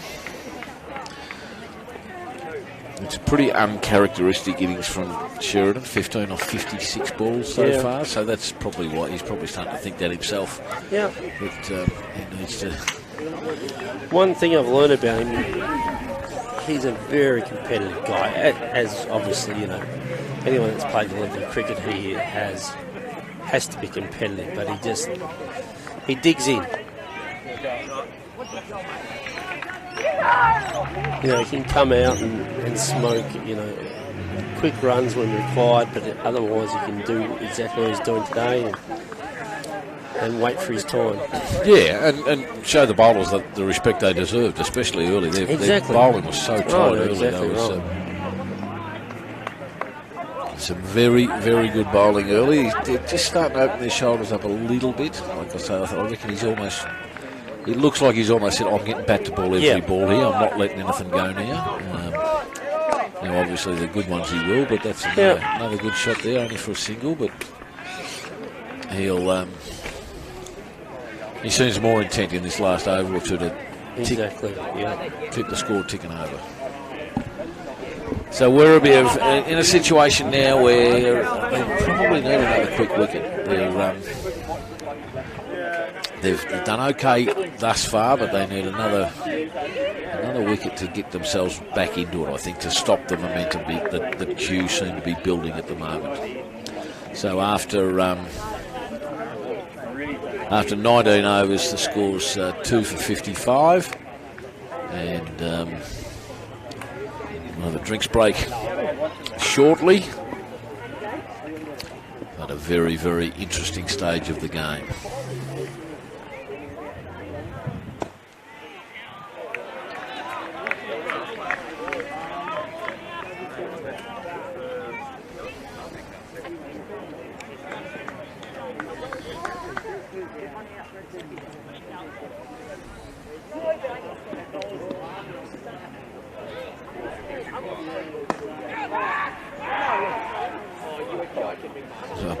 Fellas, bit of a crowd catch there.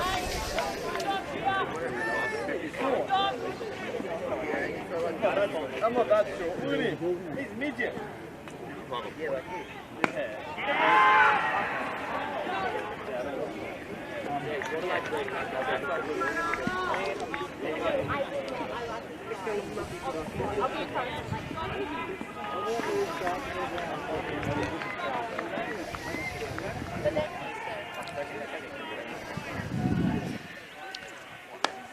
And that is a big hit. And that one kept going. Unlike the others that have been hit out to that side of the ground that fell short and into fieldsman's arms. That's a big 6 from Will Sheridan there over mid-wicket. And as I say, just slowly starting to open the shoulders up a bit.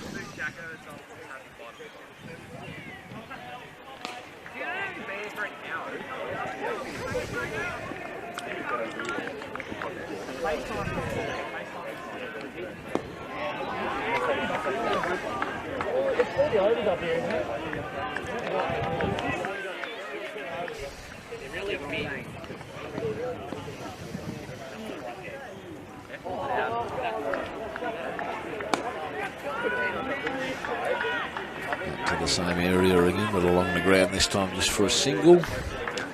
It's the end of 20 overs. So we'll have a drink now, score 2 for 61. I'll take a short break myself and be back shortly.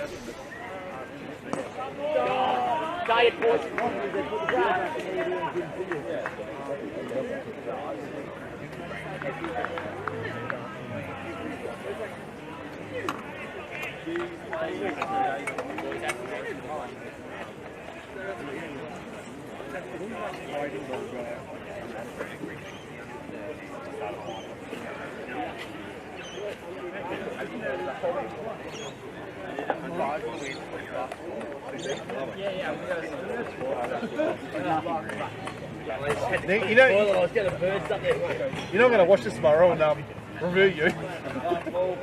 Has it been too good inside? Have you? What's the scenario here? What are you doing? Let's just drop the chairs off the car apparently. You are going? Yeah. Do you play with No. You play with Woody, yeah? I'm going. Yeah, no, she's still here. I'm going out though. Yeah, you play. Yeah, hopefully. I still have hope and I have Oh, sorry, you've got 20 overs here? Yeah. What do they need? 4 overs? Rachel's coming back.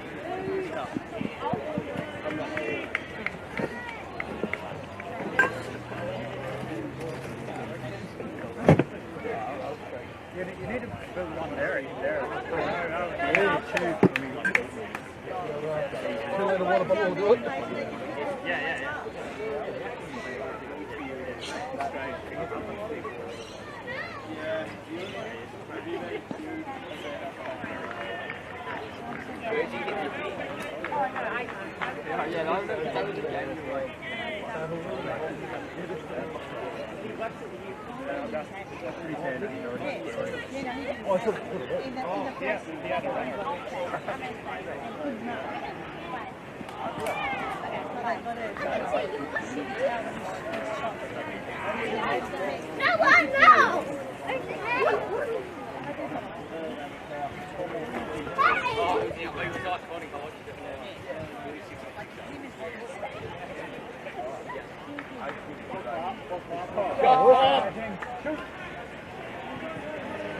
Come on, let's go. We have a lower end. Well, I would have had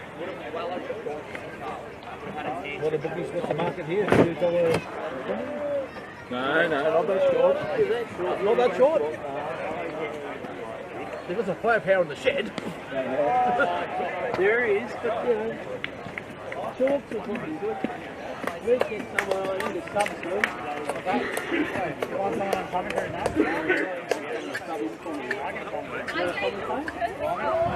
I'll stay for a little bit longer than you come in. Yeah, let me know. Oh, yeah, you have to be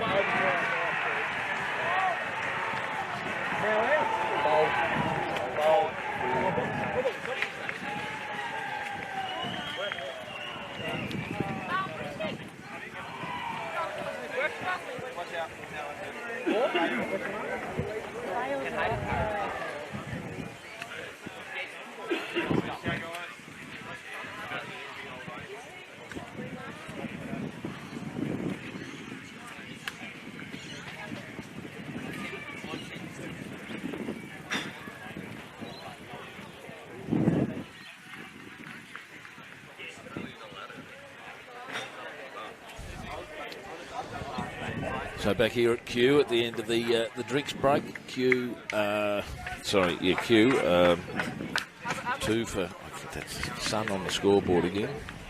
Just wait till I get the 2 for 62 off 20 overs.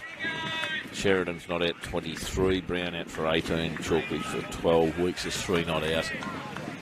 So very evenly poised here. Another wicket here to Werribee, and the pendulum may swing a little bit back in their favour. Another bowling change, is it? Or,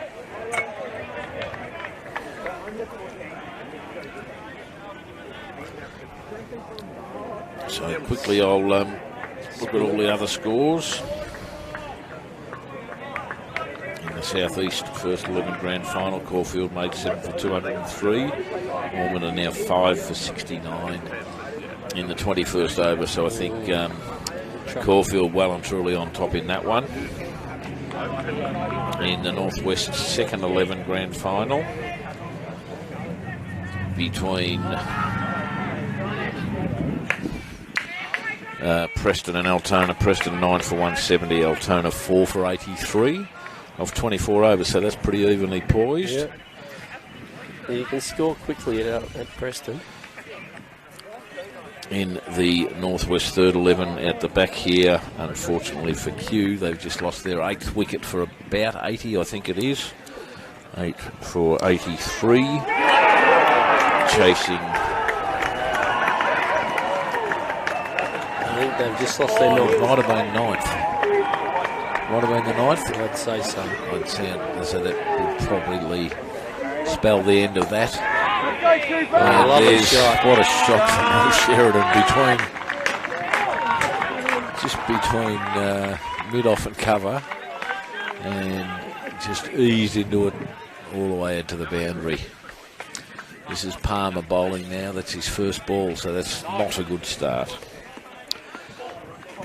It wasn't such a bad ball, just a very good shot. Yeah, exactly. In the Southeast Third 11, Mount Waverley made 9 for 148, Moorabbin 1 for 80, with Singh not out on 54, so they look like they're, well, I won't say they're cruising, I might put the mocker on them, but they've certainly put themselves in a very, very strong position there. 1 for 80, chasing 148. Where's that game at? That's at Moorabbin. At Moorabbin. In the Northwest Fourth 11. Some interested Werribee people that might be here watching this on this broadcast on Facebook, and their 4th 11 playing against Brunswick. Werribee made 114, Brunswick are 6 for 104, so not good news for Werribee there. And in the Southeast 4th 11, we still don't have a score, so I'm not sure whether there's been no play or whatever there at Oakley, but we don't have a score from that game. Did I miss the Southeast Second 11? I don't remember talking about Oakley and Brighton.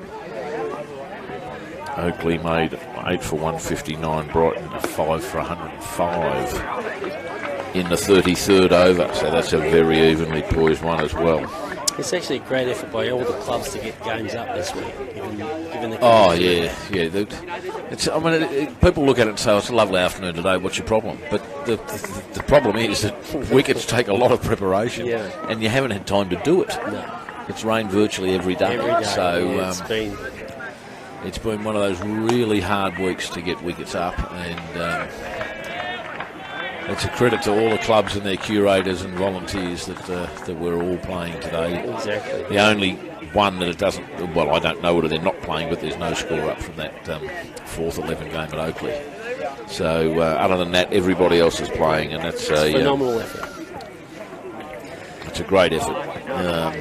So I know there's a lot of Premier clubs haven't got up today, and with the weather that we've had. Is that right? Yeah. Joey, what are you doing, mate? Because they're still playing home and away games. It's their last home and away game, yeah. Oh, is it? Because they don't finish till about June or something. No, exactly. So football clubs are not going to be too happy because they're not going to get access to grounds. I think the last day of their grand finals ran 5 of AFL football or something. It's just, but oh no, that's look. Cricket entitled to a bit of time. We started late. Yeah, it's and I think it was really good that all the sporting bodies agreed that if cricket was late, well, cricket could take a little bit extra time to finish. In our case, it just worked out that we had the perfect number of weeks for a one-day season. So we were able to play it. We had a week to spare, which we had to use because of that short lockdown the other week. But we were lucky that the numbers just worked beautifully, whereas for district cricket, because there's 18 teams? Yeah, 18 teams. So they've and they wanted to complete a full season, which is fair enough. So they'll be going for a little while yet. Okay, so we're now into the 22nd over. This is Kelly bowling again. Kelly to Weeks. And both batsmen really starting. That was just a single, but it's a second or third one for the over, and they're just starting to push the score along a bit now. Just ticking it over, which is nice at this time.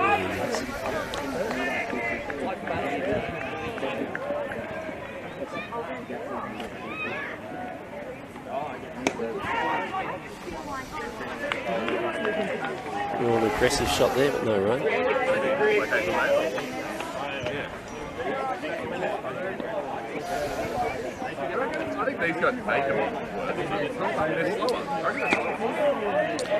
Ormond 6 for 71 now, chasing the 203 that now looks fairly unlikely.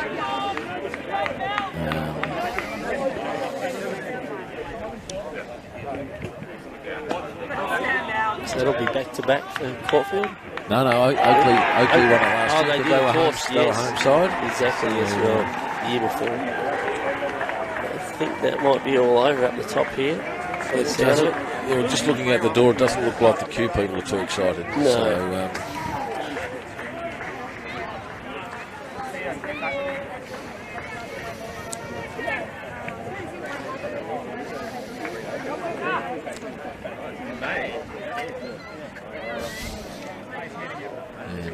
that over, the sun comes out again, so I can't see read the scoreboard properly. I've got to wait for this to update. Q off 22 overs, 2 for 69. Sheridan's 29 not out. Uncharacteristically off 74 balls, but certainly the mainstay of the innings. Weeks is on 4. And Kelly to bowl his 4th over.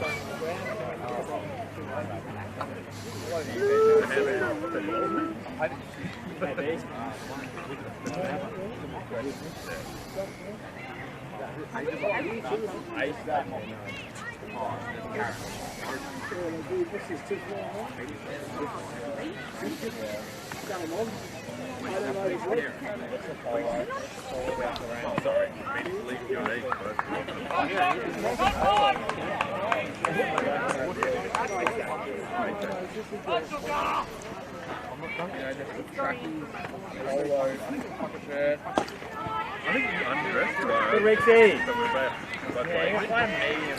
Nice quick single there to Weeks. Yep. Good running. Amazing how different that scoreboard, it looks like there's a screen comes down over it when the sun goes on it, because at the moment I can read it perfectly. The minute the sun gets directly on it, it's all very hazy.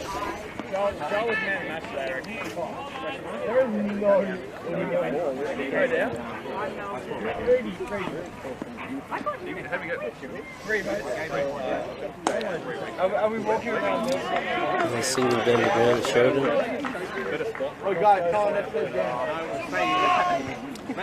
This is really good batting. This just turn the score over now. They've been held down for a long time. As I say, Sheridan 74 balls for his, or 75 balls for 30.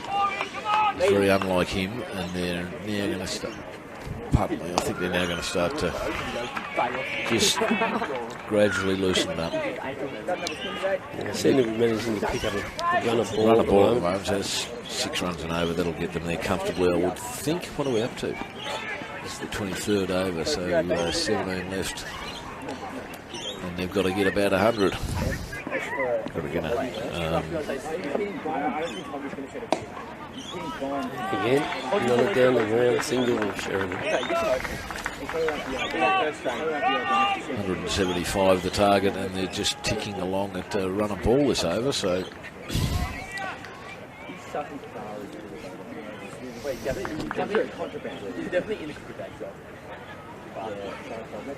Inside.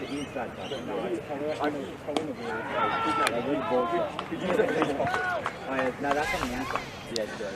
the difference is noticeable since Werribee's opening bowlers went off, Burton and Freeman and Burton.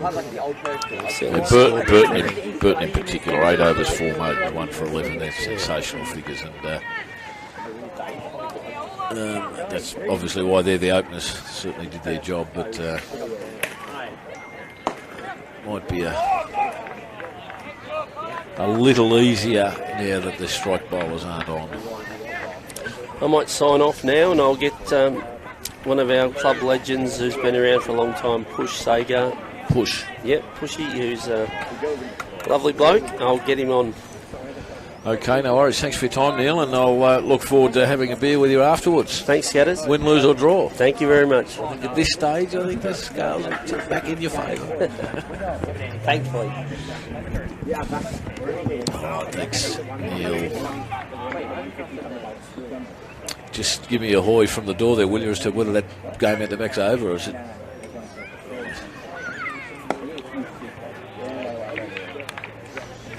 Oh,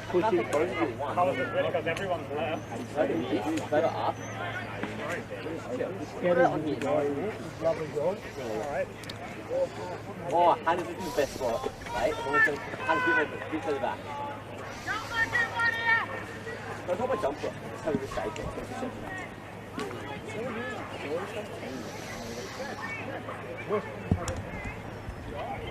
Oh, there's a wicket. There's the wicket that I said they needed.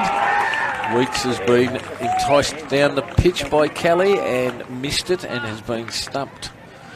So I still think you're probably still slightly ahead, but they're going to have to call on their batting depth. Absolutely. Pushy, sorry I didn't get your last name.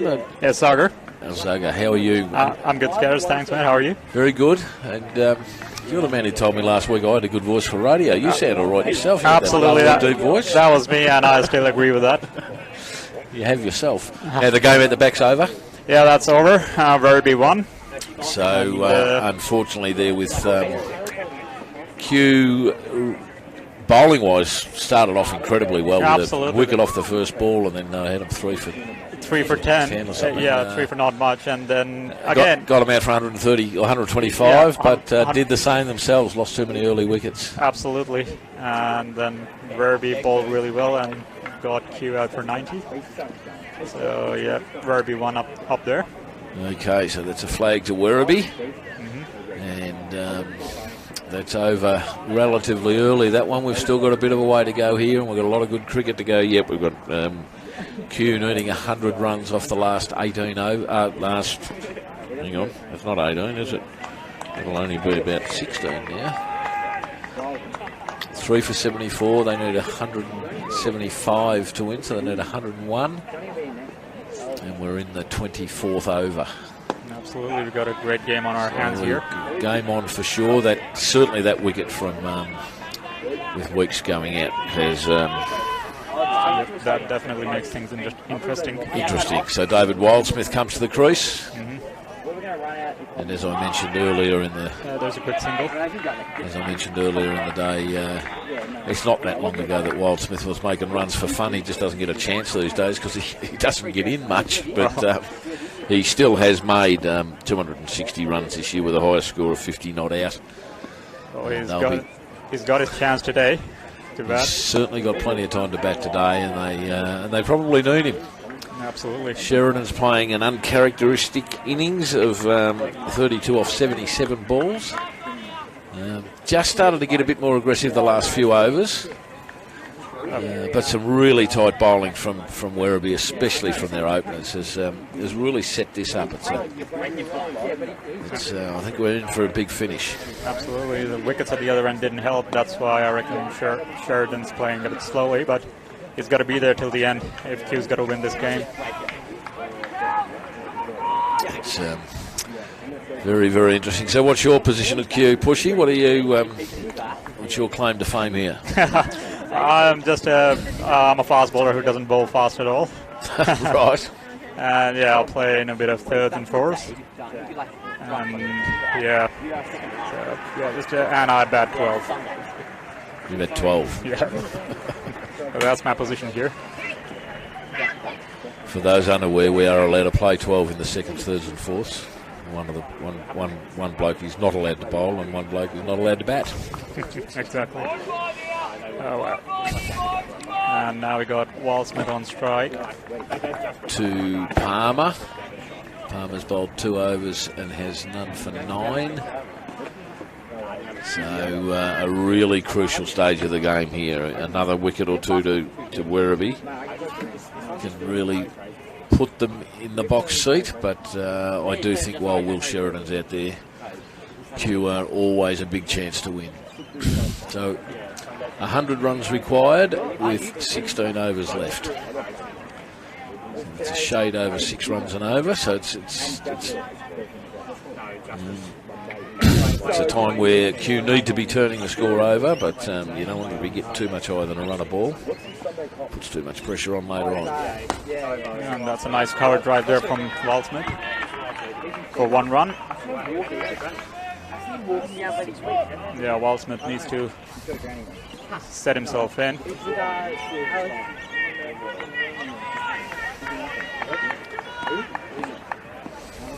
Sheridan on strike to Palmer.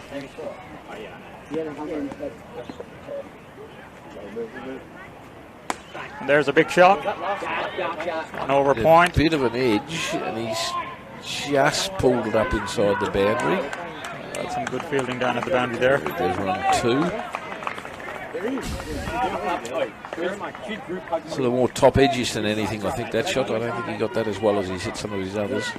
Absolutely. And the ball didn't travel that fast either.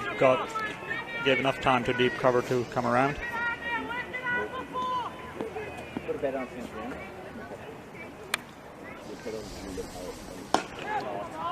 That's well fielded off its own bowling. Palmer. Fairly quiet around the ground at the moment. Maybe that's because the game behind us is finished, but I think everybody realises this is such a crucial stage of the game, and everybody just waiting and watching. Absolutely, it's anyone's game at the moment.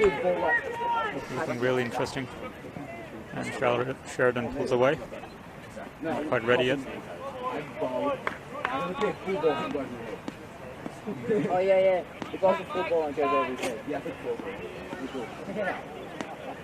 He's 4 for 0. I was like, there you go.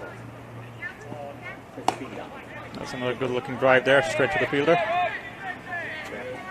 For no run.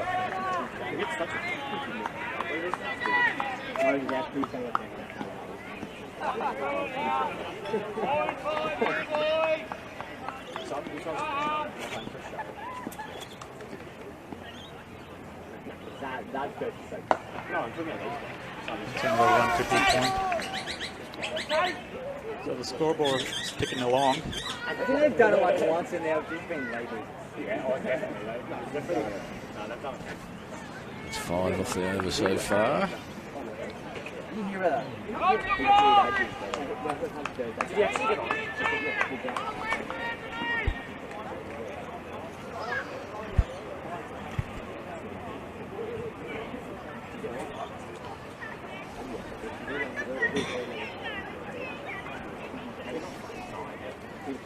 Smith on strike.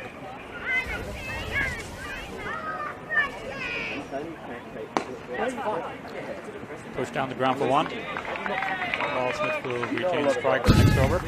It's an interesting position for Wildsmith to be in because he's you've got to have a little bit of a look at the bowling and see how the wicket's exactly what the wicket's doing. But he's in a position where they have to keep turning the strike over because.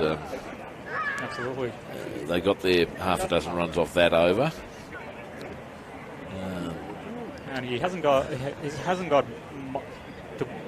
didn't get to bat much throughout the whole season, but now he's been put into such a crucial stage of the game. So it'll be a test of character as well for Dave Wildsmith. He was making a lot of runs in the past couple of seasons, so I think one of the reasons he hasn't made so many runs this year. Absolutely, he didn't get to bat. He made 260 runs, but he didn't get many hits. So that's been another easy single. Because the top order's been so strong, he hasn't been required. But he's doing exactly what he needs to do at the moment. He's got to bat himself in, but he's also got to keep the score ticking over.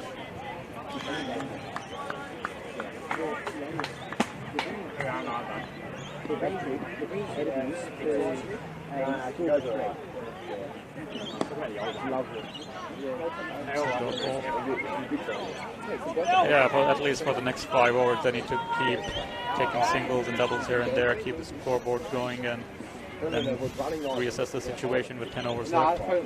Yeah, you've got to get the 5 or 6 and over now, so that it's not out of reach when you get to 10 overs. Absolutely, because then you have to start taking more risks. And the way they've bowled so tightly, Werribee, it's been a great bowling performance. No, that's been a good bowling performance, yeah. But yeah, they've got to be in a position, Q's got to be in a position where they've got wickets in hand going in the last 10 overs, because there's still a bit of batting to come. And not many runs to get, hopefully.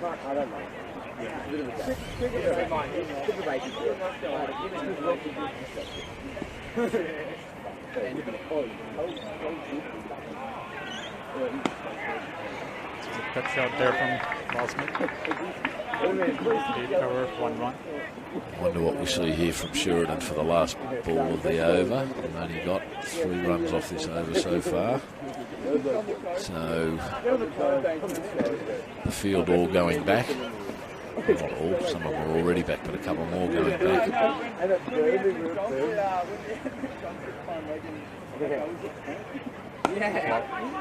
Sheridan steps out. Well fielded, no run. Well fielded, yes. Only 3 runs off that over, 3 for 80 at the end of 26. So, we've got well and truly game on here in the southeast grand final between Caulfield and Ormond. Caulfield making 7 for 203. Ormond now 9 for 76 in the 25th over, so all but over there. And another premiership to Caulfield. Wonderful effort from Ormond, though, to come from 5th, beating Caulfield in the first final and then beating Brighton last week. It's a super performance to get into the grand final and to be hosting it. But unfortunately, their run comes to an end today.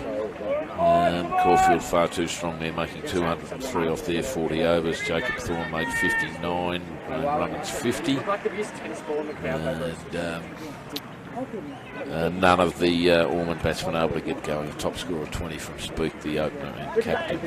And Caulfield just too strong there. King's taken 2 wickets, Thorne 2, Grafton and Banks 1 each. So the bowling on is shared around. It'll be interesting to see. You would think Thorne with 59 runs and 2 wickets with 1 still on offer. The ball is slipping there. Slipped. Yes. They might need a bit of sawdust over there. That's Next ball. Lucky he's still. Adam Elifraco, the bowler. So good he's still walking around. There's no serious injury. So yeah, that's I know good the way he sort of landed flat in his bow. I thought he might have been in a bit of trouble there. But so you would think Jacob Thorne in honours for man of the match in that grand final with a score of 59 and a couple of wickets. Yeah, absolutely. And be interesting to see who the umpires vote as man of the match in this game. The man of the match saw Dickie Norris walking around earlier. Dick Norris from Preston.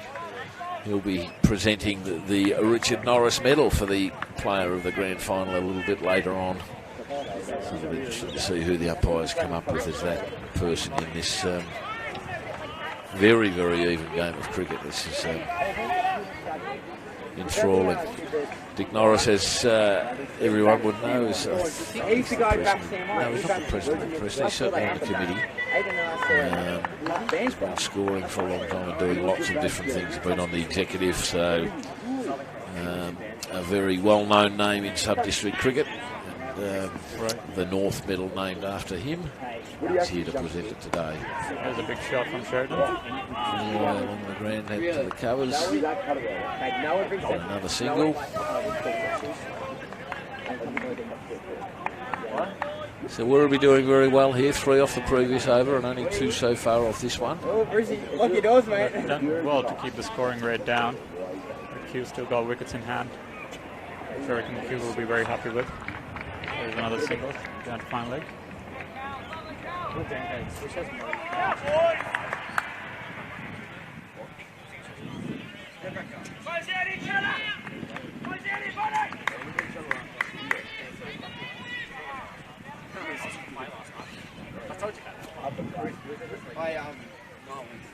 Short ball. Played big the miss. Oh, yeah, got the wings. That misses it. Okay, wait. Spoil it. That's the end of the over. It's the end of 27, I think. Yes, 27. Scores 3 for 86. Okay, wait. First battle. 86 runs off the last 2 overs. Starts to push the run rate out ever so slightly. He gets out of the So we expect so it's in the water, Godzilla drowns him, but then anytime soon, I would think a bit more aggression shown by the batsmen because they can't let that run rate creep too far out of their reach. There's still a bit of firepower. Second battle, as you see, yeah, he's alive, but he had him running around. We'll be seeing some fireworks. There's an opportunity.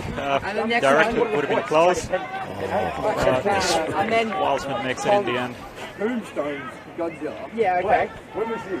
Yeah, on the park. After. Okay, but here's the deal. Third battle. Has he pinned? Oh, I'm sure it is because they have to. 6 runs and over was going to leave him just short when they needed 101. 6 and over was going to get them 96. So in the last 2 overs since then, they've got 2 and 3 or something, or 3 and 3. So they're sort of getting to the stage now where they've got to get a run ball, or they're really putting themselves under pressure. Rain coming out of nowhere.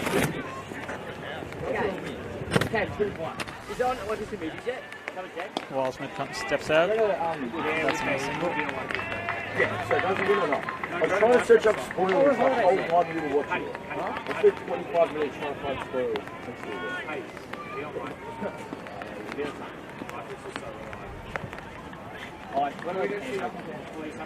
Shoot up.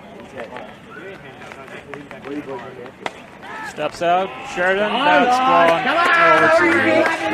Over cover 4. That's a really good shot from Will.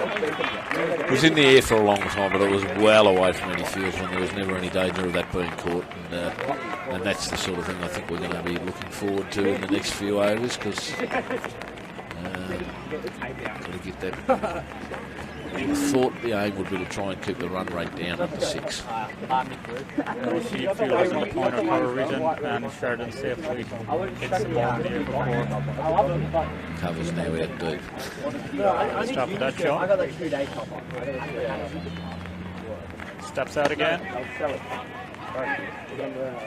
Run out opportunity, but Sheridan makes some back one safe. Radar and see what's going on with this weather. We simply don't want. I can't see much clouds over there. It's just awesome trial as well. Yeah, when we had that one earlier on, the radar was showing that there might be a few more. Yeah, well. It's almost not raining according to the radar. So it's almost up here as well. So it's virtually gone by the looks of it. Yeah, I think we probably should get through without too much more problem or too many more problems.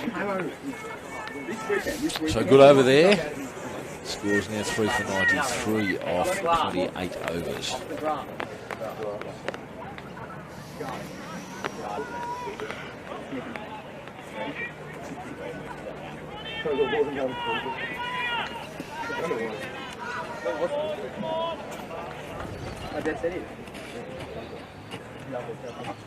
Yeah, we'll take that. Big swing, and he missed that by a long way. There was a lot of light between bat and ball there, so he knows he's got to get the skates on a bit, but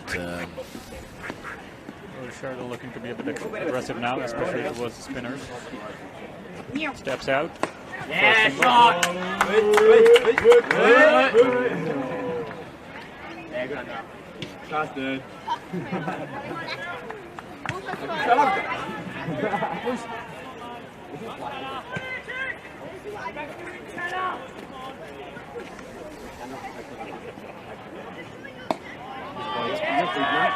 no bowled. He's bowling all right, not giving too many freebies away, bowling a really tight line in length. I reckon Will Smith will have to step out to get a single. There we go. Safely negotiated towards the offside. For a single.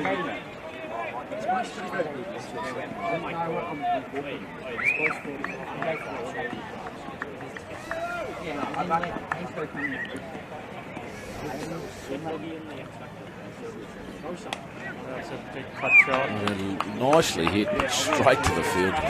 A very good shot for none. Showing some more aggression. He knows it's about time.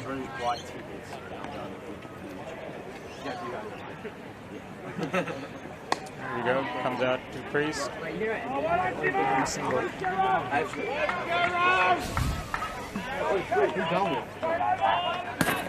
Well, the scoreboard's ticking along, but they're not letting Q get away with too much. So it's getting interesting. I reckon Q would like to be in a position where in the last 10 overs they got 7 wickets in hand, which they almost are. And yeah, now they're going to look to score a bit more quickly. You would think so. 29 overs done and 3 for 97. So 78 runs to get, 11 overs to get them in.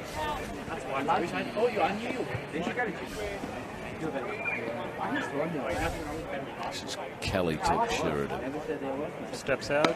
Down the ground for a single. The asking rate is more than 7 and over. Sheridan is more than capable of scoring quickly. Have you seen Simon cuts on? See how Blaze Comes down.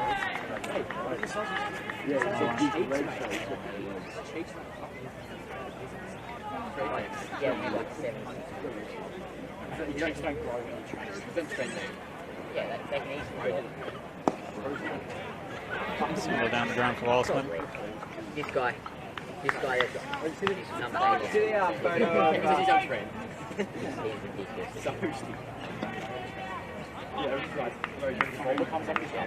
Mate, before 500.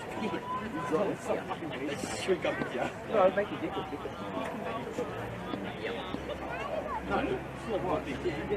Yeah.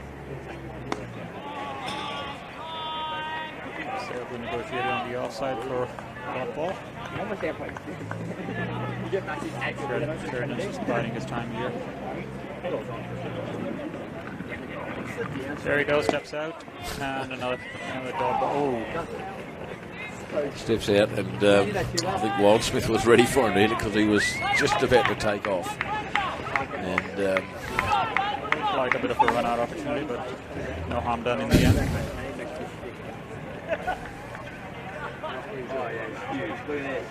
Just going out towards the leg side. That's a reaction to Sheridan having a look out there, I think. He stood up and had a look. And O'Brien said, right, you get out there. There's a top edge towards the offside. Yeah, that did not go where he intended it to. He was looking to play that he knocked himself out on the leg side. Yeah, now he's got it. Little top edge out towards cover. No one in close, and the ball never went anywhere near a fieldsman. But they're bowling incredibly well, I reckon, Werribee here. They're not giving either of the batsmen any room. They are, absolutely. They're bowling really well. Not bowling any boundary balls at the moment, at least, and they're keeping the batsman under check. Come on, I used to have I think I do. You run in here, trying to go. Over, mate. Walsman on strike. To Ali Franco. Steps out, single down the ground. Underarm.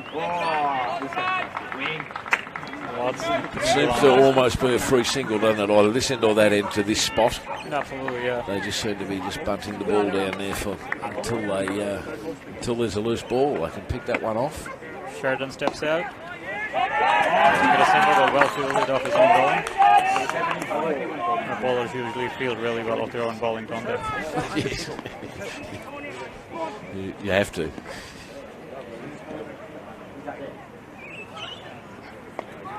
Sheridan getting ready for that big cut, but gets a bottom edge. Can't be complaining about none of the catches being held if you're dropping them yourself, can you? Not at all. Nobody to blame but yourself. Sheridan steps out. Big booming drive on the offside and going down to long off for a single.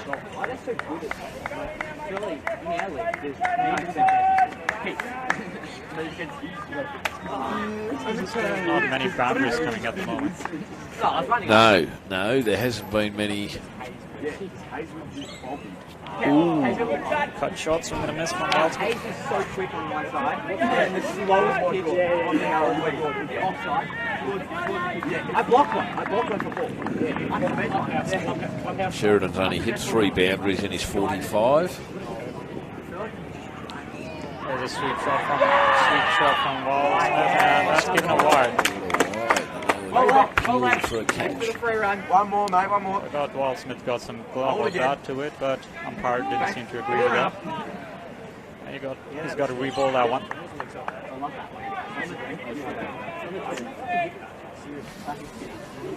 Ball.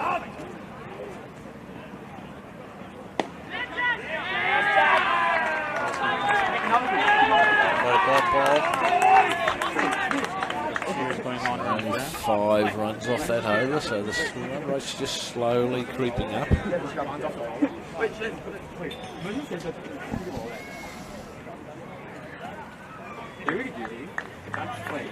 There's more counts mid-over, start rolling it. Wait, that is. I'll bring the sawdust out. Start rolling it. Yeah, get the cage. No, you know how they get the sledgehammer to bash in the middle of the pitch. Like, get that view. Get that view. You're right. Trying to go home early, yeah. Now one of the fielders. When you say Bolt, then he nails it. When Birds goes out, his face. And how like the tunnel seven. I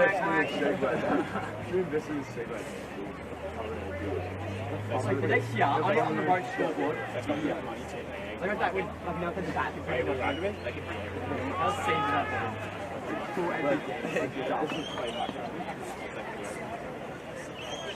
Sorry about that bit of shuffling around noise there. I had to get my charger out from a tablet. It's the time of day where it's starting to get, well, it's down to virtually nothing. Sheridan's out. Was that stuffed or did that bowl it? I reckon that's bowled him. Because he came down the wicket but just went right through. Sheridan bowled. Sheridan, 45 off 97 balls. 47, sorry. That's why this is an update, because they had no power. 47 off 104 balls. So a very uncharacteristic but needed innings. Someone had to be the mainstay. So it is now 3 for 102. 4 for 102 in the 32nd over. So that brings in John Hastings. John Hastings, the new man in. Nothing worse than Hastings running out of power on you. And I was scoring at Coburg earlier this year. There was, because the construction works were on in around the grandstand, and we were sitting in a little pop-up marquee on the boundary line, no power. And they didn't have anyone doing it, and so I was doing it. And ran out of power, it all went off. 36th over in the second innings. You would not want the power to go out at that point. My phone just didn't stop. People saying, what's going on with the scores? Because it was a really close game. Come on, Tiger boy! Better facilities here. So, well, there's a PowerPoint. That's all that matters. Yeah. Hastings first ball goes towards the offside. Gets off the mark straight away.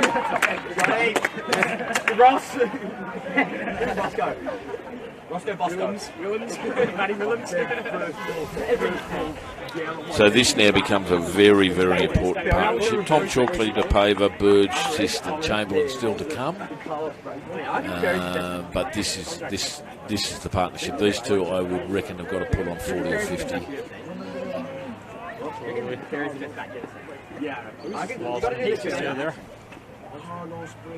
Oh, and he's been bowled. That's 2 in an over. Well, that has turned this match on its heels.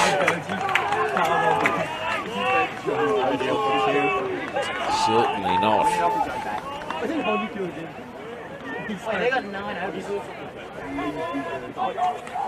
Michael Kelly in his last over, taking 2 wickets, and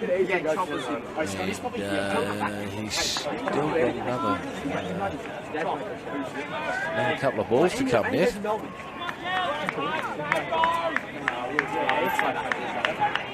Chamberlain comes out to the crease. So the cue keeper.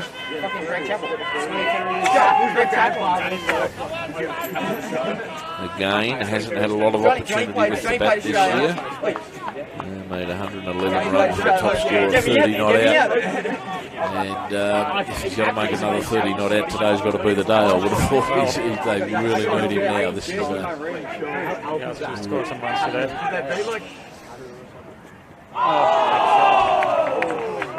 Playing a miss. John Hastings has got a few 40s this season. He needs to today, doesn't he? Absolutely. This is a real, developed into a real cliffhanger now. Werribee with the upper hand. And that's the offside for a single from Chamberlain. Custard, you could not make the distance, mate. I think this down here is like let him go! Let him go! The wicket's in the middle, so it's long.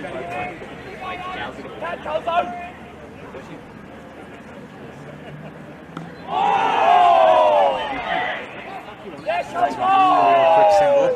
Off an awkward shot. He played a long way back, and I thought the bowler thought he got it through him. But he managed to get the ball out and get a single. So that's the end of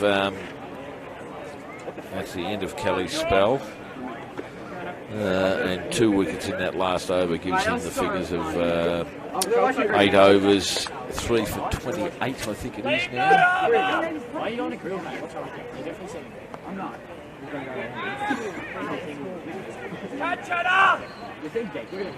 Number 6 here, Chad. Number 6. 5 for 115. Rely on that. 5 for 105, sorry, off 32. Hastings cuts it. Good big boy. Keep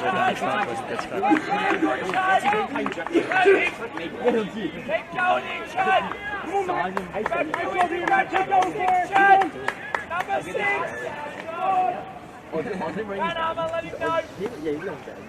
him know. That is a huge shot from Hastings. That's gone for 6. Big hit from Hastings over the fence for 6. Over the past the markers. That's a big shot by John Hastings straight down the ground. Never in doubt. Here's the boundary.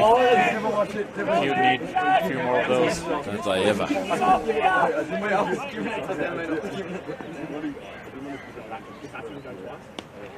Cut shot, straight to the fielder.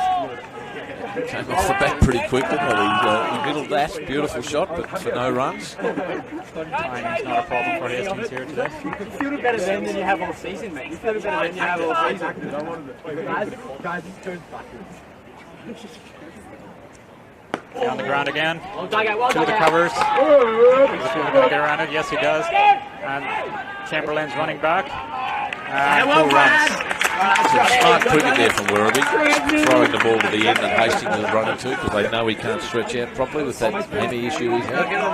But he did make it home. But Chamberlain was scampering down the wickets. Hastings seems to be running all right at the moment. We're looking to get a few more big hits going. I think so.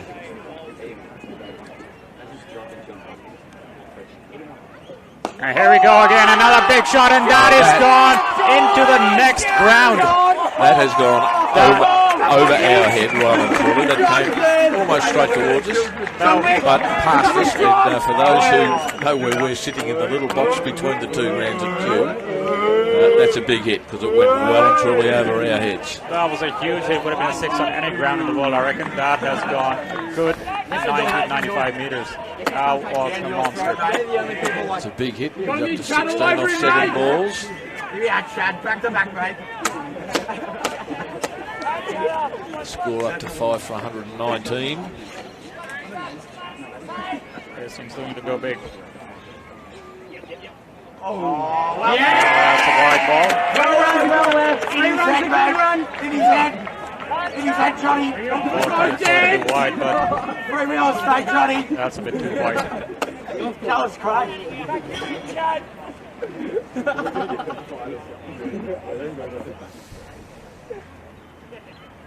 Great shot again through the covers. He has absolutely smoked that, but the fielder comes around. And this time they only set it for single. Just a single. The ball racing out to the boundary after being switched. That's the end of that over. He's only striking over 200.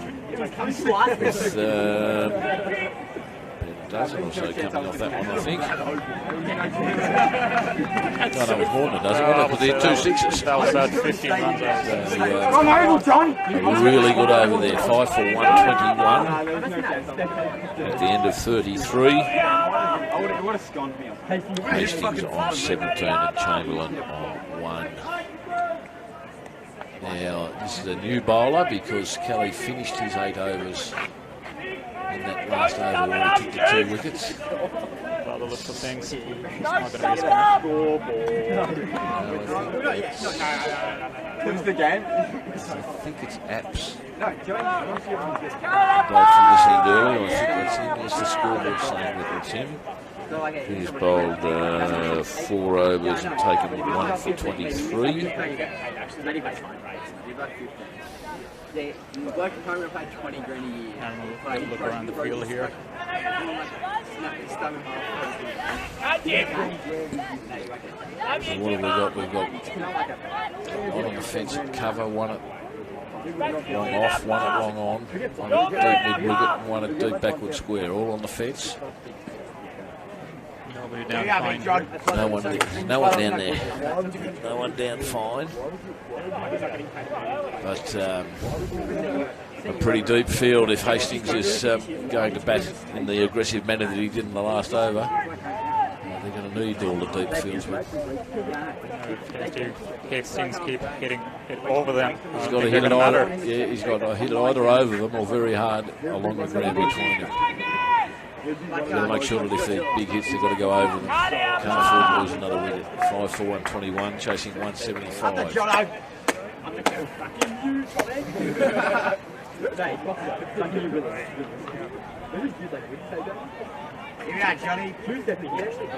Seven overs to go, 54 runs. Move the cars, lads, move the cars.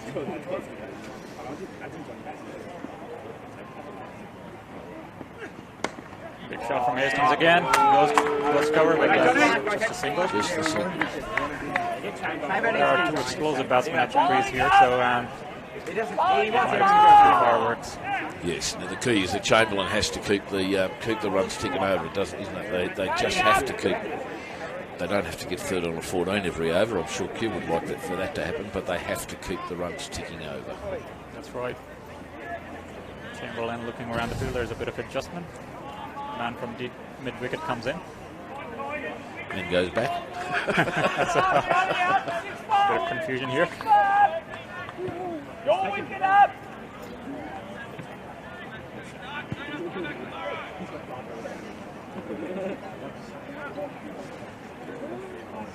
Cow corners come in.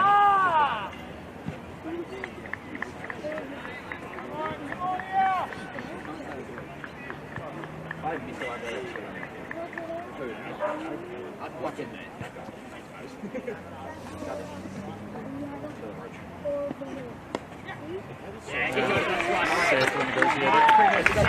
Offside for a single by Chamberlain. Reckon seems to be the plan. Chamberlain gives the strike back to Hastings. Well, you would think so. He's obviously hitting the ball pretty well. I can't believe watching that going over our head. We lost sight of it.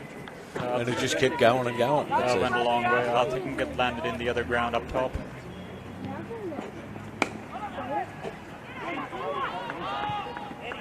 And that's another single there. It's 2 off the over so far. Three, is it? Yeah. Can't pass the 20. There were 3 singles so far. Guy is on 19. Yes, you're right. That's 3. Glad you can count properly. We're running out. That's an edge. Chamberlain walks away. He walked. He didn't even look back. That was a very. I heard that, and I've got headphones on. But I heard a noise there, so. Chamberlain's got behind. Chamberlain is caught behind, and Werribee now in a very, very good position. The pendulum definitely swinging back in their favour.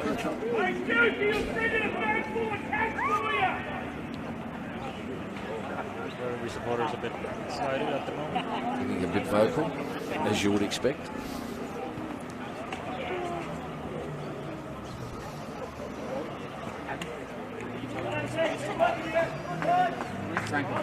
So that's Alistair Burge. Burge, is it? Yes.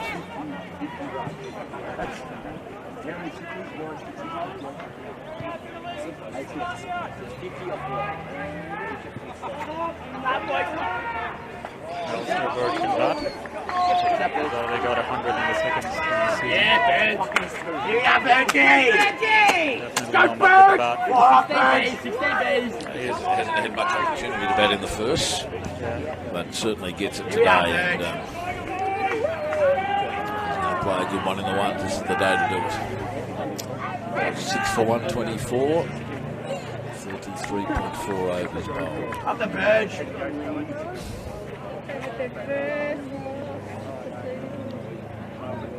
Yorker first up. Lovely ball first up. A dot ball. Werribee would be happy with that already. Every dot's a goal for them. They needed a lot. Because you know when you go We're trying to spin it anyway.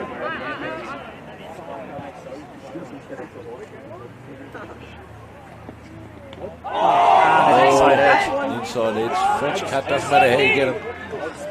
Very close to the stumps, very close to another wicket, but that will be a single. And that's also the end of the over, which was a really good one for Werribee. Wicket and only 4 runs.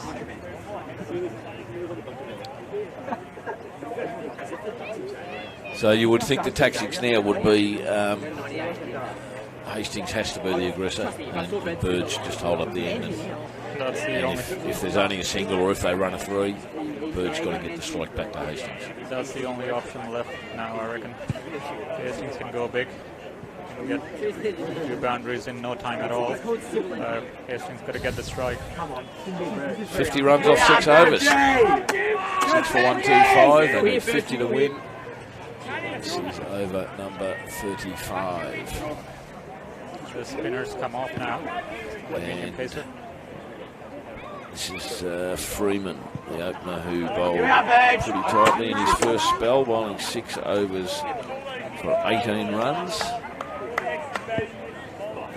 And it was he and his partner Burton, the other opener, who started the innings off by really putting the screws on, but bowled incredibly accurately. I reckon he bowled 1 loose ball that was at the hips of Brown, I think it was, that went for a boundary, but it was whacked out the side of the ground, and every other ball was really spot on. So he's going to have to be tight now.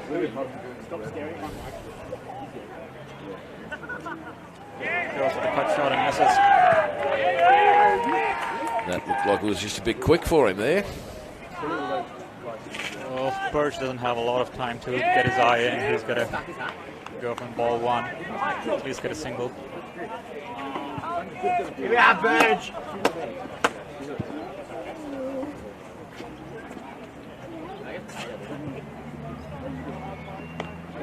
And there's the single. That's your job, Burge. Good job. Marker, it's good cricket. Hastings back on strike. One run off 2 balls with Hastings on strike. 4 balls to come in the over. I reckon there's a big shot coming. Between the 2 cones, mate. Wait, 3/4. They're dropping that blue cone over there, mate. That one there. That one there. There you go. Yeah, that one. Oh, looks like the ball is cramping. To your right. Where's your right? Bring it up. Oh, hello, ladies. Oh, join in, mate. What's his name? Happy out for you. That is not good news for Werribee.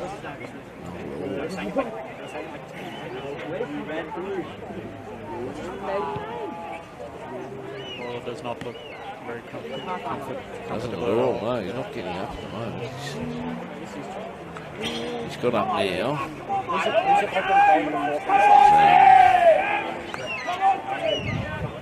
James Freeman. Oh, Freeman's back. He's stretching. He's stretching, but that's not a good sign. Looks like he's going to continue the over. It was like a number, mate. What is that? Oh, it was like Philip. I feel like and that's a big shot from That's almost a wide, isn't it? People trying to get a run out. There's a bit of excitement going on out there.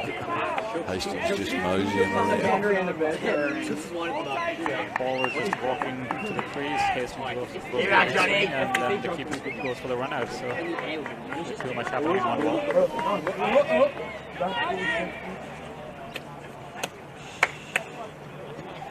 Here's Freeman.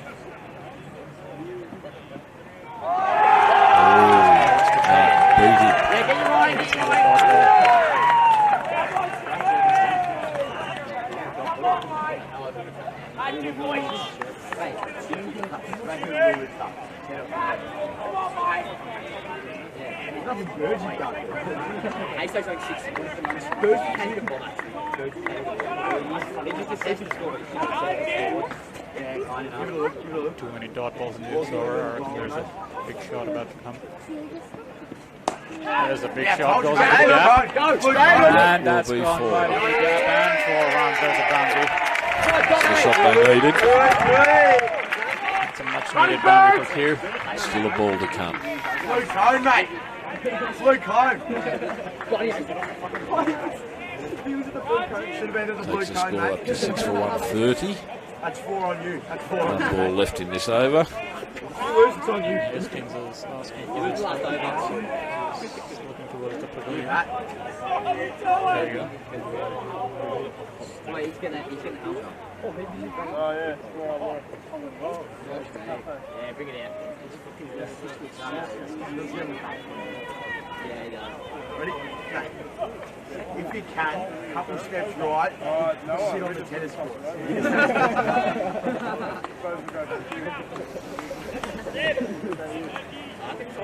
Here we are, John. There we go. Last ball of the over. What do you reckon? Would you be looking for a single or a shot? I reckon he'd be looking for a big shot. I think the plan would be for him to look for the big shot and then Burge to get it. Get the strike next Yeah, over.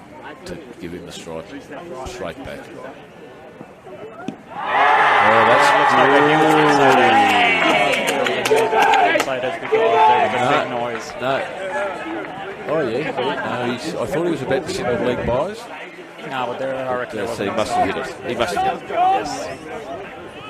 So I got headphones on. I heard the inside edge. So. and that's the end of the over, I think. And Hastings did not go for the big shot. He looked for the single. He's got to get most of the strike, as much of the strike as possible for the rest of the innings. Okay. So into 35, 6 for 131. Next year. Wait, who's that for next year? Alright. Thank you. No, head. No, head. No, I could be better. So 30 balls. And what's the target? 175. So we still need 44 runs. It's gettable, very gettable, as long as Hastings still out there. And Apps to bowl again.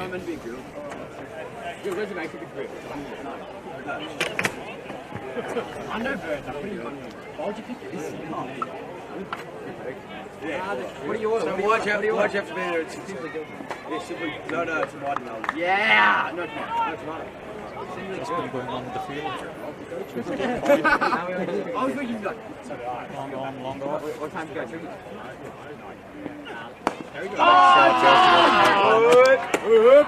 And they're looking for two, but they'll just miss. Here we go, Virgie!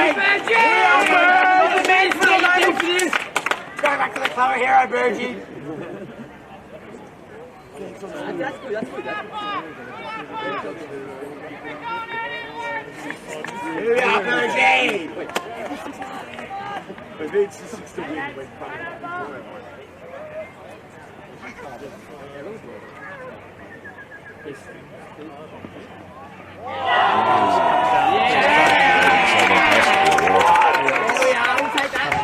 They're trying to throw the umpire off, but signals are wide. It's become a habit a lot, hasn't it, bowlers to bowl wides? They just appeal straight away whether the bat got anywhere near it or not, just to try and put the umpire off, because that was nothing but a wide. Absolutely. Well, from where I'm looking, which is got a pretty good view here. I don't think the bat got anywhere near it. It looked pretty wide when the batsman's doing a full stretch and still unable to get to the ball. And that's another single. Burge doing his job, giving the strike back to Hastings. The main event. This is the main event. Oh, 40 rounds. 40 rounds.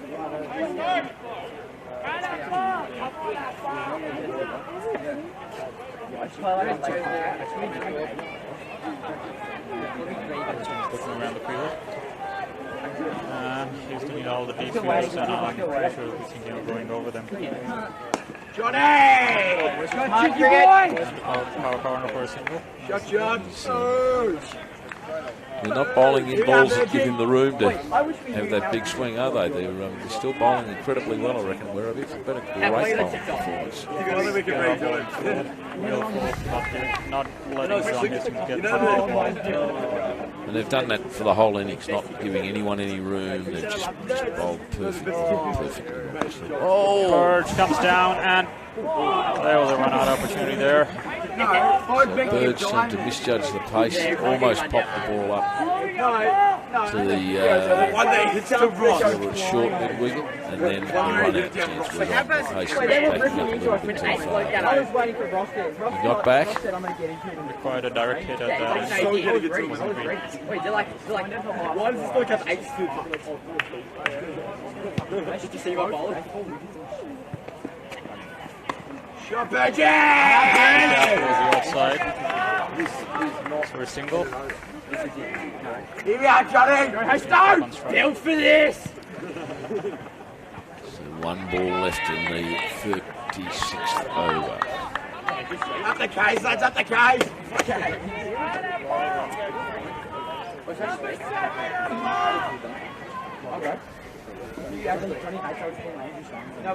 Last ball. Yep, last ball. Will Hastings look to keep the strike or will he go big? He goes half. I reckon both of them. Goes for a big shot but gets a single, keeps the strike. Smart cricket! End of the over. Into the over. Johnny, we want to catch! So 6 for 137 off 36. 24 legal balls to come. And 175 minutes, so 38 runs to get. We're watching it. Wait, Johnny Hastings. Still gettable though. It's still gettable, but there's a big over needed somewhere, isn't there? Required rate is touching 10 now, but Hastings is more than capable of getting 20 runs or 1 over or even more. But Werribee bowling well at the moment, so remains to be seen.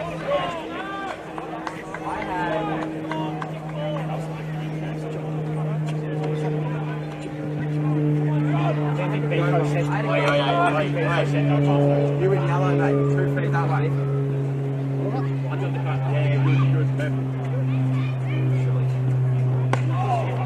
So Yorker. Lovely Yorker. Goes for the direct hit. Misses again. Get out, Bergie! The bowlers are bowling excellent Yorkers here, and 2 batsmen, nothing in Norway. Let's get under the ball.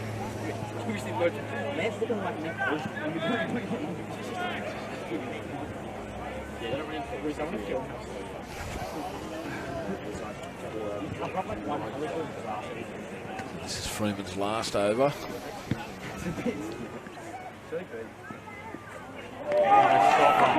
Back into that. George looking to cut, but misses.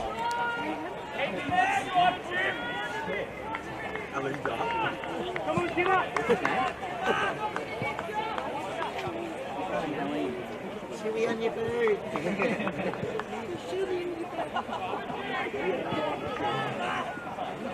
Here we are, Bergie! Go Alistair! Build a golf course on Cow Corner, mate. Go for the cut, misses again. Put him back into that too, that was pretty quick. Get the eye in!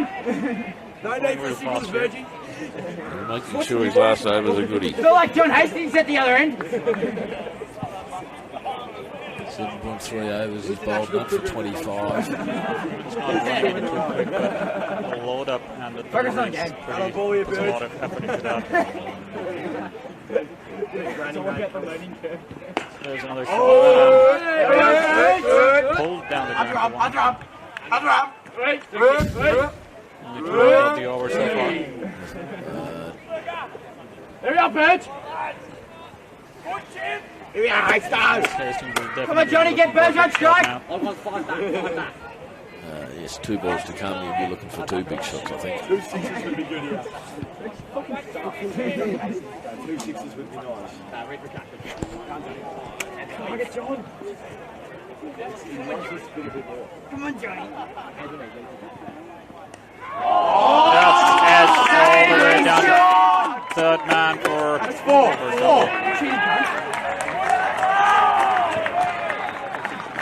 On you, John! Shot tonight! Oh, should be the other end.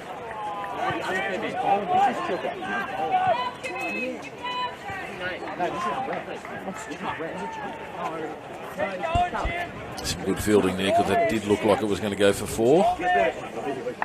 And it saved a couple of runs there. Still not a lot of runs to be over on the 4 so far. You need a bit more than that.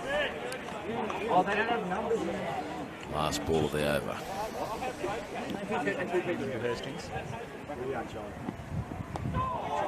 Same shot, but it's not going as fast. It'll definitely only go for 2 this time. Edge trying to turn in for another double. 6 under the over. Freeman finishes his score. Does he have more? Yes. No, that's it. That's 8 overs.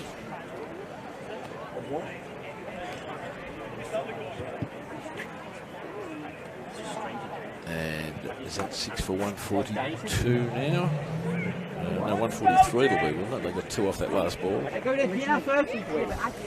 That's the best shot I played today. That was a lovely backhander to get that European wasp out of our little box here. That's the last thing we need in here. Straight out of the middle of the backhand. So 6 for 143. Still 32 to get off 3 overs. It's getting more and more difficult for Q at the moment. They need more than 10. Oh no, and then the kick on, I think kick on to Steve. Mate, Hastings 32 not out off 20 balls. He's the big hope. Burge 5 runs off 10 balls, but we know he can bat. He's made 100 in the 2s this year. He can certainly bat, but 3 overs to go. Burge would be looking to get a single off this ball. And you would think so. No, looks to go big, and that's a dot ball. Was that a caught and bowled? I think it might have been. I reckon he hit that into the ground. Do you think? Yeah, he hit that into the ground, and the fielders don't seem to be too excited about it. I reckon they're just happy that they ended up getting a dot ball. Right, yes, so no run.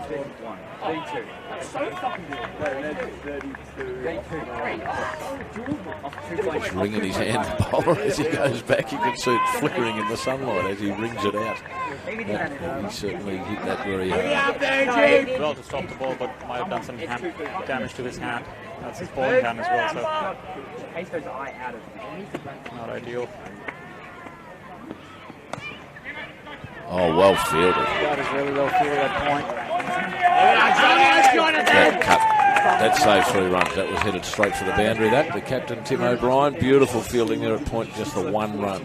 You can see the strategy from Werribee here. Just ball Yorkers. They're executing that strategy well at the moment. They've virtually done it for the whole innings, haven't they? They just haven't given the batsmen any room. They're not giving the big hitters room to get under it. They haven't given any of the other batsmen any room to have good swings at the ball. It's French cut from Hastings. That should be 2 at least. I reckon they'll be 3 because Hastings has made 2. Hastings is running through the centre, and then Burge was Hastings was just getting in for 2 and Burge was halfway down the pitch for 3 and went back. So at one point they both looked like they were on the same end. Burge was ready to go for the 3rd, but Hastings coming back for his 2nd. I reckon that's the right call, because if there's one guy who needs to go straight back, yeah, but if the other runs there, you've got to take them at this stage, I think. You can't be... Burge can make runs. I reckon that'll be another Yorker coming in.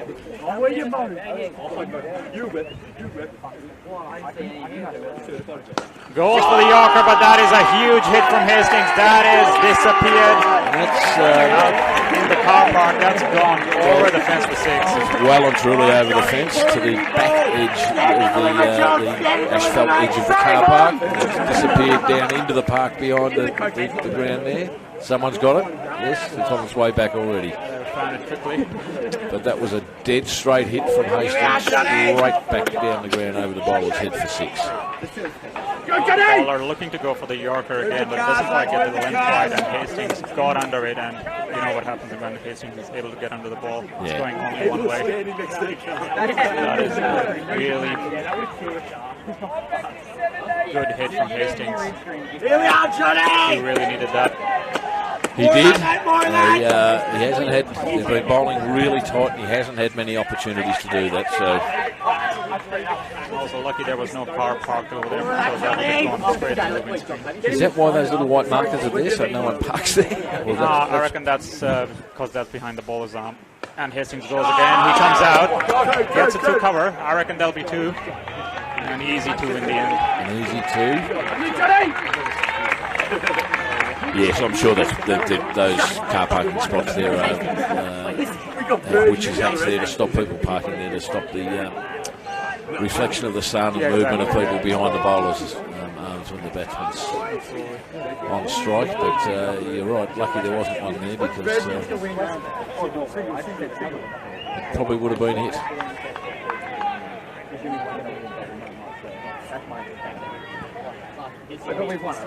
So 6 for 154. Yeah, Johnny! Last ball of this over. And Hastings hits it away in the gap. That could be 4, but it's going to stop. Just inside and another. And they're going for 3, and that is a bad throw. They've made it for 3. A bad throw and great running. Again, Burge was halfway down the track before Hastings in turn, but when the throw was a little bit wide, it gave Hastings time to get down and retain the strike. The cue camp is up and about. Werribee camp getting a bit nervous. So 38 overs down. 6 for 157. 2 overs to go. 18 runs to get. That last score was much needed for Kew because now it's definitely. It was almost going to be out of reach if they didn't do something like that in that over, wasn't it? You had to get the big hit. You had to get the 6. And now with 12 balls, 18 runs, it's closer to possible.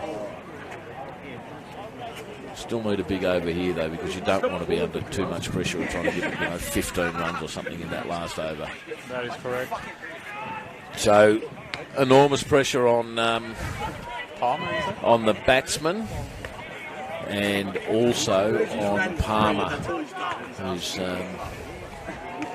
who's only bowled the 3 overs for 14 runs. Looks like Burge is going off to get another hat or something there. We'll just quickly do a very quick round the grounds. I'll stop as soon as we start, as this starts up again, but we're going to be a minute or 2 here by the looks of it. So Caulfield 7 for 203 defeated Ormond 82 in the Southeast first 11 grand final. In the Northwest second 11 grand final, Preston 9 for 170 defeated Altona, who were all out for 146. In the Southeast second 11 grand final,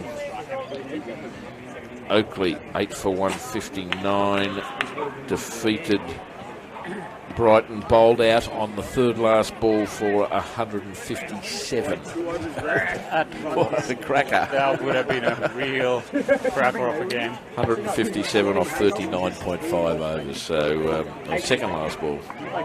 So a great result there. We know the Northwest thirds, which was Werribee defeating Kew in the Southeast thirds. Here you go, Johnny! More of this, mate. Mount Waverley 9 for 148 defeated Moorabbin 132 after Moorabbin had an opening stand of 67. Here we go, Palmer to Hastings. Big shot from Hastings down the ground. Just to see, you might remember we checked that score, it was 2 for 90. Chasing 148, and they lost. They were bowled out for 132 after being 2 for 90. That is some collapse. That's an amazing collapse. And the last one that we know of is the Northwest 4th 11, because there's no scores up from the Southeast 4th, but the Northwest 4th 11.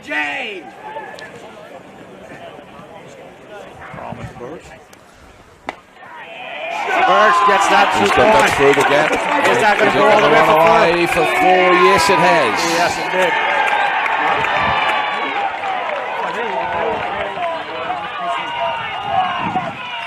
The Q camp saying that was 4. Criminal! The Werribee bloke saying he didn't know. Well, he should have stopped him. People over there saying that was 4. You can't hit it with this. You can't hit it with this. You can't be going. So 2 runs there. In that last one, Werribee 114 were defeated by Brunswick 8 for 116. That's in the Northwest 4th 11.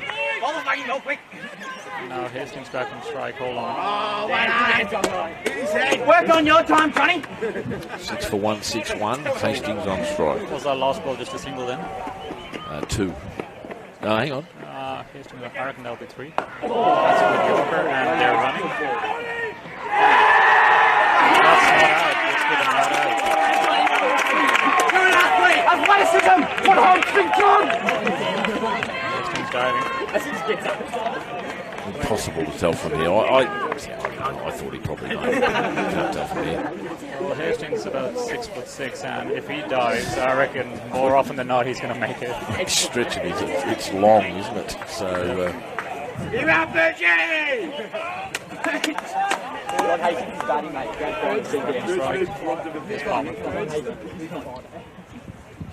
And that's gone. No, he didn't get through, but that's a single though. A single low, so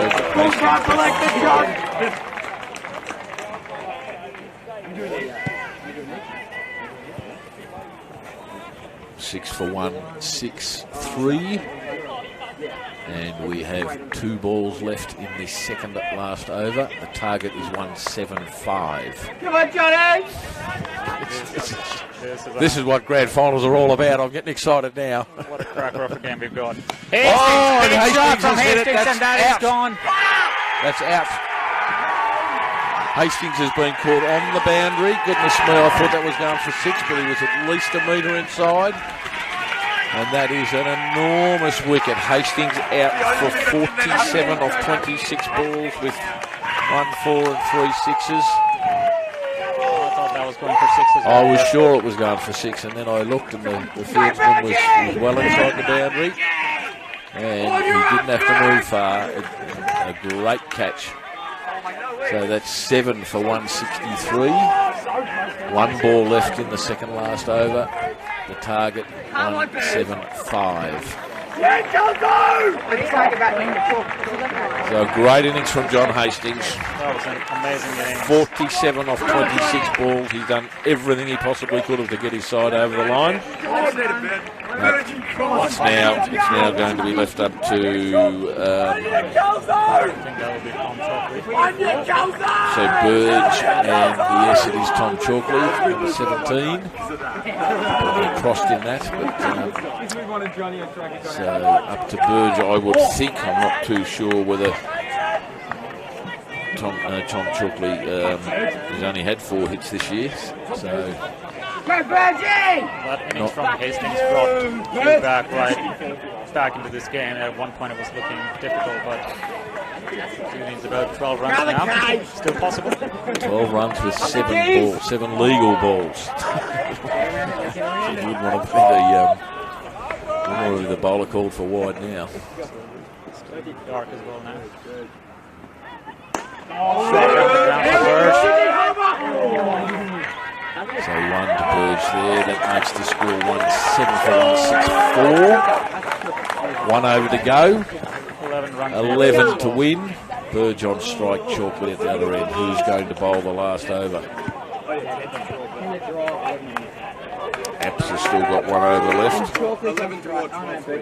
Palmer's just bowled his 4th. Ali Franco's still got his left, and looks like Apps again. How'd you like this responsibility, Bushy? Wow. It's great to be commentating and to be commentating such a great game. What a game. It is anything but boring at the moment. I'm feeling really really nervous at the moment. Thank goodness daylight savings finishes next week and not last week, because we'd be in the dark by now. 6:45, and we're still going. What an amazing game of cricket. It's down to the last over. This is the last over of sub-district cricket for the year. The other game's finished, so we're the last one on. And 11 runs needed off 6 balls. Burge is 9 not out. Chalkley not out yet to face the ball. That's Tom Chalkley. Here we go. 6 balls to come. You need a boundary. Down the ground. Straight down the ground to the fieldsman. Tom Chalkley running like a rabbit. He's got back there. That's 2 runs. He's got the ball. I reckon so. That is 2 runs. 2 runs. Around 9 runs from 5 balls.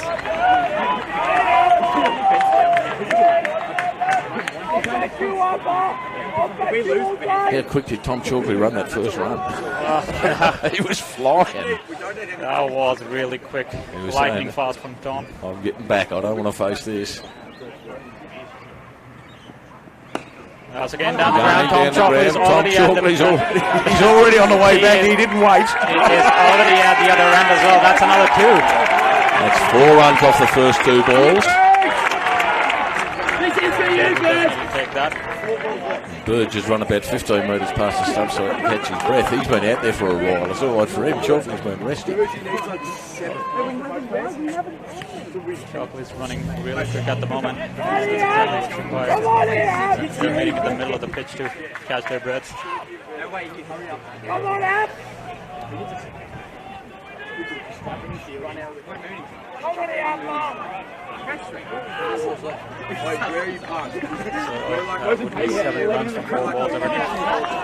Yep, 7 for 168. This is the 3rd ball of the last over. This is bus for. Oh, he's bowled in! Brad Apps has bowled Burge on the 3rd last ball of the last over. It is still possible for Q to win. They need to get 7 runs off 3 balls with the new batsman on strike. And the new batsman will be Jordan DePaver. Jacob DePaver, I'm sorry. And I don't know whether he's had to know he has had 1 hit this year for a 3 not out. So this hasn't had a lot of practice in the middle. He's got 3 balls to make himself a hero, to become a hero. 7 for 168, 168 the score. The target is 175. There are 3 balls remaining in the innings. It's been an incredible bowling performance from Werribee. They just have not allowed the Q batsman any room. The boundary would be really handy at the moment. That would be an understatement. Jacob looking around, but I'm pretty sure he's just going to look to swing.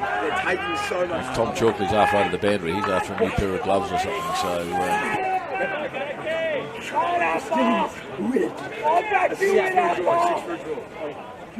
7 days out of 7, I thought. I just love Werribee. I just love Werribee.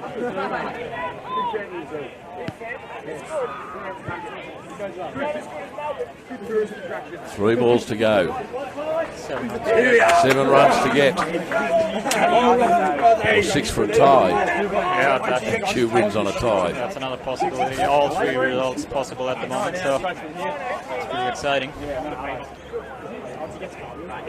Apps to DePaver.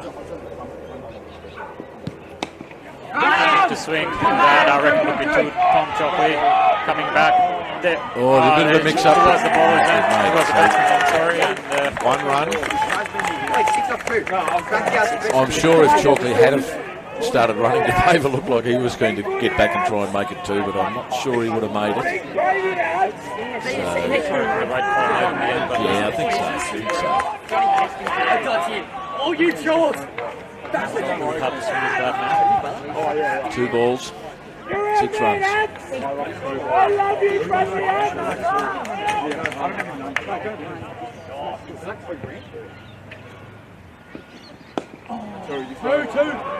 that into the deep. DePaver's turned, Chalkley's There's the turned, keeper's end. run out. That is a run out. Tom Chalkley has been run out of the batsman's end.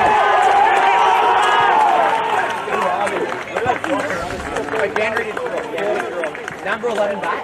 They get one run, so the score is now 170.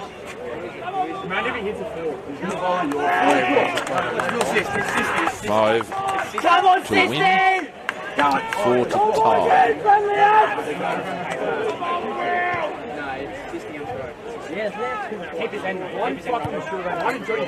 Pressure's been on Apson. He's bowled a great over so far. The batsmen, they had to do what they were trying to do there. I think you just got to try and get the runs. Unfortunately, the ball was hit fairly directly to a fieldsman.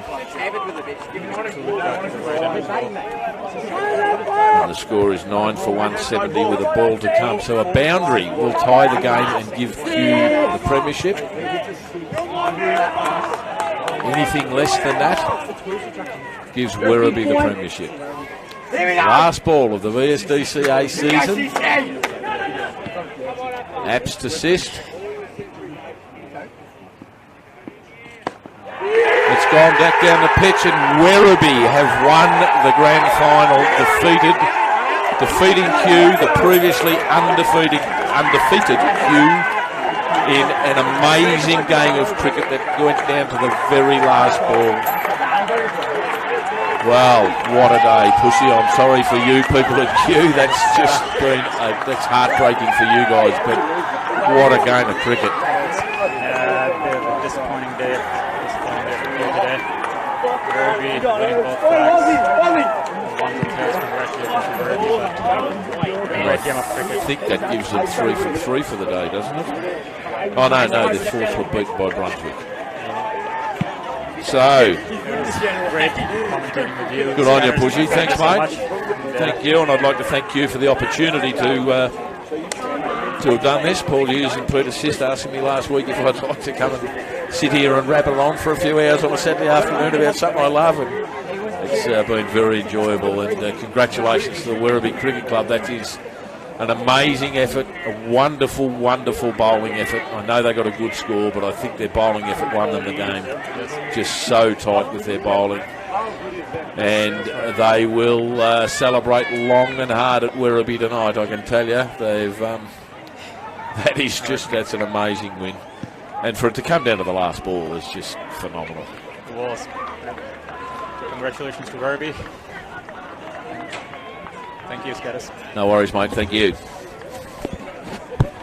All right. Now, I'm not sure how long we go for here. Can you just ask the guy outside the door, mate, if we keep going for a while? I don't know whether I'm to talk about the presentation or not. Mate, do we keep going? Wrap it up. Wrap it up. Okay. So, time to wrap it up. Wonderful game of cricket out here at Q. Amazing performance from Werribee to inflict Q's first defeat for the year. Werribee, winning the toss and batting. They made 8 for 174. Sean Dean with 46, Matt Dean 50. And the best of the bowling, Burge 3 for 33 for Q. Hastings and Sist both took 2 wickets each.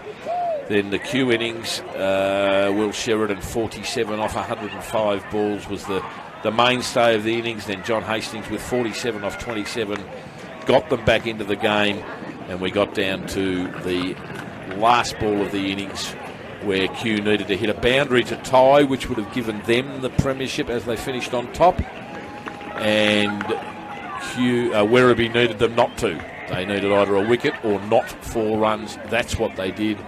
Beautiful Yorker from Brad Apseth, the last ball to end the game with Werribee the victors. Both teams mingling together now, and all that's left to happen is for Dick Norris from the Preston Cricket Club and the VSDCA to present the Richard Norris Medal for the best player in the grand final, and the flag to the Werribee Cricket Club. And I think I speak on like a lot of people would, Werribee were certainly not the favourites, and they have pulled off an absolutely amazing victory with a very good batting performance and then a sensational bowling performance. So that's it for me, and I'll just wrap it all up now, and we'll see you next year for more subbies cricket.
Not to give the chance on the footing. Hey? I'm sure there'll be every day. No, it's ours. Fuck them. Everyone's a couple.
Shut up.